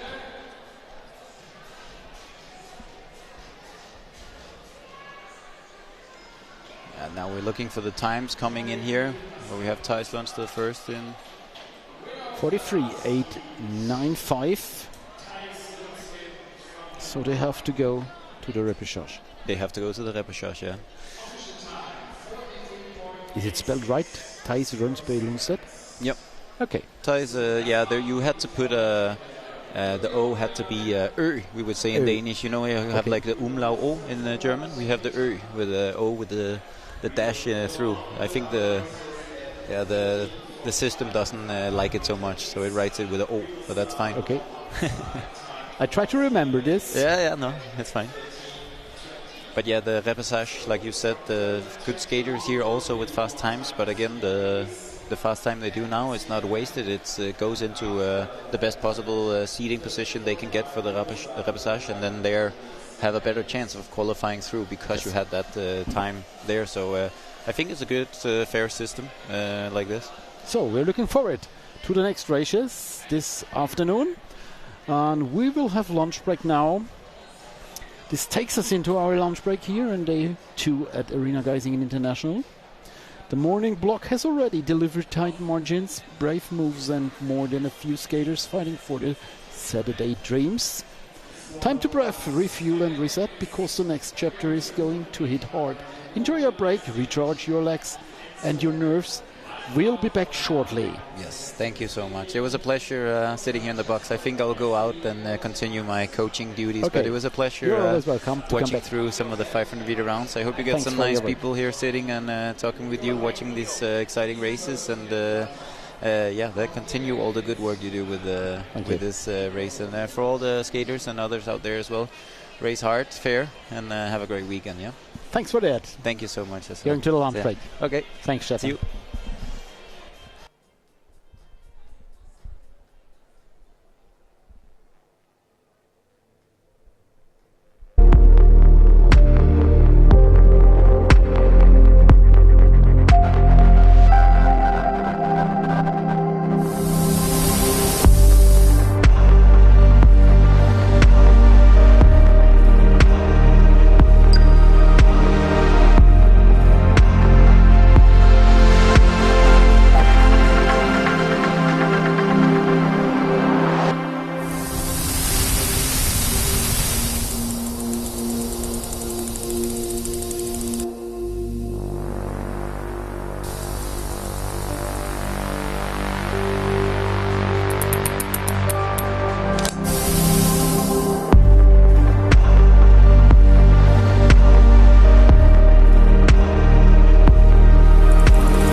So, welcome to another episode of Arena Geisingen Coffee. The guest right now is the one and only Jay Ingram. Hello. I'll let you present yourself a bit to the audience so they can see who is sitting with. I know you for so many years. I think they need to know you too. So, what are you going to say? Just go ahead. My real name's James Nathaniel Ingram III, but everybody calls me Jay. I've been in the sports since '77. Been coaching since '91, since 1991. Long times in the sport. How do you feel about Geisingen races this year? Do you see different in the previous years? Not only with I feel like each year it gets better and better and better. The fact that there's more races that are happening within Europe that are, I guess, could possibly take away from this. I don't feel like that's really happening because people know that this is a very prestigious event. Lagos is getting there. I've been to Lagos several times. It was really good, but when you have bad weather here, it doesn't affect you. Other places, you gotta go hide, you know whatnot. So, but here you don't have to hide. Big American team. You've been doing it. How many years have you come here? So this is I've been coming here since my first time here was 2011, I think, or 2012. As far as first competition was 2014. So I've been coming here since 2014. Yeah. Big group you're coming. It's becoming impressive every year. Yeah. And you have Jacob, who is racing amazing every year, even a new record now. Amazing to see the American progress in the European races. I wish we could see you in more. On a personal level, you know that I love training with the Americans, my favorite national team to train with, and also been coached by you in the past a bit. So it's Well, I always mean, a great like I said, pleasure. we've been bringing people to this event and then other European events. Like if you remember Christian Kiesler, I met you in 2014, 13. yeah, in Belgium. Yeah, So, Belgium was 13. Yeah, yes. yeah. So, so it's you, Hiroko, Gibbs. So yeah, over a decade A ago. lot of yeah. good people. Hiroki, we miss you here. Yeah. He keeps saying he's going to come here. He doesn't. Where are he you? never shows up. Hiroki, we're going to tag you at the bottom. You're going to have to show up eventually to Geisingen, our Japanese friend. But in general, people at home, like one of the questions was, why do you think our sport is not Olympic? Probably money. I mean, then this exposure. I think if we were able to get a couple of prestigious stars or other athletes to throw money at the sport, not just in one country but around the world, I think that would help getting the Olympics. But we all know this is a great sport, but the rest of the world doesn't even know it exists sometimes. Hopefully we can show it to them. I agree. I agree. I think that it's very hard to look from the inside and say, how are we not Olympics? And I got a question from the audience at home, and they were like, why are we not in the Olympics? And I say, yeah, we got to raise the bar of how we show the sport outside. That's where I think Geisingen is doing an amazing job. We set the bar of being the mecca of inline skating. Every skater in the world, I think, wants to skate here. Every skater want to be here. Yeah, yeah. So I think with the Olympians that have been doing ice, that do our sport, I think it's helping. I know Aaron has helped. I know Bart has helped. Quite a few of the Americans that made the team this year that are doing both, I think it helps. But, even they need to have money to be able to do both sports. And, Corey did great. Hopefully she's able to skate this year and go to the Worlds. But, it's... How do you see Corey in the races so far? When I first showed up, I know she was mad because she wasn't able to get close to the 14s. And then she broke the 14 in heat, which I guess is great. So... I guess we'll see what happens tomorrow in the final. Yeah, two skaters, I would say, very high candidates of success here. It's Corey and Jacob. Yeah. Jacob with a new track record, and Corey is looking very good. The bad thing, though, with the track record, I guess it doesn't stand unless you do it in the final. Yes, I believe so. Which is kind of crazy, but Jacob, it is what it is. We have our expectations for the final. Give us the show we need. Well, the cool thing is that during training, he said he was going to do 13.65. He got close to that. But then he did it in the heat last night, so that's kind of cool. So, and so we were joking last night, saying, well, maybe 13.5. I hope for him. I hope for him. He's setting the bar very high for everybody. That's for sure. It's incredible. I spoke to a few skaters the previous conversation, and I said, like, even off camera, and it was like, I remember 8-9 years ago, you come here, you do 14.2, you're already in the final, you had a 14.0, you know you're going to win it. Now you have 14-0. You don't even qualify for the finals. Pascal Brion said something to me and Dean that really shocked me. He's like, I think this track's too small for the speeds that we're hitting. And it's like all the tracks in the world are 200 meters, but it's like, I mean, he kind of has a point. I mean, we're getting to the edge. We're getting to where you can't go any faster. It's kind of weird. I mean, that's happened at home on our 100-meter tracks. We no longer skate in smaller rinks. We're in bigger rinks. Still on the same track, but the rinks are bigger, so you're able to go wider, but pretty soon it's going to be too dangerous, and We keep going faster and faster. I think the previous record that Estrada set, I think the first person to go under 14 was like 2017 or something like this, if I remember correctly. Now it's common. And now it's... Well, it's the technology, it's the training, and then the wheels are going to help a whole lot, so yeah.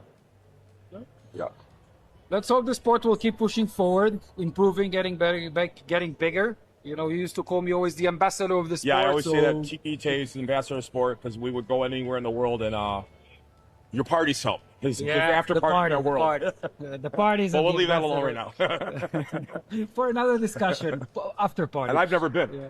You should I've never gone to one. My parties are the best. I always have to be coach, so I got to act like a My coach. parties are the best. Yeah. But thank you very much, Jay, for joining a small coffee conversation. I hope you like the Arena Geisingen coffee as well. Enjoy the rest of the races, and we'll see you in the next episode of Arena Geisingen Coffee. Bye.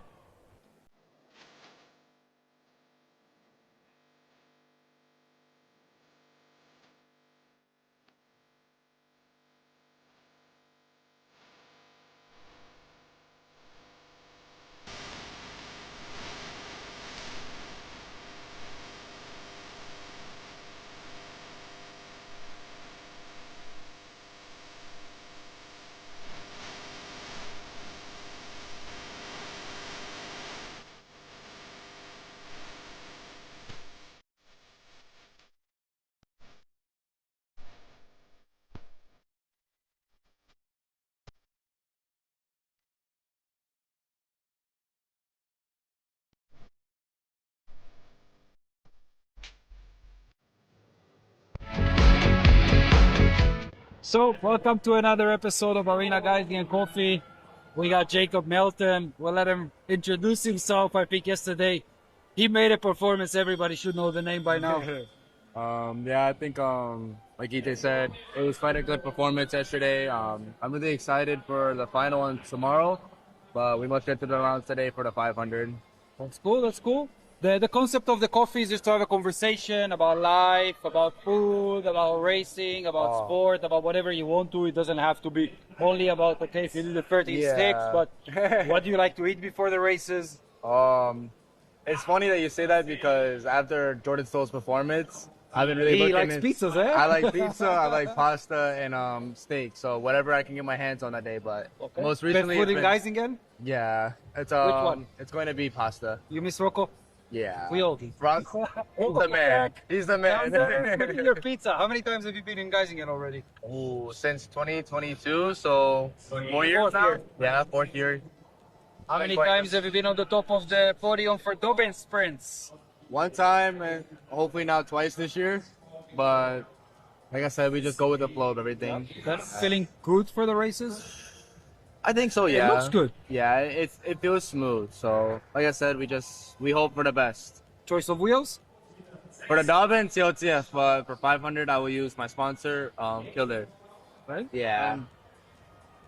You're going for the Dobbin Sprint. You cross the line. You just won it. What song you listen in your head? Oh, right on the spot. I feel like everyone would say like we are the champions, but I don't like that. I don't like that. I can't do that. Livio Wenger, we have to stop with that. Everybody's choosing this one. Livio chose it. Maybe Superstar. Superstar? Yeah. Okay. It's a classic. It is. Yeah. Plans for Ice? What about you? Me, what I would listen. I don't know why I have kind of Guns N' Roses, Welcome to the Jungle in my head. Or I would also go with a choice of one of the skaters that was here, AC/DC. Ivan Sirivia chose AC/DC. I think Thunderstorm and all this kind of like electrifying music goes quite solid here. Just to get hyped. Yeah, I think the hype is good in this kind of places. So that's like your pre-race music then? Yeah, pre-race. Pre-race also would be Eminem. Or some heavy rap stuff. I don't know why I always got it. Or my usual techno kind of music. But okay, everything goes as long as it gets you in the zone. Yeah, whatever clicks for you. Yeah. Training you hate the most? The most training I hate? Yeah, the training you hate the most. The coach comes says, okay, Jacob, today we're going to do X. What is that X? 1Ks. 1K repeats. It's my favorite race, but it's the most miserable, I would say, just because it's the hardest distance for a sprinter like me. Most loved training? Starts or motor pacing, like behind the bike or. Where do you train the US? In Orlando, but no tracks. Plans for Ice? I hope so for after this World Championships in Paraguay. Jordan Stones needs competition. I know. He needs competition. I don't think it'll happen soon, but that made us unstoppable. But I think I can try. You want to try? Yeah. So where will you go? Salt Lake? Wherever he is. I think Milwaukee. Okay. So where he started at, and I think it's a good choice. I think Salt Lake has great people there, but for everyone else that tells me, they said Milwaukee is best. Any superstition, something you will never do before a race? I will never wear my shoe the right side before the left. I wouldn't say that, but it's weird that every time I tie my skates, I do my right skate first. Every time. Okay. It's weird, but I only do my right skate first. So guys, if you want to win the Dobbin Sprint, the right shoe first. That's the secret. Exactly. That's the secret for the 13 lap. No, I had a conversation with Jay, and I had conversations with other people as well. That something is interesting. If you look 5, 6, 7 years back, getting a 14.0 would put you probably on the podium most likely, and now getting 14.0 won't even qualify you. It barely qualified this year. I was super surprised. I looked at the times today, and it was 9 people and 13. And I've never seen that ever. It's like the sport is pushing much fast, and as Jay said, I think we might need a bigger track soon because the speed is on the edge already. Yeah, I think maybe bigger track, but I think maybe we just need to go even faster to test the limits. Let's see what the limit is. We hope Jacob to set one for us today in the Dobbin finals on Saturday. Cheer up for him. I'll be waiting to interview you, hopefully as the winner and a new record. Have my luck, man. Thank you, Good Ite. to see you. Yes.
So welcome to the first episode of Arena Geisingen Coffee, and today our first guest, I will let him represent himself, Livio Wenger. Thank you very much. Thanks Aitai for having. How you feel, Livio? Good, good. Bit nervous. Big week coming up here in the AGI. One of the biggest weekends of the year. Probably the biggest weekend for our home team here in Arena Geisingen. Our How home. is the team looking this year? Good, good. We're good. We're good. We're What fine. are the expectations? I mean, look, we are a team that is basically a big development team. So the goal for our team is to bring juniors up into the development teams, the Kali teams, to the Arena Geisingen Kali Skate top team. So this is what we want. Of course, we have some absolute champions in our ranks, like Gabby or Matti. And yeah, of course, Matti we want. had a wonderful winter season. Yeah, of course, we don't need to talk too much about that.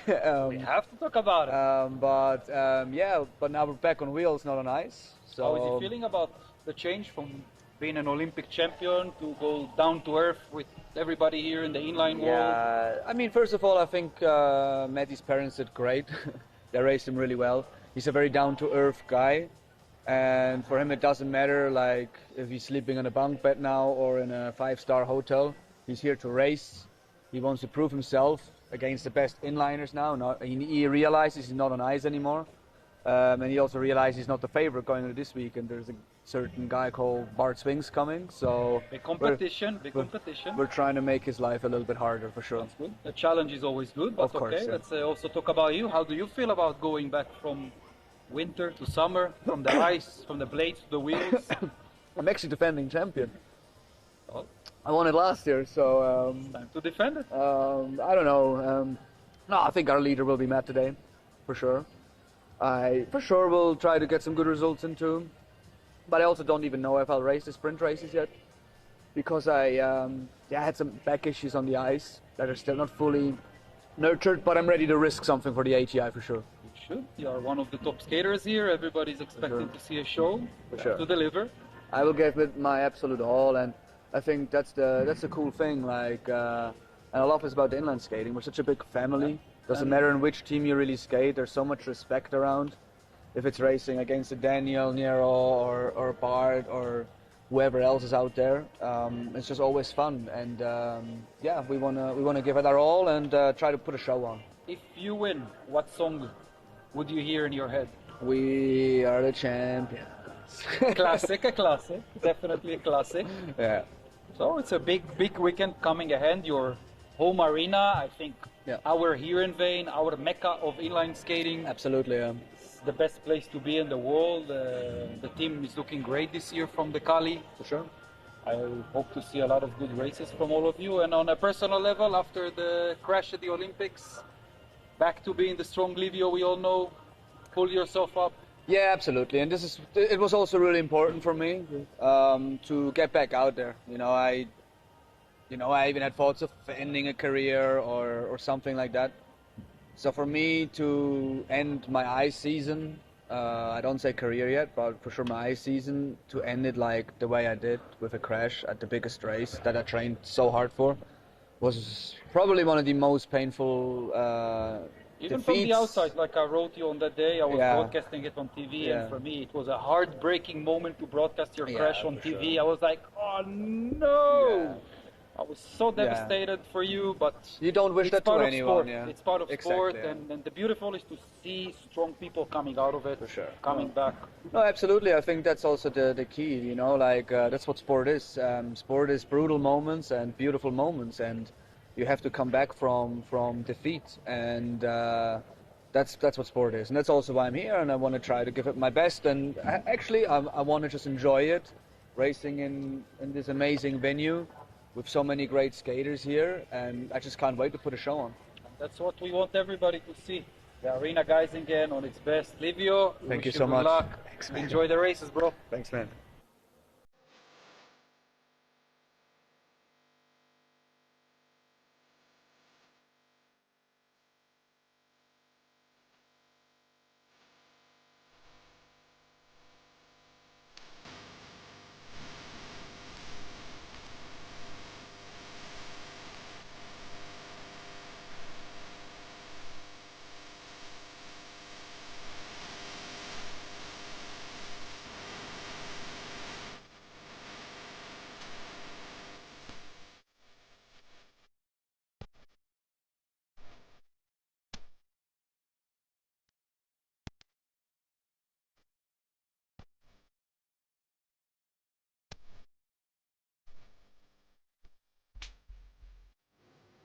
Fix the hair, fix the hair.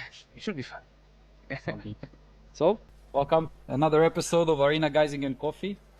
Ivan Sylvier with us today. So, Ivan, you want to introduce yourself a bit? Hi, I'm Ivan Sivillier, speed skater, sprinter. I'm 25 years old now. I won the Dobbin Sprint 2 times in 2022 and 2023. I'm part of the Team Arena Geisingen Skate SPSPSK. That's a long name, but Okay, a a great long team. name indeed, but A great okay. team. You're coming to defend 2 titles. Yeah. A lot of weight on your shoulders. Are you ready for this year? I'm ready for this year. Yeah, I feel pretty good. How I'm was in winter? good shape. What did you do? I went on ice the winter. That was my second full winter. It was pretty hard for me. Did not get a lot of coaching, so it's hard to progress on Where did ice. you train on the ice? In Insel, in Germany. Okay, Yeah. okay. With Yeah. someone specific that was guiding you, or? So this year I got the program with the French team and the French coach, and I was with a French member, that's Arthur Le Beaupin. Yeah. I was training with him most of the winter. I mean, aiming for a short distance, I guess. Yeah, I'm aiming for 1500 and 1K. Sounds good. How did it go? What was the PB on 500? 500 was pretty bad. I had 38.7, I think, something like that. Yeah. Okay, but it's the beginning. It's the beginning. Ice but- takes time. Ice Yeah, takes for time. sure. It takes time. I can't do a full corner yet. That's the main problem out of it. I don't It have will the happen. technique You, yet. so you only had 2 seasons on the ice. Mhm. And how do you feel transitioning from the ice to inline? I like it though. That's the You think I'm- it helped you? Yes. I'm not good on ice yet, but I think ice still helped me to be a bit more precise on inline. And no, I like it. It was still good winters of preparation for the inline seasons. And how was the previous year with the Dobbin Sprint here? Well, it was my best year, I would say. I just had someone faster that day, so Close. Close, yes. What do you think of the record this year? Looks like it might be breakable. I think it will be. It yes, will break. Yes, I think. Interesting. It will be crazy to see the Dobbin Sprint. Yes. Every year, I think the level goes higher and higher, and Yeah, just look and say, okay, Yeah, I make how sure- fast can we be? we will see. I think certain. Not talking just for myself, but I think a perfect lap could be a 13.5 with the material today. Yes. with Materials. the- What wheels are you going to skate on? Do you know? I will skate on TLTF. TLTF. Yeah. Just to put your faith in them. I see a lot of people skating on them. Yeah, I we think also it has a good sponsored chance. and yeah, Then with the team, with the arena, it's going well. it's a home track after all. It's a home track. I live at 200 meters from the track. It's pretty good conditions for me. No, I love the place and I have a good balance here. So And you have good coffee. and have good coffee. Thanks for that. Yeah. Okay, it's interesting. Okay, let's see if you win. What song do you want to be on the speakers? What would be? I just won the race. This song come to my head. I think that would be an AC/DC song. I'm not listening to it a lot at Okay. the moment, but something like Surprising choice. Okay. Yeah. No, I think it goes well with the atmosphere that we have here. It's definitely So, electrifying. yeah, exactly. So that's why I I think. can correlate to. Yeah, it's not something I would listen to the whole time, but for this type of moment, I think it goes well. Any superstitions about food before the race? Not really. Gonna have a whole pizza before? I could definitely. That would not be a problem. I know ice skaters who do that. They would not. They would. Even take the whole. Jordan Stolz Yeah. speaks about he eats everything, Yeah. the whole pizza right before a race. But okay, that's cool. I think that. As No, long as your body goes with the flow, it works. Exactly, and as soon as I think as you eat properly every day, you're good. Fine. I wish you good luck. Thanks a lot. I'll be here to see you after the races. Hopefully on the winning podium. Thanks a lot. We see you soon. Senior ladies, please prepare for start and come to the area of call. Senior ladies, please prepare for start and come to the area of call.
So, welcome to another episode of Arena Geisingen Coffee. We have the Portuguese, Jessica Rodriguez. Hi. Welcome to the show.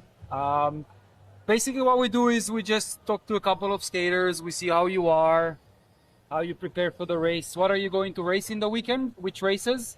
All races. All races. Yeah, all Okay. races. Something you like more than the others? I prefer long distance. Long distance. Yeah. Okay, that's good. That's good. You are better in the long distance. Now I'm better in short distance because my season ice, I do only short distance. But I saw you won the marathon last week. Yes, of Talk course. about it.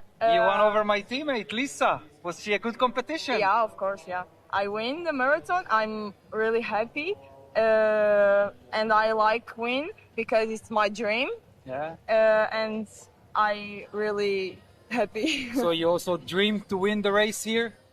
Oh yeah, of course. You think it's possible? I don't know, but I try. Well, believe in yourself. I yeah. believe you can. Yes. You of have course. the backwind. You just won the marathon in Lagos, which is not the easy marathon. It's not an easy course. Yeah. And I heard you had a lot of wind.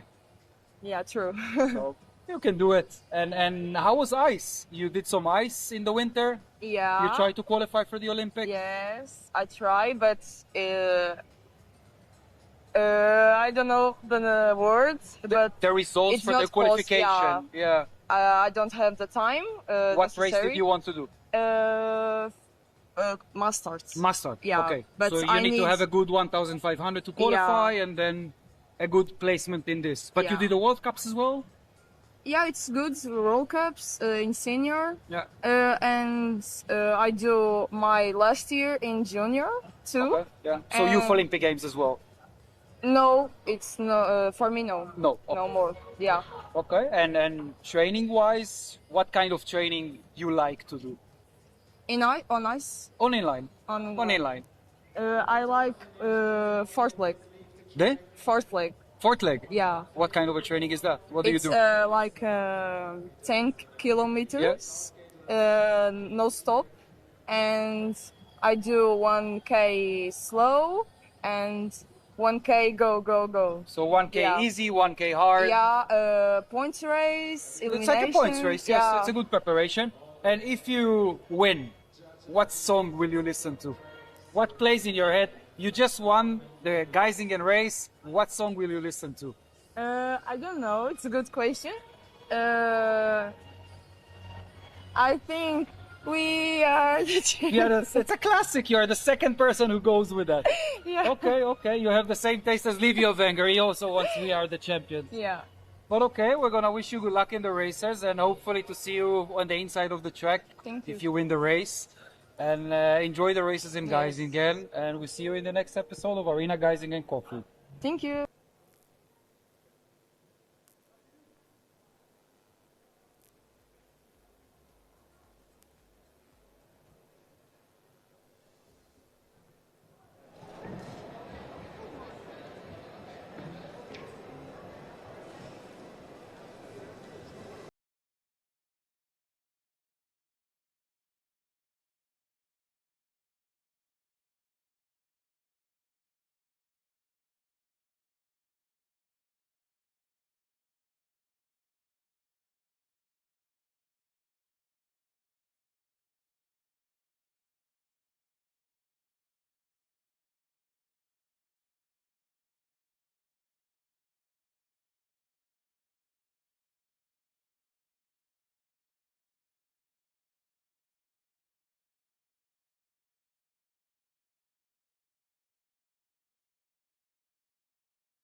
So, der erste Lauf hier jetzt auf der Bahn.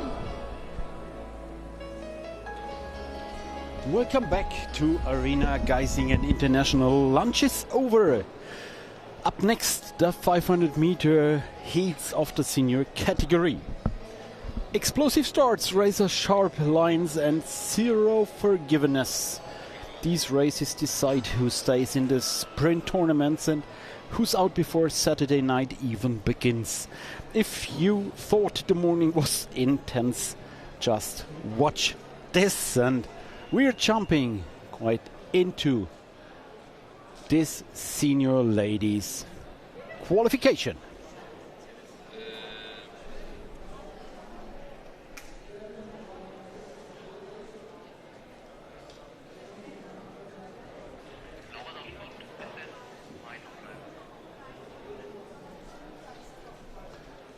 And let's start with the first one with Fran van Hout, the fastest lady from yesterday evening.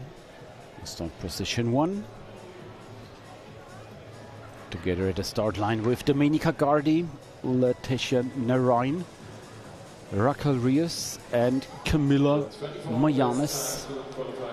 And if you want to know something about the qualification mode, the 24 fastest skater, they qualified directly for the 8th final.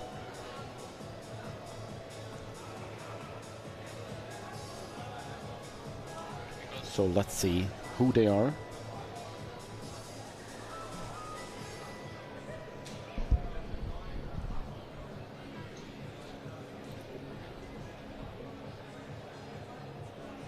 It seems we are not ready to start this qualification session.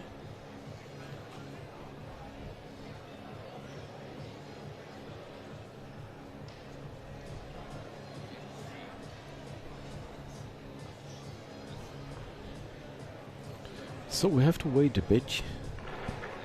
Looking down on the track, they're standing together. Checking on the equipment for the start gun.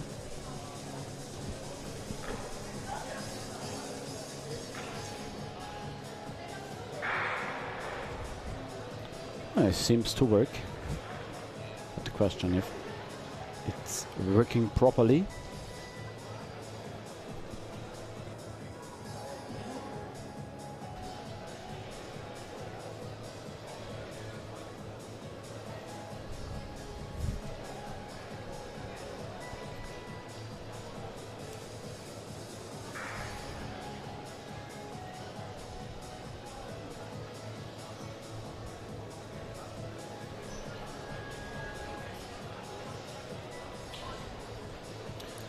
And we have a new operator for the mobile camera, I see.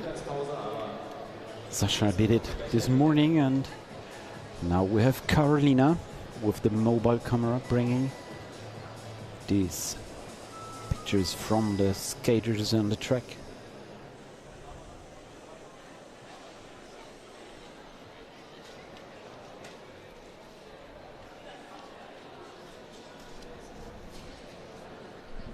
And we're still waiting for the first start. Referees and secretaries working hard with the starting gun.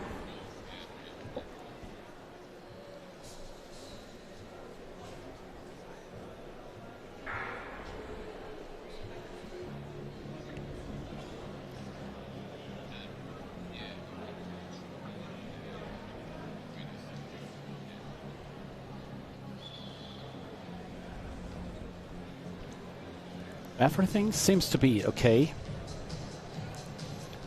Now.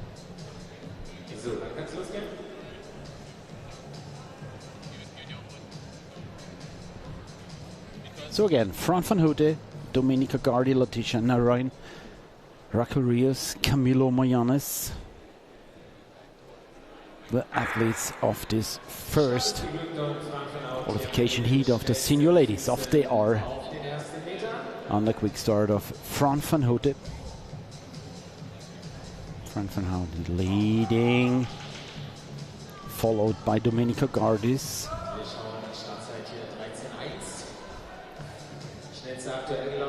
And they made a gap. One Hote and Gardi with a gap of, I think, 15 meters.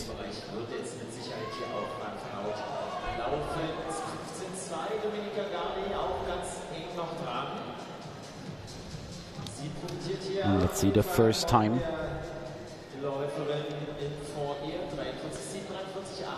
It's Van Houte with 43.734.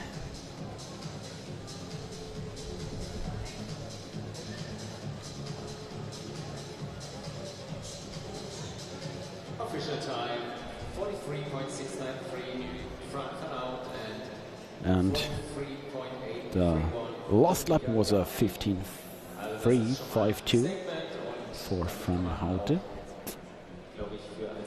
Quite fast. Second heat with Corinne Stoddard and Martina Pita, both of them racing for the Arena Geisingen and Kali skate team.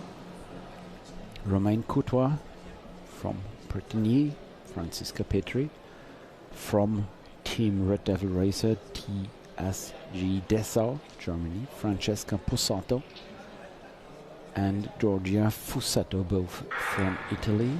But only 4 skaters on the track, both skaters for Arena Geisingen Kali skate team. Stoddard and Pita started in front, followed by Courtois, Romain Courtois.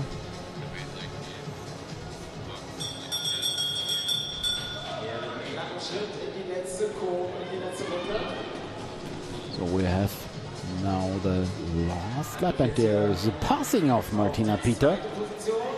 Now second spot, passed on the inside. Romain Courtois open up this inner line, and Martina Pita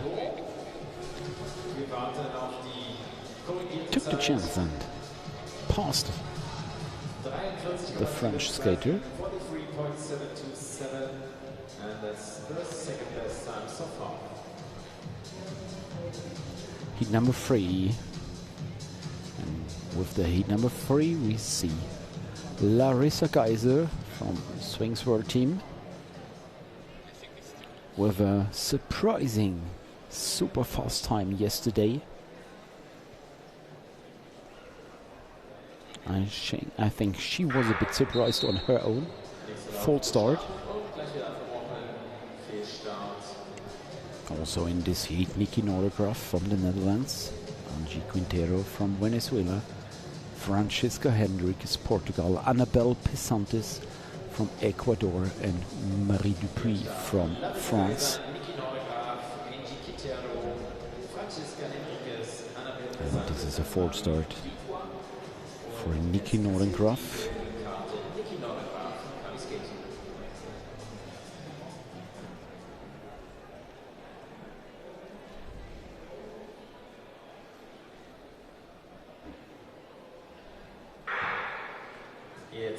Let's see what's possible for the long distance specialist Larissa Geiser, last year's vice world champion in Bedache. But in a long distance, this is a sprint race, 500-meter sprint tournament, and this long row of heats all belongs to the time the skaters are doing. At the end we have 24 skaters who will go directly into the 8 finals. The seniors, they are racing 8 finals because there are so many of them. And it's Larissa Geiser, and we have a crash of Niki Nordengraf after the finish line. Oh, this was a hard impact onto the barricades.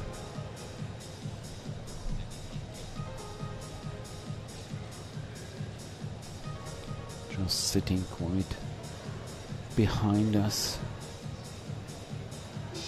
There's the Red Cross and the physiotherapists from the team. Number 4 from NL Racing, Luisa Gonzalez. And she's up again.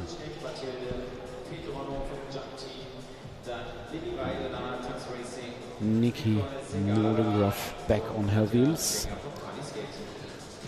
I'm glad with every crush we have getting the skaters back to their feet. So obviously nothing really worse happens to Nikki Nordengroff. And the next one is heat number 4 with Luisa Gonzalez, Spain, Anna Petuchnik, Austria, Mathilde Bedrono, France, Lili Weidener, Germany, Nicole Zigara, Ecuador, and Nadia Wenger from Switzerland, but I think it's Nadia Wenger we miss. In the lead we see Ciud from Spain. This is Luisa Gonzalez.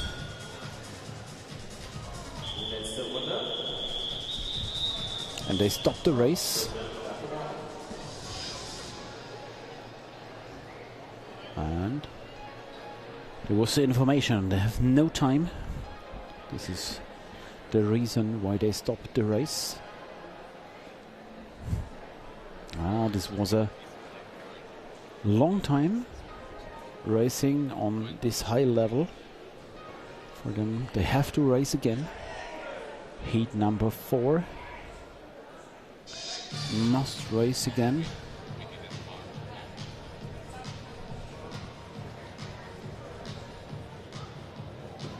So they have to regenerate fast.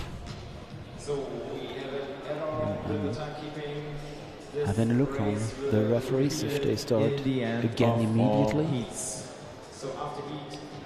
or if they give a little bit of additional time for the skater to recover.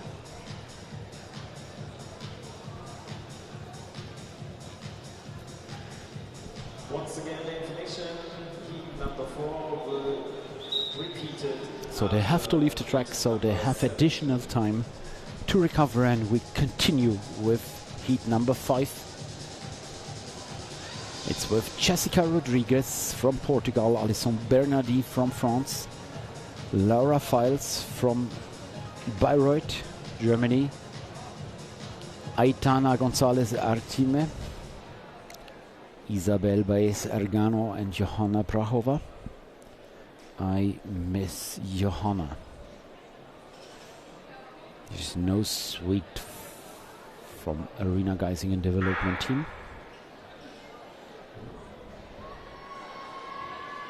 And in front we see Power Slide with Mako World Team. This is Jessica Rodriguez.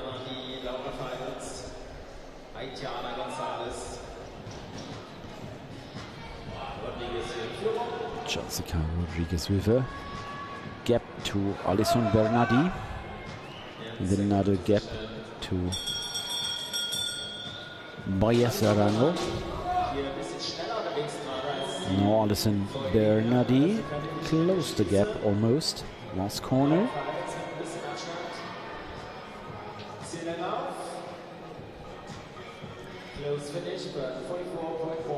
And they finished with a 44.137. Jessica Rodriguez. And heat number 6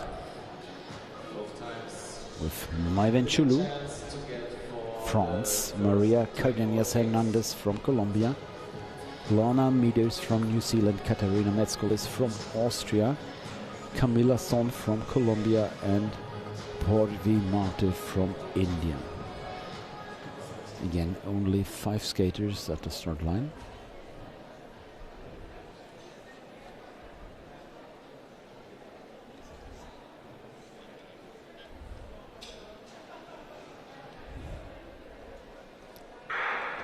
Off they are. Next race, It's the fight for the first spot.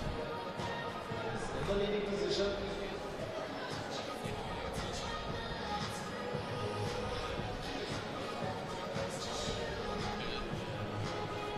Cardenas in front. And now it's Maiwen Chelou in the first spot.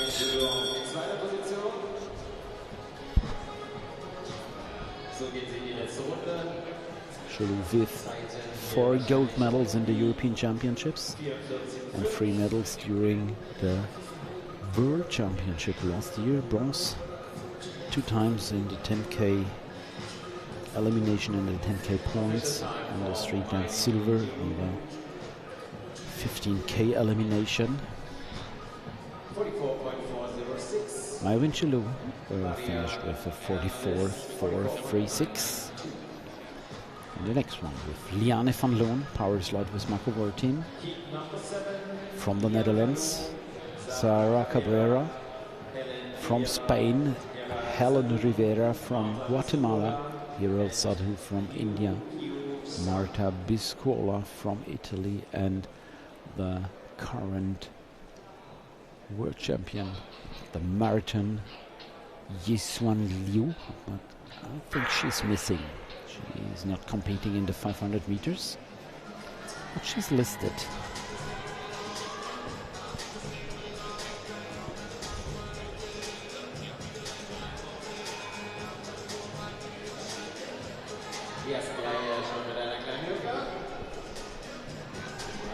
In front we have Cabrera, Rivera and Van Loon.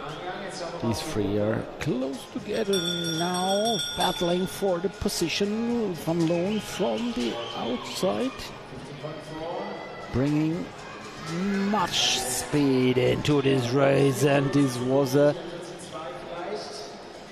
great move of Van Loon, winning this next heat with a 44.260. Liane van Loon, silver medalist, 1000 meters competition of the European Championships last year. Heat number 8 with Ona Rodriguez from the Arena Geisingen Kali skate team, Olignietis Mercado from Team City Run, both Spain. Jasmine Forster from the United States, Abril del Rio Calun from Spain, Shalom Barrientos from Chile, and Maria Casas Gil from Spain. Again, 1 skater is missing.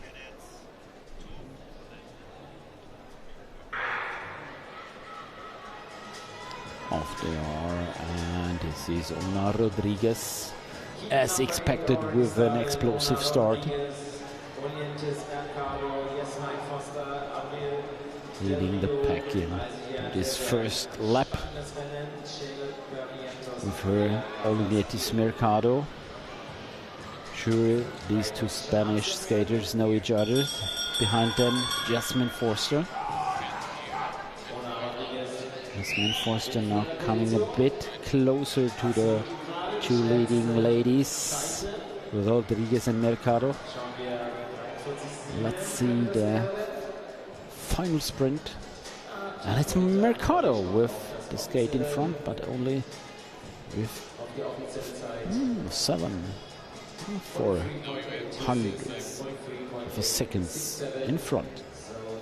Olignietis Mercado with a 43.826, and this is a fast one.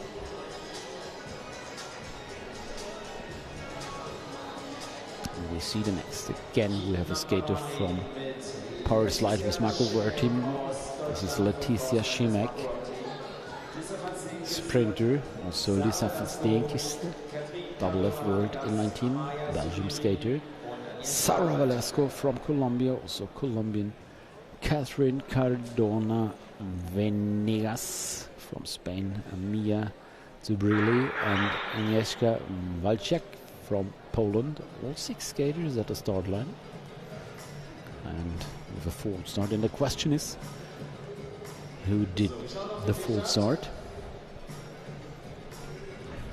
Waiting for the official decision. And the yellow card goes to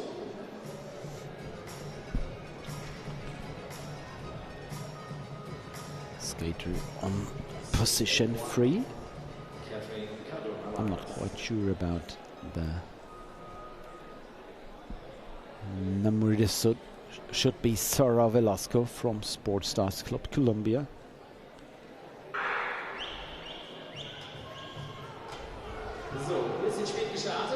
Leticia Schimek taking the lead, followed by Lisa van Stinste, first year senior. Leticia in front. German sprinter.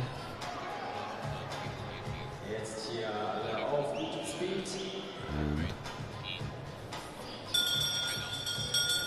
it's Lisa staying close behind Leticia. More corner.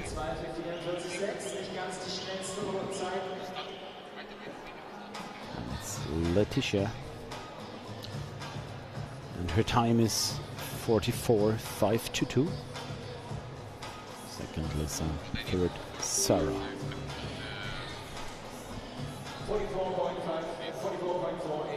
Heat number 10 with Maria Loreta Arias from Ecuador, also Ecuador medal in Congo. Carola Falco from Italy, Luna Diaz from the Scali skate team Colombia, Lena Suvica from Poland, and Raquel Ibanez del Olmo from Spain.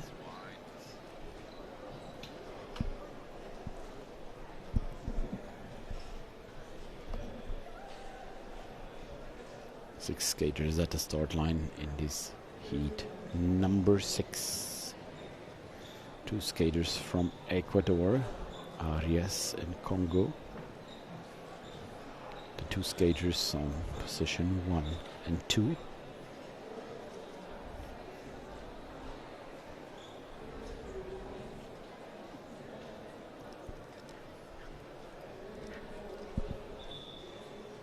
Full start. Once again, 6 skaters on the line. Heat number 10. Maria Arias. This is a full start. So, full start and yellow card for Luna Diaz. Phone number 703 or 68960. And once again, information. They will carry this full start through the whole sprint tournament, and if there is another full start, they're out of the competition. So take care not to make a full start. In front we see from Bondwar team Maria Arias, now on the onside. Madeleine Congo secured the second spot. Behind her, Carolina Falco. Now with a gap of 4 or 5 meters. Last time it was a 15.5 last lap. So fast going for all those ladies. 44.404, the time for Maria Arias.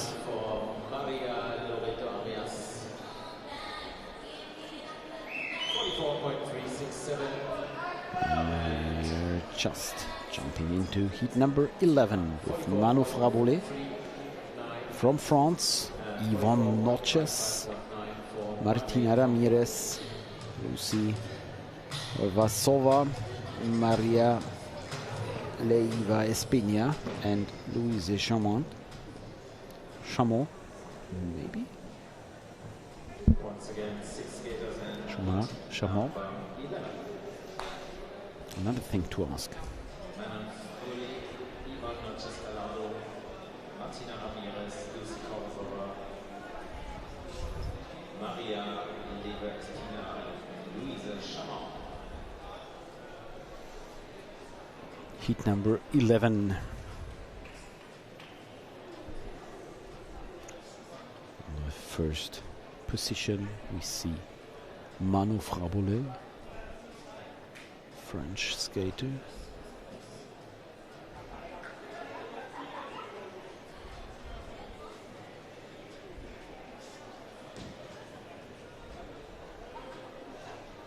last year European champion in the 1,000 meters and bronze medalist in the World Championships relay with the French team.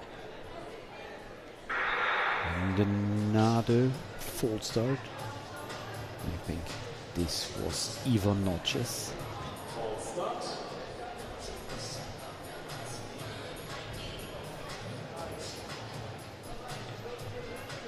Yellow card to the skater from El Salvador.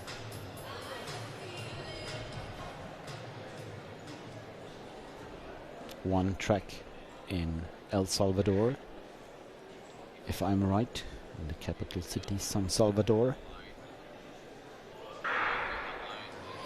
And Ivan Notches, for sure the fastest sprinter from El Salvador, leading this race. Look at this pace and this strong acceleration from Ivan Notches. Always good for a strong sprint tournament. But maneuverably, she came close behind the skater from El Salvador. Last lap further. Is there an attack from maneuverably on the last meters? Maybe on the outside. She built up a lot of speed, and yes, this was really close and a fast one. This was 43.979 for maneuverably from this side. Should be maneuverably on the outside with the wheel in front.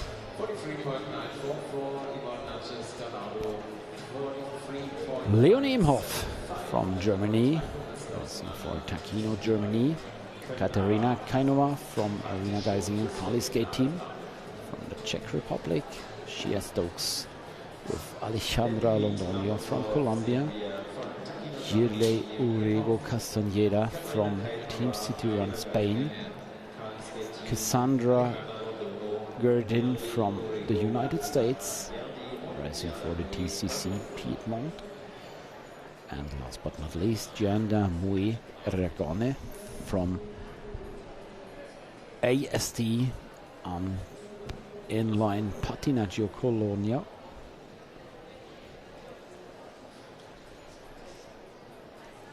All 6 skaters at the start line to race this qualification heat number 12.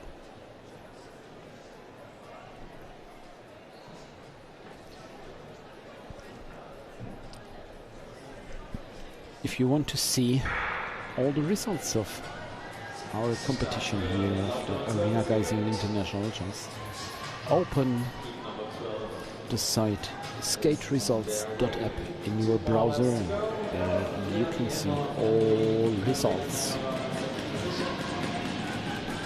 of this competition.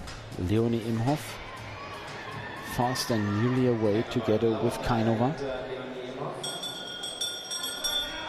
Katarina Kainova raced the World Games and the World Championships last year for the Czech team. Leonie Imhoff on the inside, and it's Katarina Kainova with the wheel in front, coming and passing on the outside. 44.446 her time.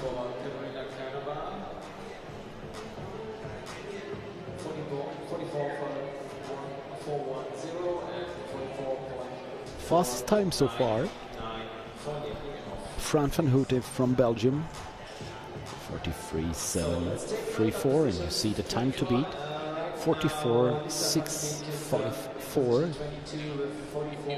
If you want to get into the 8th final directly, you have to be under the 24 fastest skater, and the time you need currently is 44.654.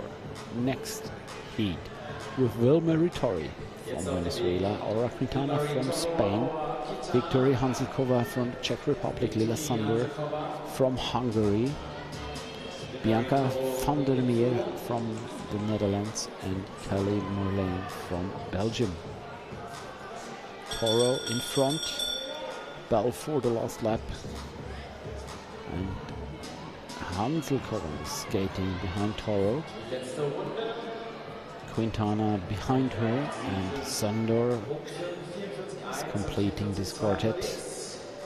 And we have Wilmer Toro with the fastest leg in this heat, 44.174, followed by Quintana and Hanselkova and Sandor. And Van der Meer and Marijn Delf with a gap in between. The next one, heat number 40. Dalia Sobranis from Geisingen, Kali skate team. Guatemala, Angelina Otto, Swings World Team, Germany. Victoria Dabrowska from Poland. Shan Renker from Asphalt Roller, France. Monika Bracharova from Arena Geisingen Development Team, and Susanna Rocchetti from B-Roller Patinagem, Biella.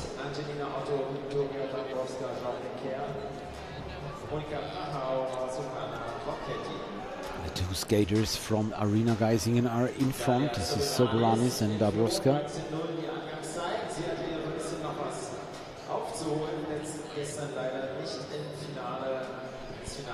Dalia Sobranis skated the World Games, got a bronze medal in the 100-meter sprint last year in Chengdu. And this was very close. Angelina Otto came from the outside, 44.547. Oh, look at this close decision. Otto, Sobranis, Dabrowska.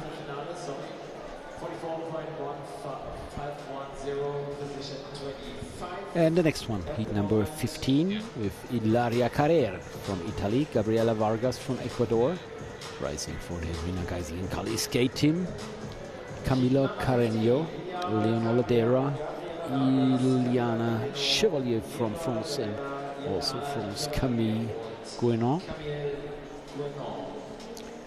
Gabriela Vargas was very successful last season with a gold medal in the World Games and the points race on the track and the silver medal on the elimination. Also a bronze medal in the points race on the road. Not a specialist sprinter, but fast if needed. And it's in career leading this heat number 15.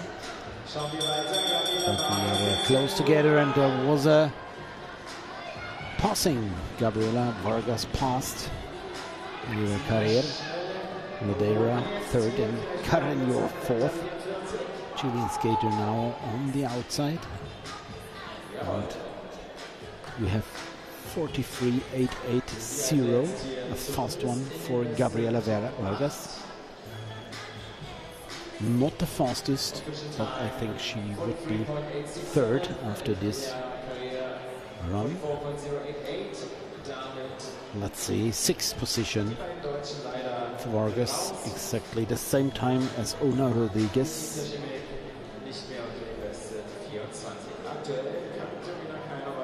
And heat number 16 with Marine Lefebvre from France, Lubna Benkanou, also France, Paige Dawson from the United States, Amber van der Meyden from the Netherlands, also Netherlands, Dennis Neuwenhuis, and Nele Neumann from Germany.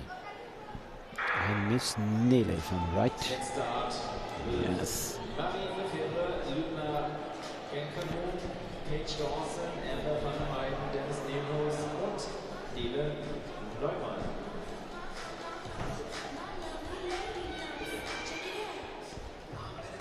That's who's in front. It's Lubna Benkanou, followed by Marine Lefebvre. Konnte jetzt aber hier die Lücke schließen mit einer sehr schnellen Runde. Und auf jeden Fall auch mit einer Zeit unter 44 Sekunden. 43,7 vielleicht. Mal schauen. Let's see the time of the both French skaters. Oh, was a fast one. 43.726 for Marine Lefevre. Oh, very close together with Lubna Benkanou. Only 400ths of a second behind her. This is so close. And we have heat number 17. Last one with Mariana Martinez Gaviria from Colombia. Also Colombia, Cali Delgado. Claudia Batalla from Spain. Larry Scott from the United States. Sara Petanuso from Italy. And Mireia Medina from Spain. All 6 skaters on the track.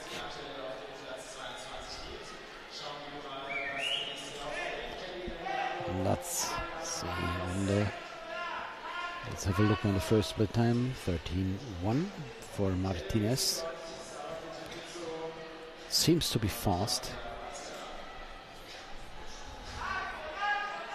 Delgado behind her. So it's Martinez and Delgado in front with a gap of maybe 10 or more meters, 12 maybe. And on the inside, attack from Delgado. Oh, very close together, 44.426. And second, Mariana Martinez Gaviria. So we have all the heats done of the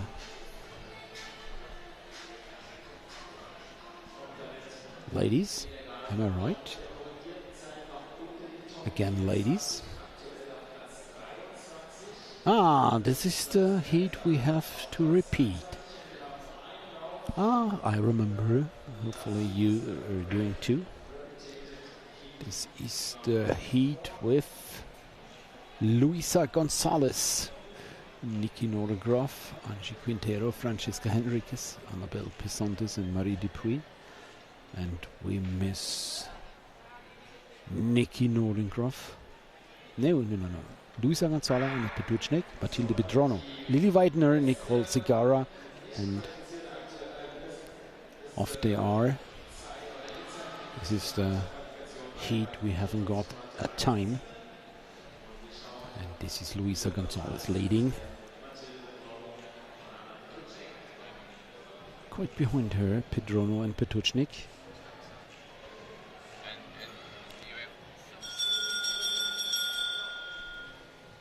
Anna Petuchnik is coming from Wörgl, where another big event is hosted during these spring races.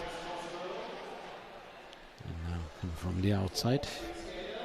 Let's see the time, 44.151 for Luisa Gonzalez, Pedrono behind her, and Petuchnik. So, now we've finished the heats of the ladies. Senior ladies.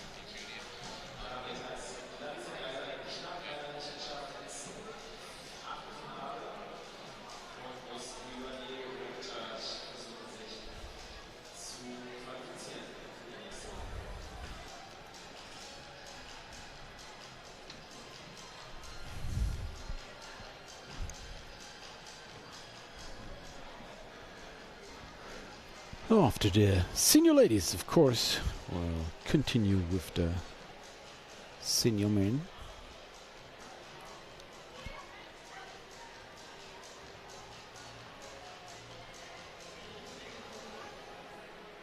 And we have the 20 fastest men who will qualify directly for the 8 finals.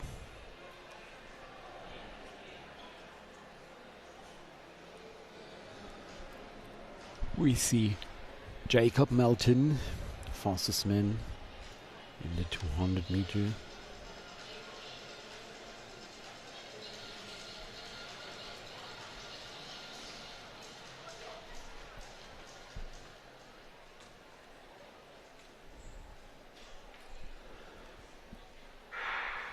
first heat with 4 starters: Jacob Melton, Adrian Alonso, Ryan Dawson, Junior de Blas. I don't see Niels Bühnemann. Look at the speed of Jacob Melton, made a gap in less than 1 lap. Melton, Alonso, Dawson, Dubois. Bell now.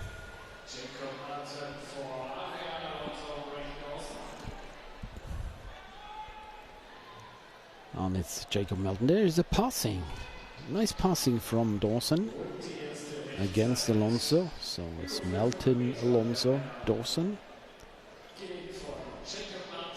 Junior de Blois on 4th place.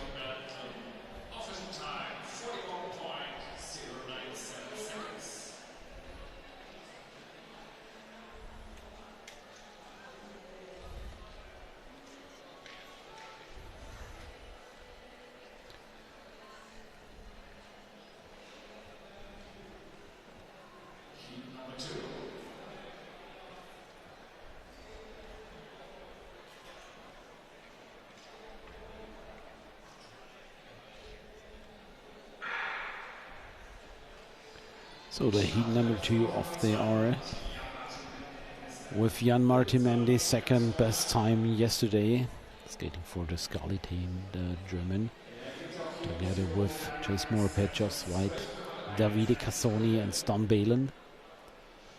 Mende Balen, Cassoni, Morphet White. This is the order right now as they get the bell for the last lap.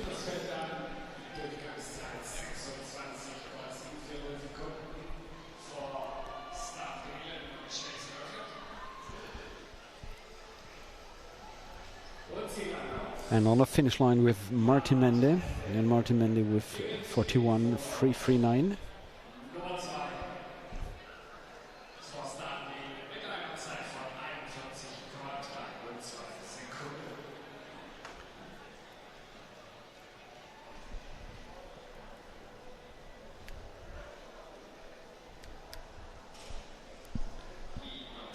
Next heat to come, heat number 3 with Anand Kumar Velkumar from India, Tamino Ome from Germany, Joel Guacho from Ecuador, Pedro Figueiredo. We will learn it. And Joshua Wood from New Zealand.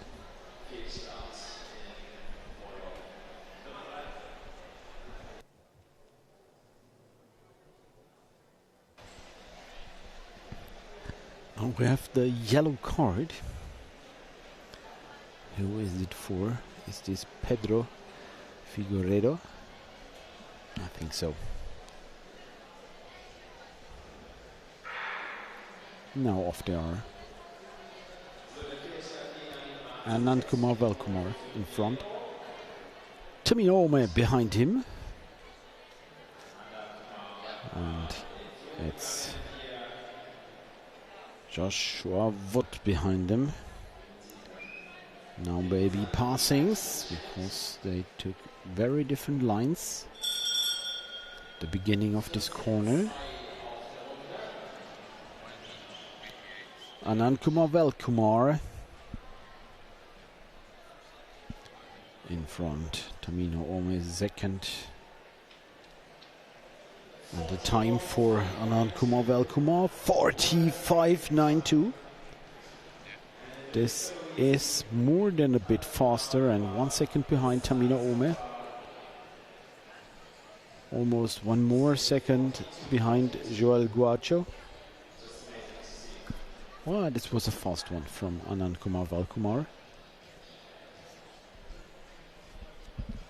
Heat number 4. With Yvon Sivillier from Arena Geisingen and Kali skate team, the Frenchman. Racing together with Faberson Bonilla from Guatemala, Sebastian Ruiz from El Salvador, Suri Surve from India, Mikel Medina from Spain. And these 5 are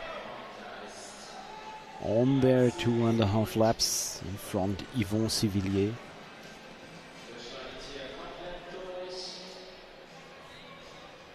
is able to race so fast laps here on this track.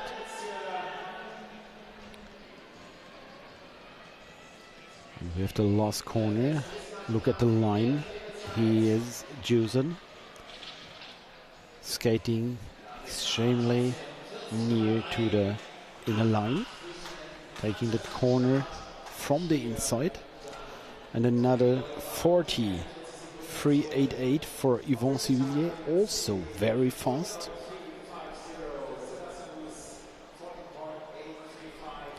So, imagine the speed they have.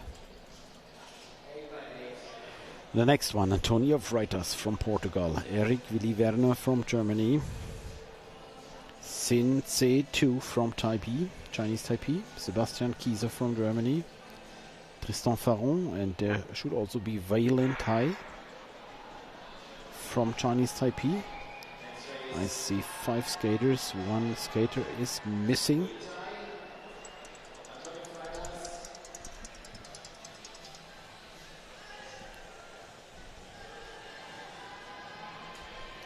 And it's Sin C2 who led the race. Now it's Freitas in front, I think. It was a passing.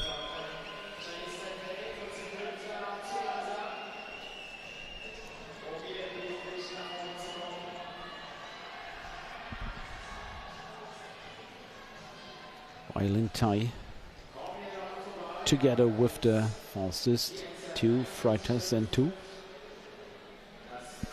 A slower heat, 41.550, but a close decision. You saw this replay.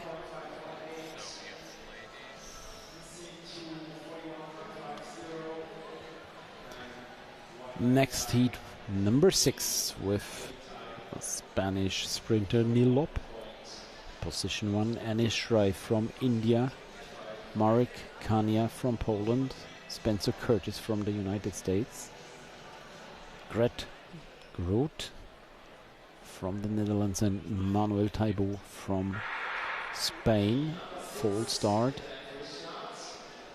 but all 6 skaters on the start line.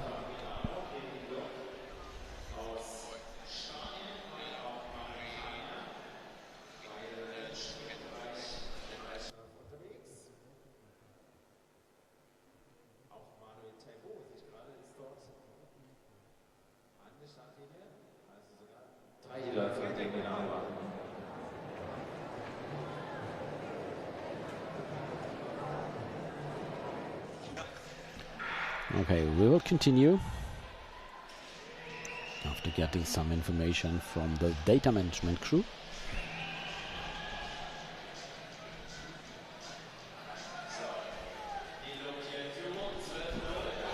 Nilop is leading, followed by Rai and Kanya. Kanya tries to stay close behind the leading skaters. This is a trio now. And an attack on the inside. Rai used the opportunity, and also Kanya did, because Nilop was not along the inner line. So this opened up opportunities for opponents leaving the inner line, and so did Rai and Kanya. Nilop only 4th, but it was a faster heat with a 14.989 for Anish Rai.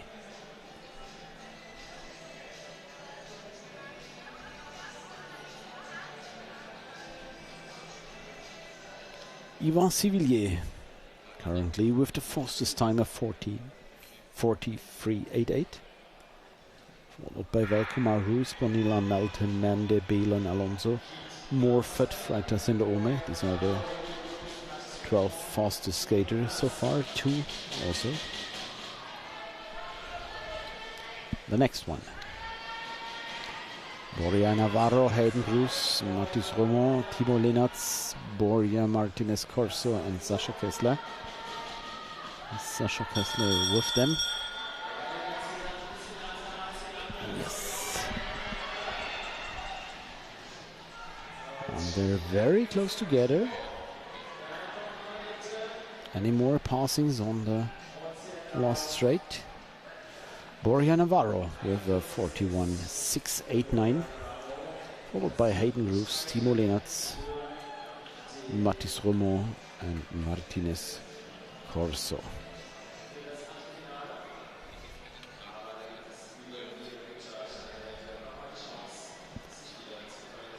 Heat number 8. Arthur Le Bopin from France, Emmanuel Silva from Chile, Miles Mead from the United States, Daniel Nero from Italy, and 2 more times the United States with Trevor Kraplin and Daniel Uribe.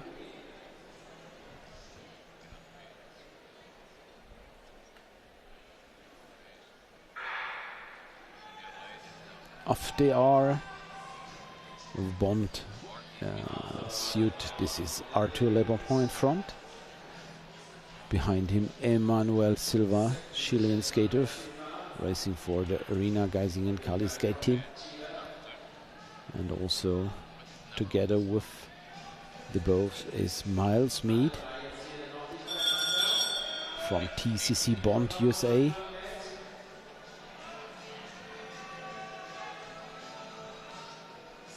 And we have the passing of Emmanuel Silva.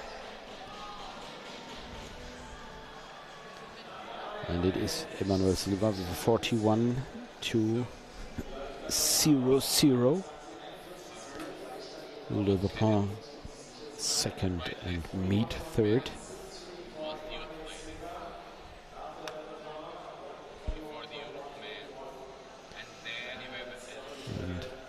Another heat number 9 with Vincenzo Mallorca from Italy, Hadley Beach from New Zealand, also New Zealand, Peter Michael, Guatemala, Alian Lopez, Belgium,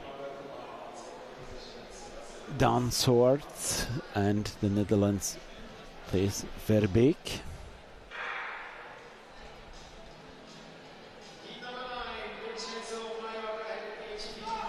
And you see Vincenzo Mallorca favorite in this race, jumping out of the start box and making this big gap to Hadley Beach. Not able to follow the pace of Vincenzo Mallorca. You heard the bell. The last meters for Vincenzo Mallorca. Let's see his time, under 41, I hope. Oh! 39.882 for Vincenzo Mallorca. Oh, what a hammer! Oh, what a fast time for the Italian skater. For the rollerblade SPSK World Team. And now we see heat number 10 with Camilo Acosta, Arena Geisingen Kali skate team from Germany. Davide Menigaldo, Italy. Christian Scaselati, also Italy. Juan Cruz Livolsi from Argentina. Nicolas Garcia from Ecuador. And Axel Nicolo from France.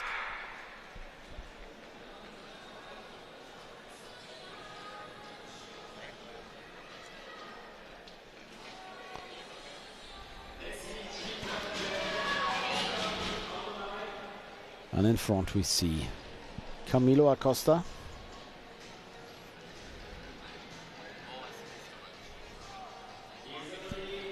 And behind him, Christian Scaselati.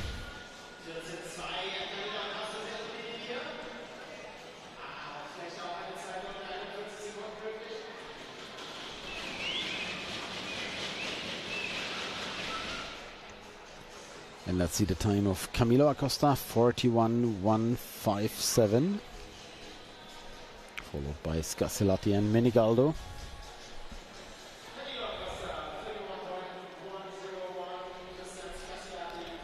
And we have the next heat with the next Indian skater.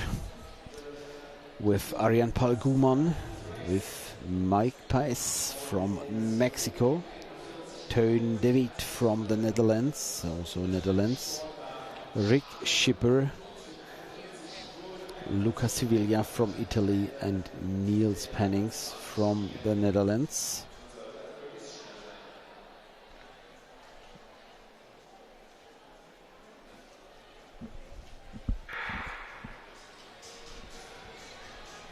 Who's first in the first corner? It's Arampal Guman.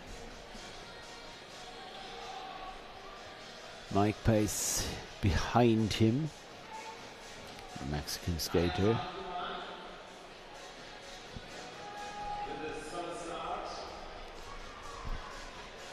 And Rick Schipper tries not to... Oh, passing by Paes.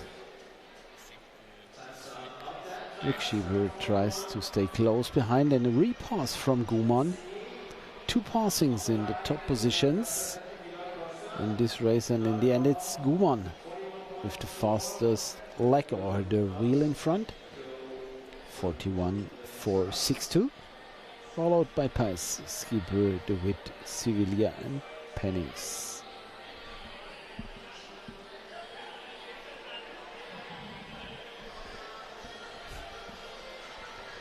The next heat is heat number 12 with Arena Geisingen Kali Skate Team Captain Livio Wenger from Switzerland, Magnus Norman Jeppersen, Kali Skate Team Denmark, Brecht Lippens from Belgium, Oliver Lindenskopf from Denmark, and Christian Vinyasa from Stebrianza inline.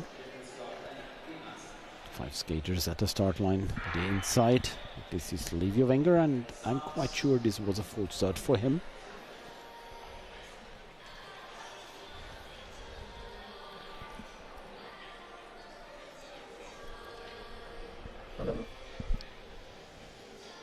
Yes, confirmed. It was obviously, he knows about it. Went full risk into the start.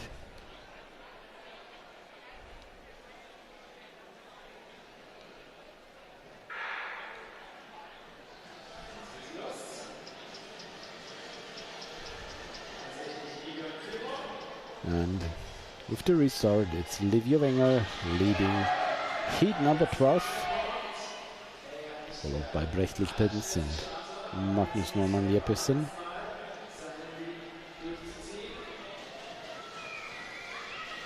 Jeppersen now is passing.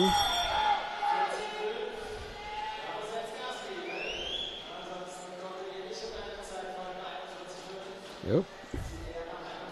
Cameras, what are you doing? Now we're back.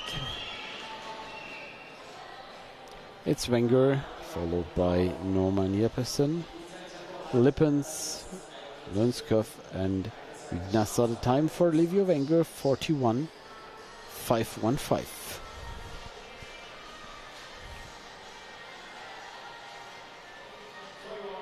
Heat number 13.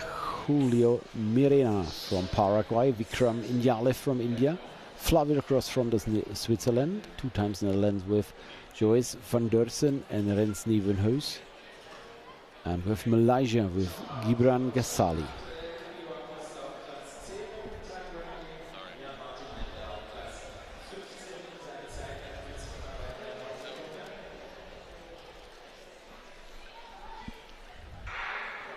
Off they are. On the inside we see Julio Mirena Ortiz going to the top spot, followed by Inyale and Flavio Gross. These 3 skaters made a gap to the rest. Bow for the last lap, and now it's Inyale leading. Skater from India. Mirena on 3rd spot. Oh, what a close decision. Flavio and Inyale were battling. And the chip timing says it was Inyale with a 41.292. to winning this heat number 13. Heat number 14 with the Chilean skater Gabriel Reyes, with Kay Schipper from the Netherlands, Mateusz Kania from Poland, Nathan Manek from France, Jake Duggan from New Zealand, and Nico Blum from Switzerland.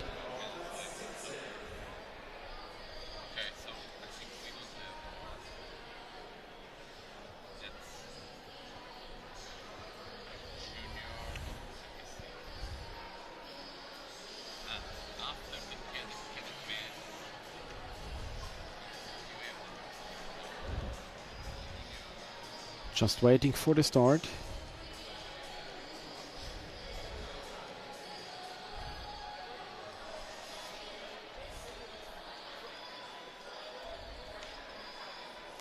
Oh, it seems they're ready to start.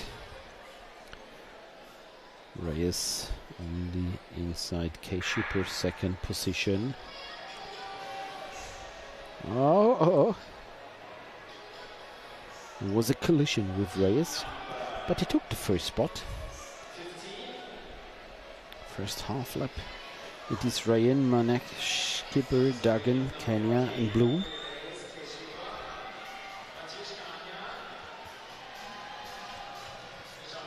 Now the bell for Reyes, leader of this heat number 14, followed by Kay Schipper. And passing.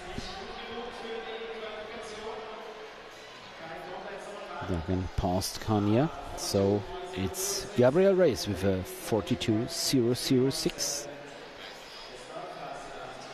Next top time. Best time so far for Vincenzo Mallorca. An incredible 39.882. It's the only time under 40 seconds, and it's half a second faster than the next Yvon Civillier. Another 0.2 of a second faster than Anand Kumar, Val Kumar. And the next one with Francesco Petrelli from Argentina, Oliver Grob from Switzerland, Leandro Gross, Nevio Gross from Switzerland, Jarno Heitmer from the Netherlands, and Jesus Bernal from Spain. And in front we see Oliver Grob and Petrelli. Goes the Swiss skater, the Swiss sprinter. Fourth in Sulmona 2 years ago on the road in the one lap competition.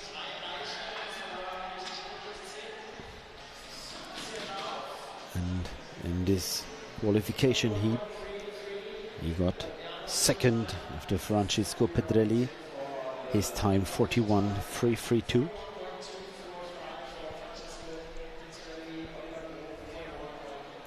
Heat number 16 with Samuel Morris from Great Britain, Martin Ferry from France, Elias Peszek from Germany, David Sarmiento from Ecuador, Manuel Eppinger, Germany, and Marek Zurwa from Poland.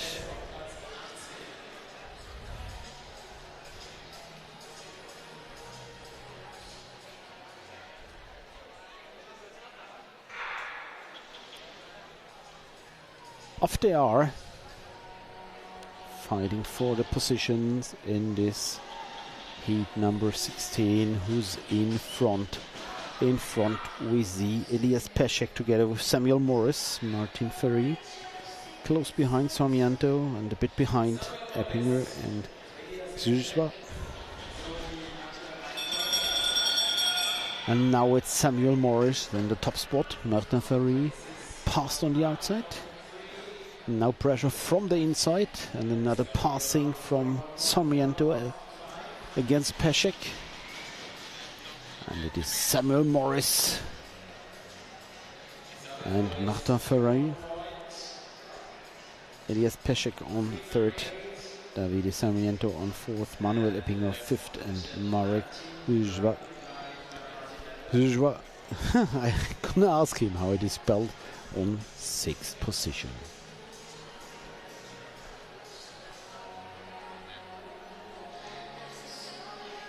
Another big name, it's Bart Swings in the next heat, Belgium. Together with Jeremy Ulquango, the youngster from Ecuador, Gonzalo Ferraz from Spain, Lucas Silva from Chile. There should be Teun Schouten and Emiliano Dassa. And it's Jeremy Ulquango in front. Bart Swings following him. Back on the wheels again, as he spent a lot of time on the blades, on the ice, competing this Olympic winter. And there was always problems with his knees, and there's a passing on the inside from Bart Swings against Ulquango. Successful, and is Bart Swings winning this heat with a time of 41.041, followed by Jeremy Ulquango, Lucas Silva and Emiliano Dassa. And from the formerly Olympic champion Bart Swings in the mass start to the current Olympic champion Metode Jilek from the Czech Republic.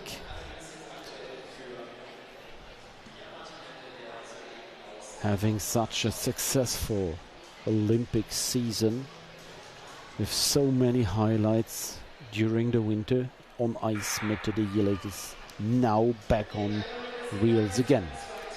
And I think it's Renato Carci from Ecuador securing the first spot. Who's behind him? It's a skater from Spain, it's Jaro. Now passed on inside by Jilek.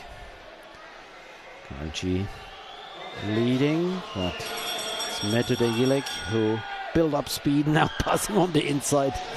Yes, this is the ability to accelerate, bring a huge amount of speed into the corner, making the race fast. And it's Metode Jilek with a 41.649 winning this heat number 18. Followed by Carci, Philippe Doué-Schmidt, Bilwar, Coro and Jesus.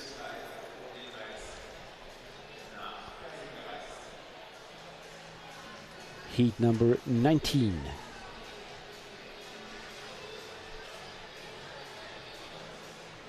With Alexander Rezoniko from Switzerland, Maurice Marosi from Germany, Cicitros from Belgium, Yannis Seifert from Germany, Germain Deschamps from France, and Tommaso Ceccarello from Italy. One skater is missing. We missed the camera from the other side. It was a bit too bright. But there's Carolina with the mobile cam.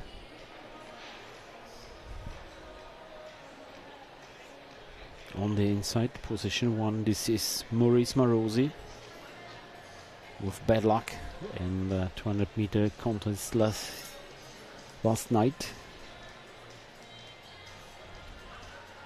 Had 2 steps with too much slippery, almost fell down, and there's a kind of technical problem. There's sent back. So we have to wait for the start. We have 2 more heats left. Heat number 19 and heat number 20.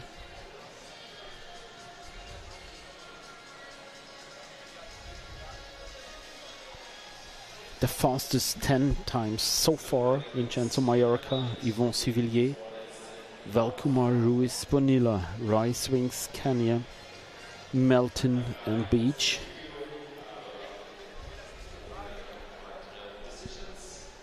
And Now the start of heat number 19. On the inside, the skater from Takino, Germany, Maurice Marosi. Last year's junior vice world champion in the one lap competition in Beidaihe, China.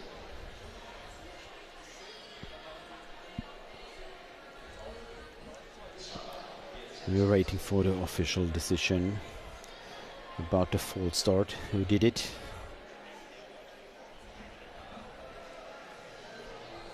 Let's see. This is the skater from B-Mark skate team, Tommaso Ceccarello.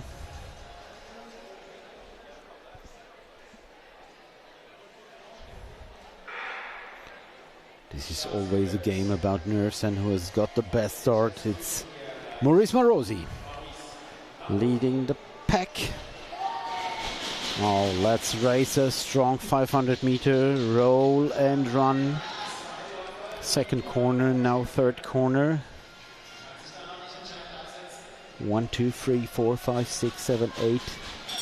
4 crossings in this corner. Now he got passed by Rezzonico. Very close together, Marosi, Rezzonico and Trost. Oh, what a move from Rezzonico. And at the end it's Rezzonico with a 48.31, so a very fast heat. Second Maurice Marosi, third Sietse Trost. Should be possible for all three of them to qualify directly for the 8th finals with this very fast heat. So they secured the 8th final by having a really fast heat. And we have left heat number 20 with Jose Carlos Rojas Rangel from Venezuela, Tomas Bohumski from the Czech Republic, Harry Geary from Australia, and 3 times Italy with Andrea Menigaldo, Achille Zangiorgio and Filippo Sassarini. Who's in front? Who's in front of this pack? Looks like Tomas Bohumski from Kali skate team. Local skater with explosive start. And he's followed by Rojas Rangel. Now passing on the inside. Thomas should know better about opening this inner line. And what will happen on the last stride? It's Rojas Rangel with a 41.350. I don't know if it's fast enough to qualify directly. We have to wait. Official results, and the answer to the question who qualified directly for this 8th final of the senior men category. So all the 500 meter heats are done now. And with a very, very little break, the judges. Nope. We continue with the first repechage. Okay. No long distance races. Now we have the repechage of the youth ladies and the youth men. And always the winner will qualify for the 4th final. This is the mode. Okay, we're going into the repechage, and it's easy, extremely easy for all you dear audience. Only the winner will go to the finals. So, youth ladies, I have to reload my data screen. First repechage with Leni Hoffmann, Germany, from Arena Geisingen junior team, Teresa Ottova, Czech Republic, KSBM Praha, Camilla Cattaneo from Italy, AST Skating Row, Claudia Lobato Roseto, Clopatin Pelayo from Spain, also Spain. Alba Ruiz Corral from CPV El Prat, and if I am right, there will be Luna Toile from France, from Grol Van Aglo. Yes, on the outside position 6. Who will get the best start? Oh, there's a lot of fighting for this first spot. And it is Teresa Otova in front, followed by Leni Hoffmann. And now you have to act. You have to win this final, so you have to skate active. You have to pass. And if you are in front, you have to skate without any mistakes. And she did a mistake, Otova from the Czech Republic, opening the inner line, and Leni Hoffmann, she executed the passing. And it's Leni Hoffmann going to the 8th final. Now the races are much more tactical. Nothing depends on the time the skaters go. All depends on position 1. Because only the winners of these repechage races will go to the next round, to the 4th final of the youth ladies.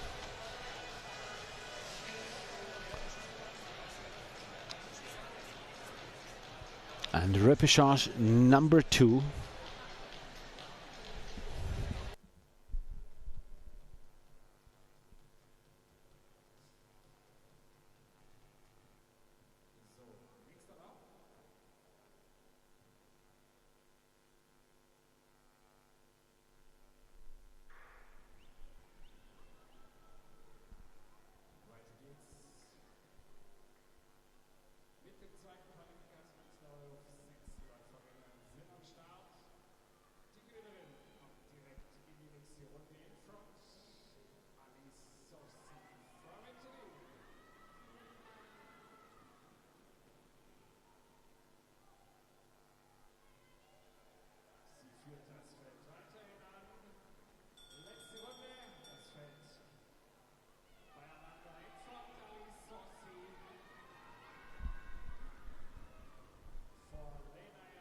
So we have a few technical problems, sorry. I'm back in commentating.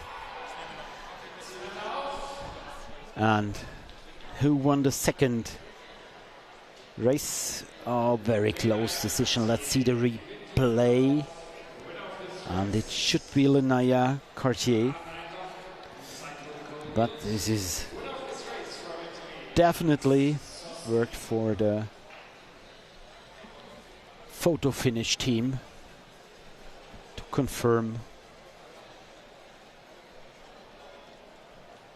this first position of Lenaya Cartier.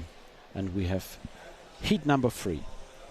Heat number 3 with Nele Pechstein from Germany, SCC Skating Berlin, Sasha Moreto, Nela Krejci, Celia Seriosa Barrios, Diana Cabeza Sanchez, and Fran de Voldere.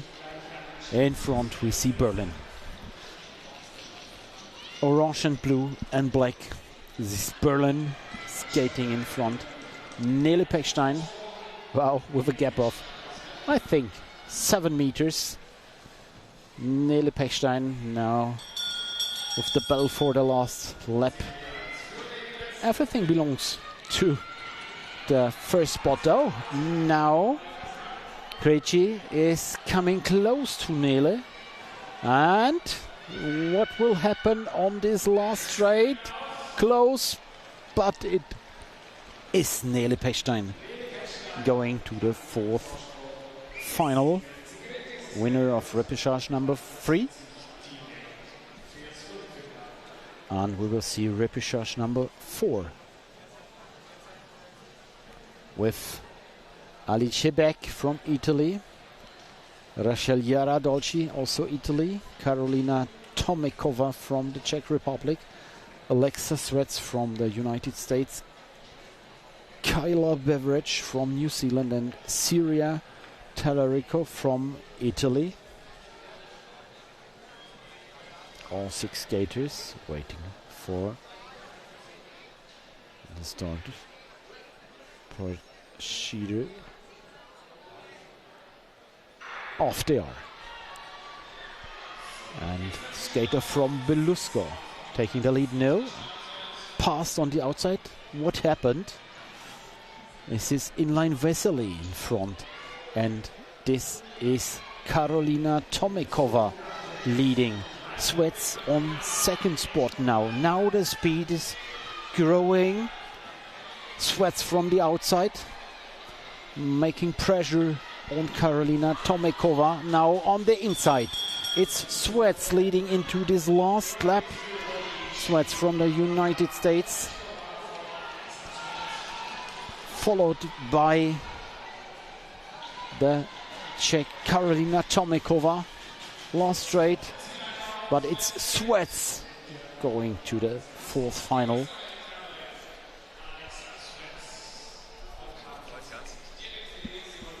And we have repechage number 5 with Eva Angelucci from Italy, Lakshita Ranji Kumar from India, Laura Nevrelova from the Czech Republic, Laura Faustino from Germany, ESG Darmstadt, Amelie Rosero from Colombia, and Juliana Turek from Hungary.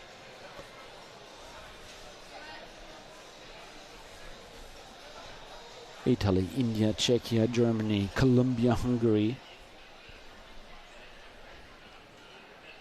6 different nations in repechage number 5.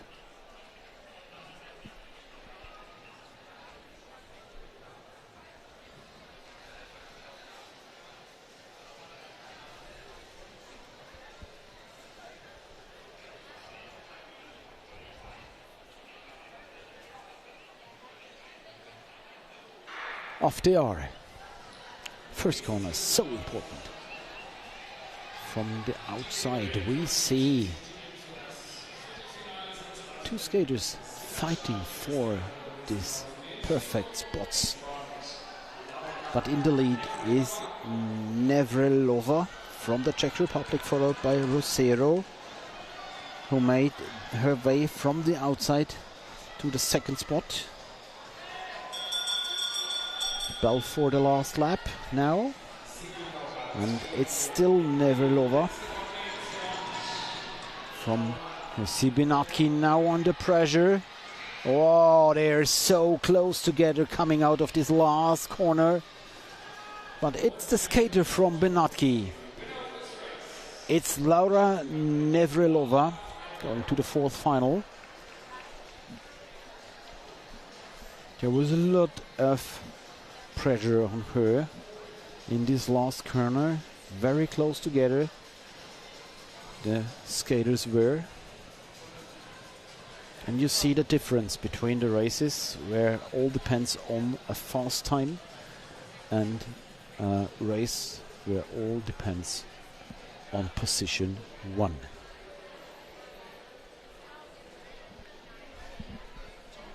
Ciao. We have repechage number 7. Shinika Skov Monte from repechage number 6 we have to race. This is Sarah Turqua Shoemaker, Anna Isabel Godoy, Giovanna Espinosa Miacec, Sarah Bujorquez and Daria Tallarico. 1 skater is missing. Turquoise is leading. Turquoise Shoemaker from France, from Pôle Espoir Bretagne. Now coming to the last lap. Turquoise controlling the race so far. Godov is lurking behind her.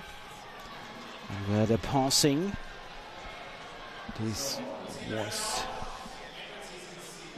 close, but it is Sarah Turquoise Shoemaker with the wheel in front. Now we come to repechage number 7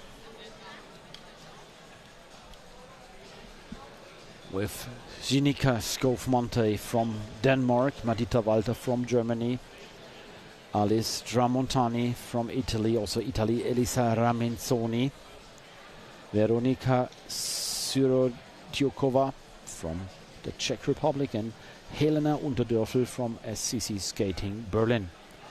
And maybe the heart rate of our track speaker, Andre, is a bit higher. He's watching close the race of his daughter.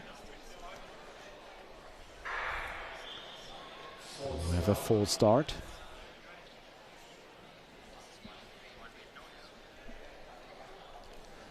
Yes, big family. Sometimes the fathers bring their daughters or sons to the sport, and after being athletes for themselves, the kids are continuing in this sport. So is Helena Unterdörfel, and Andre is still in the sport as a trainer in Berlin and as a track speaker in several inline speed skating competitions. And let's have a look on the race. In front with the Czech Republic is Veronika Syrodyukova from Prague. And on the outside now it's the skater from Gross-Gerau, Madita Walter, who took the lead. Made 2 meters of a gap, 3 meters. And behind her there's a battle for the second spot, and it's Madita Walter. Congratulations to Gross-Gerau. Madita Walter will enter this 4th final by winning repechage number 7. Repechage number 8 with Cosolino Novella from Italy, Lanos Fernandez Garcia from Spain, Noah Vio from France, Maria Hübner from Germany, Sarah Martiradonna from Italy, and Laurent van der Brink from the Netherlands.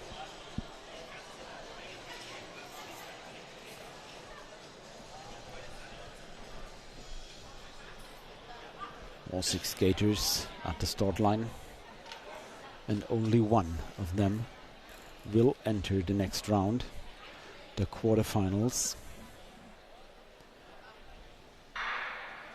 Off they are. First meters, first corner coming from the outside. This was the skater from Berlin. This is Maria Hübner. Yes, strong start coming from the outside.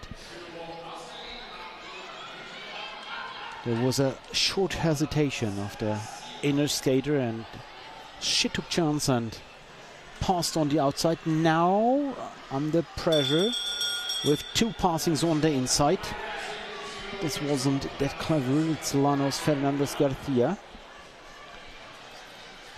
who was taking the lead. Fernandez Garcia, Fernandez Garcia, or Novella. I think it was Fernandez Garcia, but it's 1/100th of a second in between them. Surely this had to be cleared by the photo finish team. And we're quite jumping into repechage of the next category.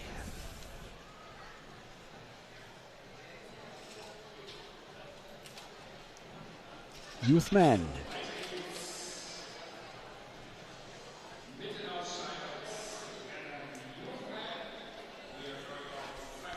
Repechage number 1 with Elliot Le Tadic from France, Timothée Boussin, also France, Mark Moravcik from Hungary, Pepe Finheller from Germany, also Germany, Ben Bachmann, and Storm Andersen from Denmark.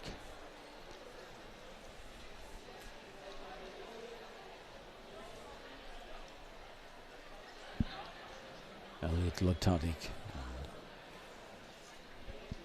inner line.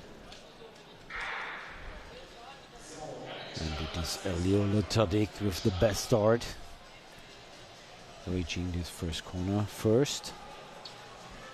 Speeding up the race now, controlling this race. He's followed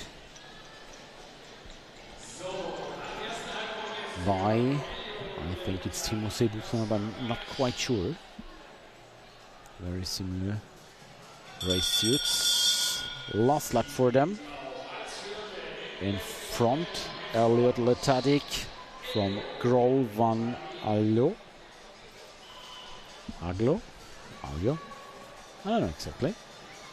And it is Elliot who got the ticket for the fourth final in Repechage number 1. And within Repechage number 2, Johannes Schmidt from Germany, Lorenzo Faria from France, also France, Noam Hippolyte from Chile, Jose Thomas Miller Choquera from Belgium, Brick de Weivere, and from Ecuador, Juan Jose Loyola. The Chilean skater Miller Choquera with one false start so far. There's the referee who told him, be careful, you've got a false start. So far,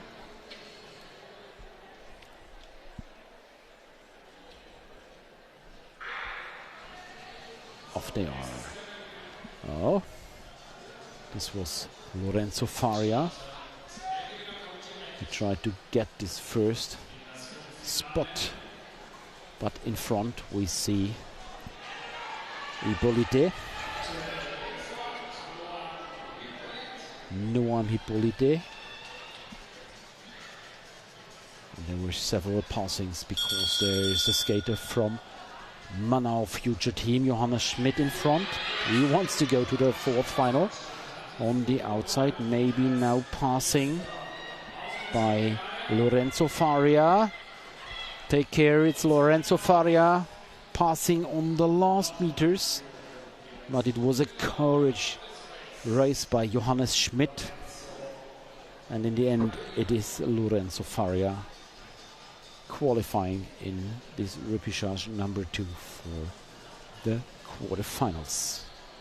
Repechage number 3 with Cameron Fourcier from France, Jorge Esteban Arevalo from Ecuador, Rute Grote from the Netherlands, Samuel Ortiz from Spain, Giacomo Bassetti from Italy, and Samuel Čech from Germany. Also a name which belongs to the past. Samuel Čech, son of a former German top skater.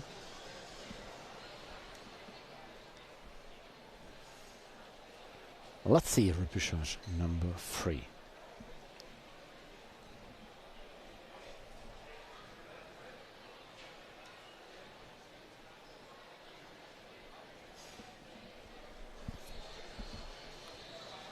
Start interrupted.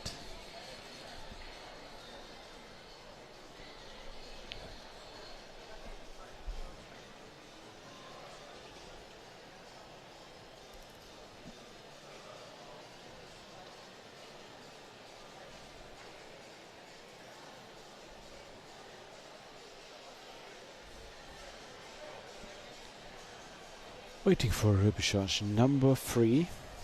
This is the second chance to qualify for the quarterfinals in the youth men's category.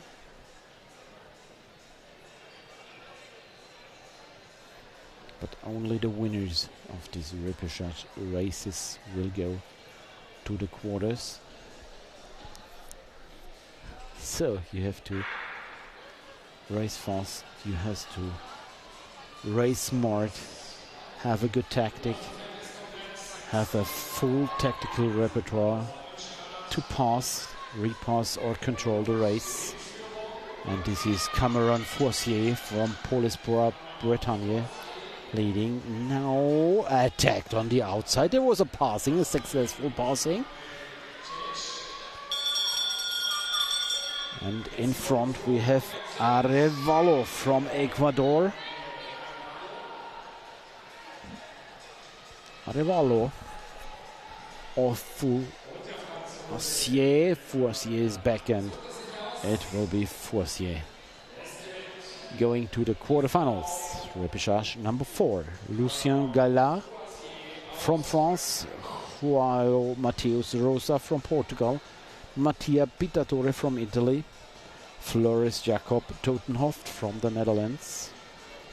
And Ryan Dreisma, also Netherlands, both from the same club, Gewest Friesland. And Florian Lehnert from France. In repechage number 4.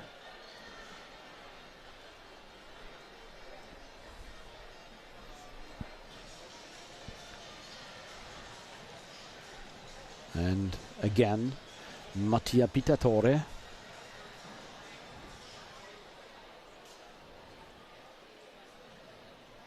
With the words with the judge.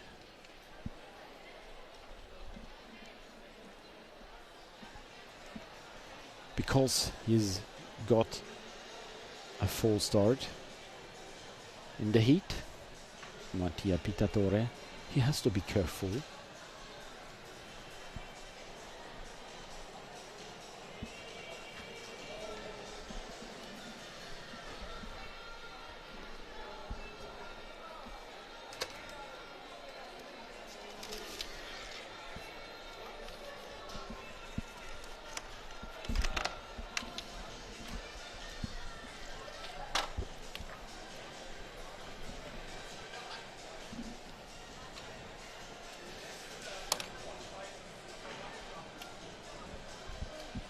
Waiting for the start of this repechage number 4, youth men's category. Let's see the first meters coming from the outside. And in front, skater in the red race suit. This is Rosa. Joao Mateus Rosa from Portugal. And he is speeding up this race, and only followed by Pitatore. All the other skaters are slower, and it seems to be Rosa going to the quarters.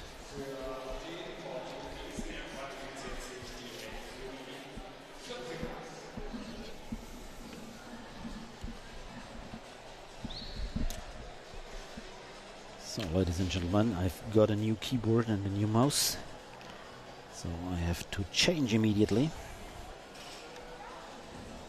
Checking if they work.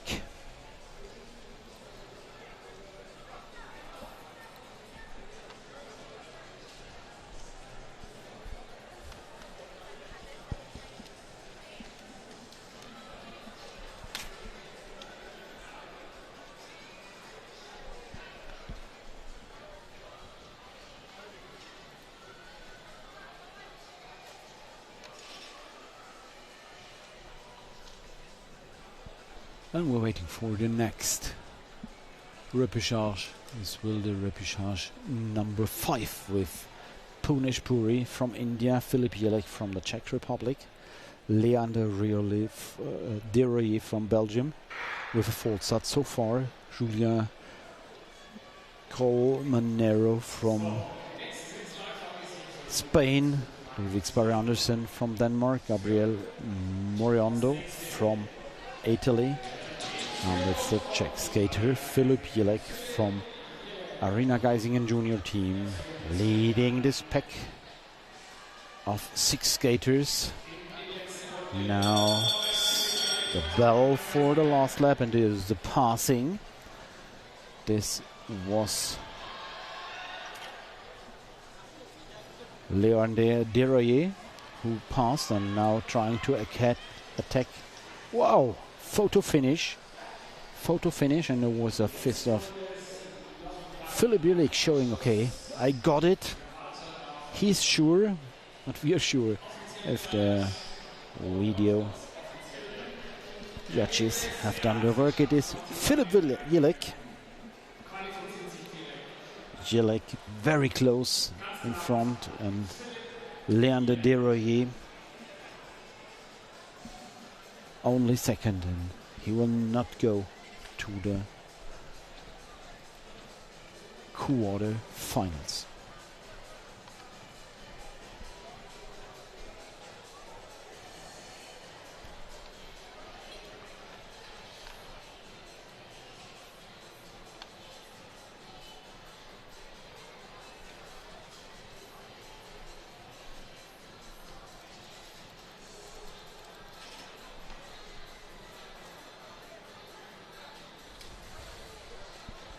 Heat number 7 with Himnish Sadhu from India, Carlo Nicoletti from Italy, Gabriele Fiorini from Italy, Gabriel Barros from Portugal, Vishnu Andakudi Hariharan from India, and Braden Talbot from the United States. These are the 6 skaters from Repechage number 7.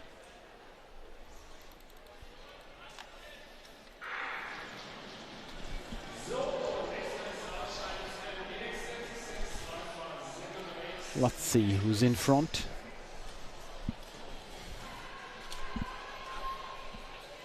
In front we see the skater from Beamer Skating, Gabriele Fiorini. Now passings. Oh, this was a very interesting move from the Belgium skater from Reko Semst.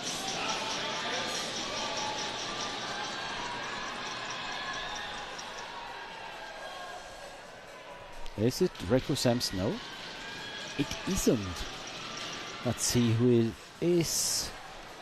392. This is I'm right. This is Staff Treckles.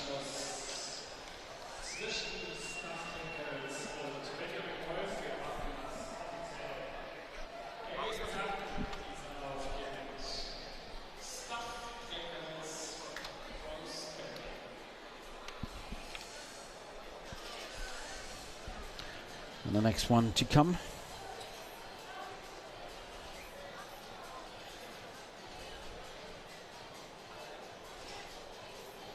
Let's see who's in this next repechage.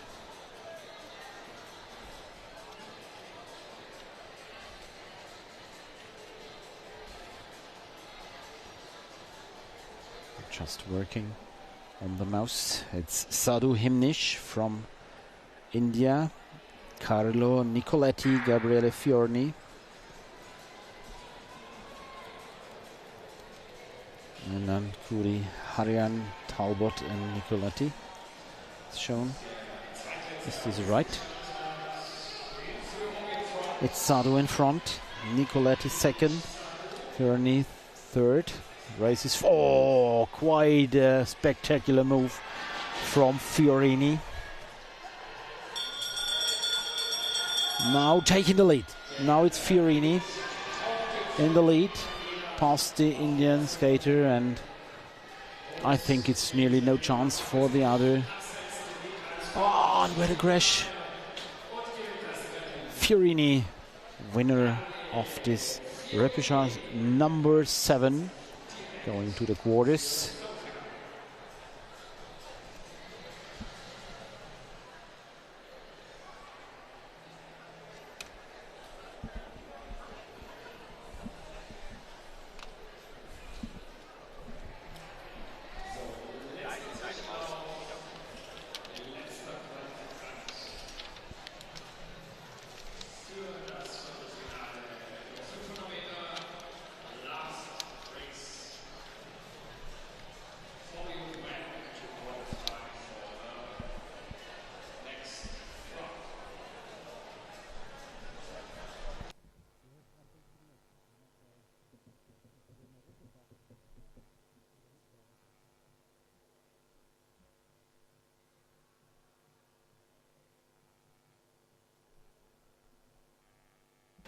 We're sorry, we're still fighting with the techniques.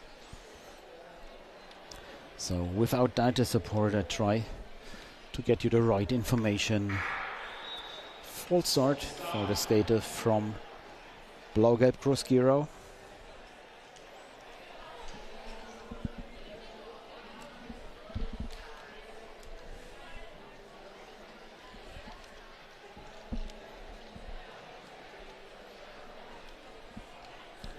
Second start attempt.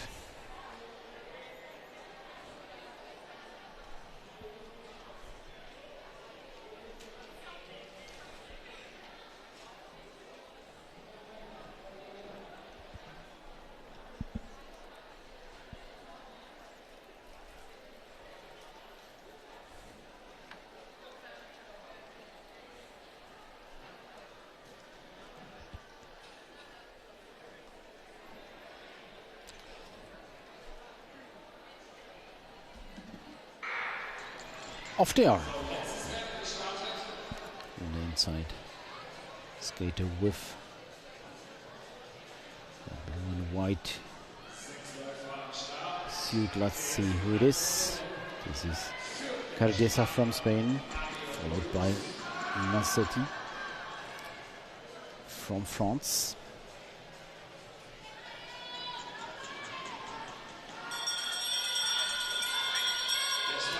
Left, three skaters beneath each other, and I think it's Ganesh who's in the lead. Two Indian skater who will take the first spot, and it's Pandey with the wheel in front and going to the quarter-final.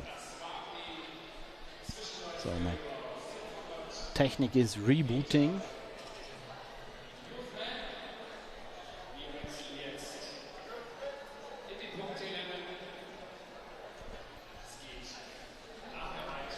So hopefully we're back with technique. Okay, I think we're back.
So I'm sorry for these technical issues, but I think we are back with the new technique, and we will continue as soon as the referees change the setup for the point heats of the cadets.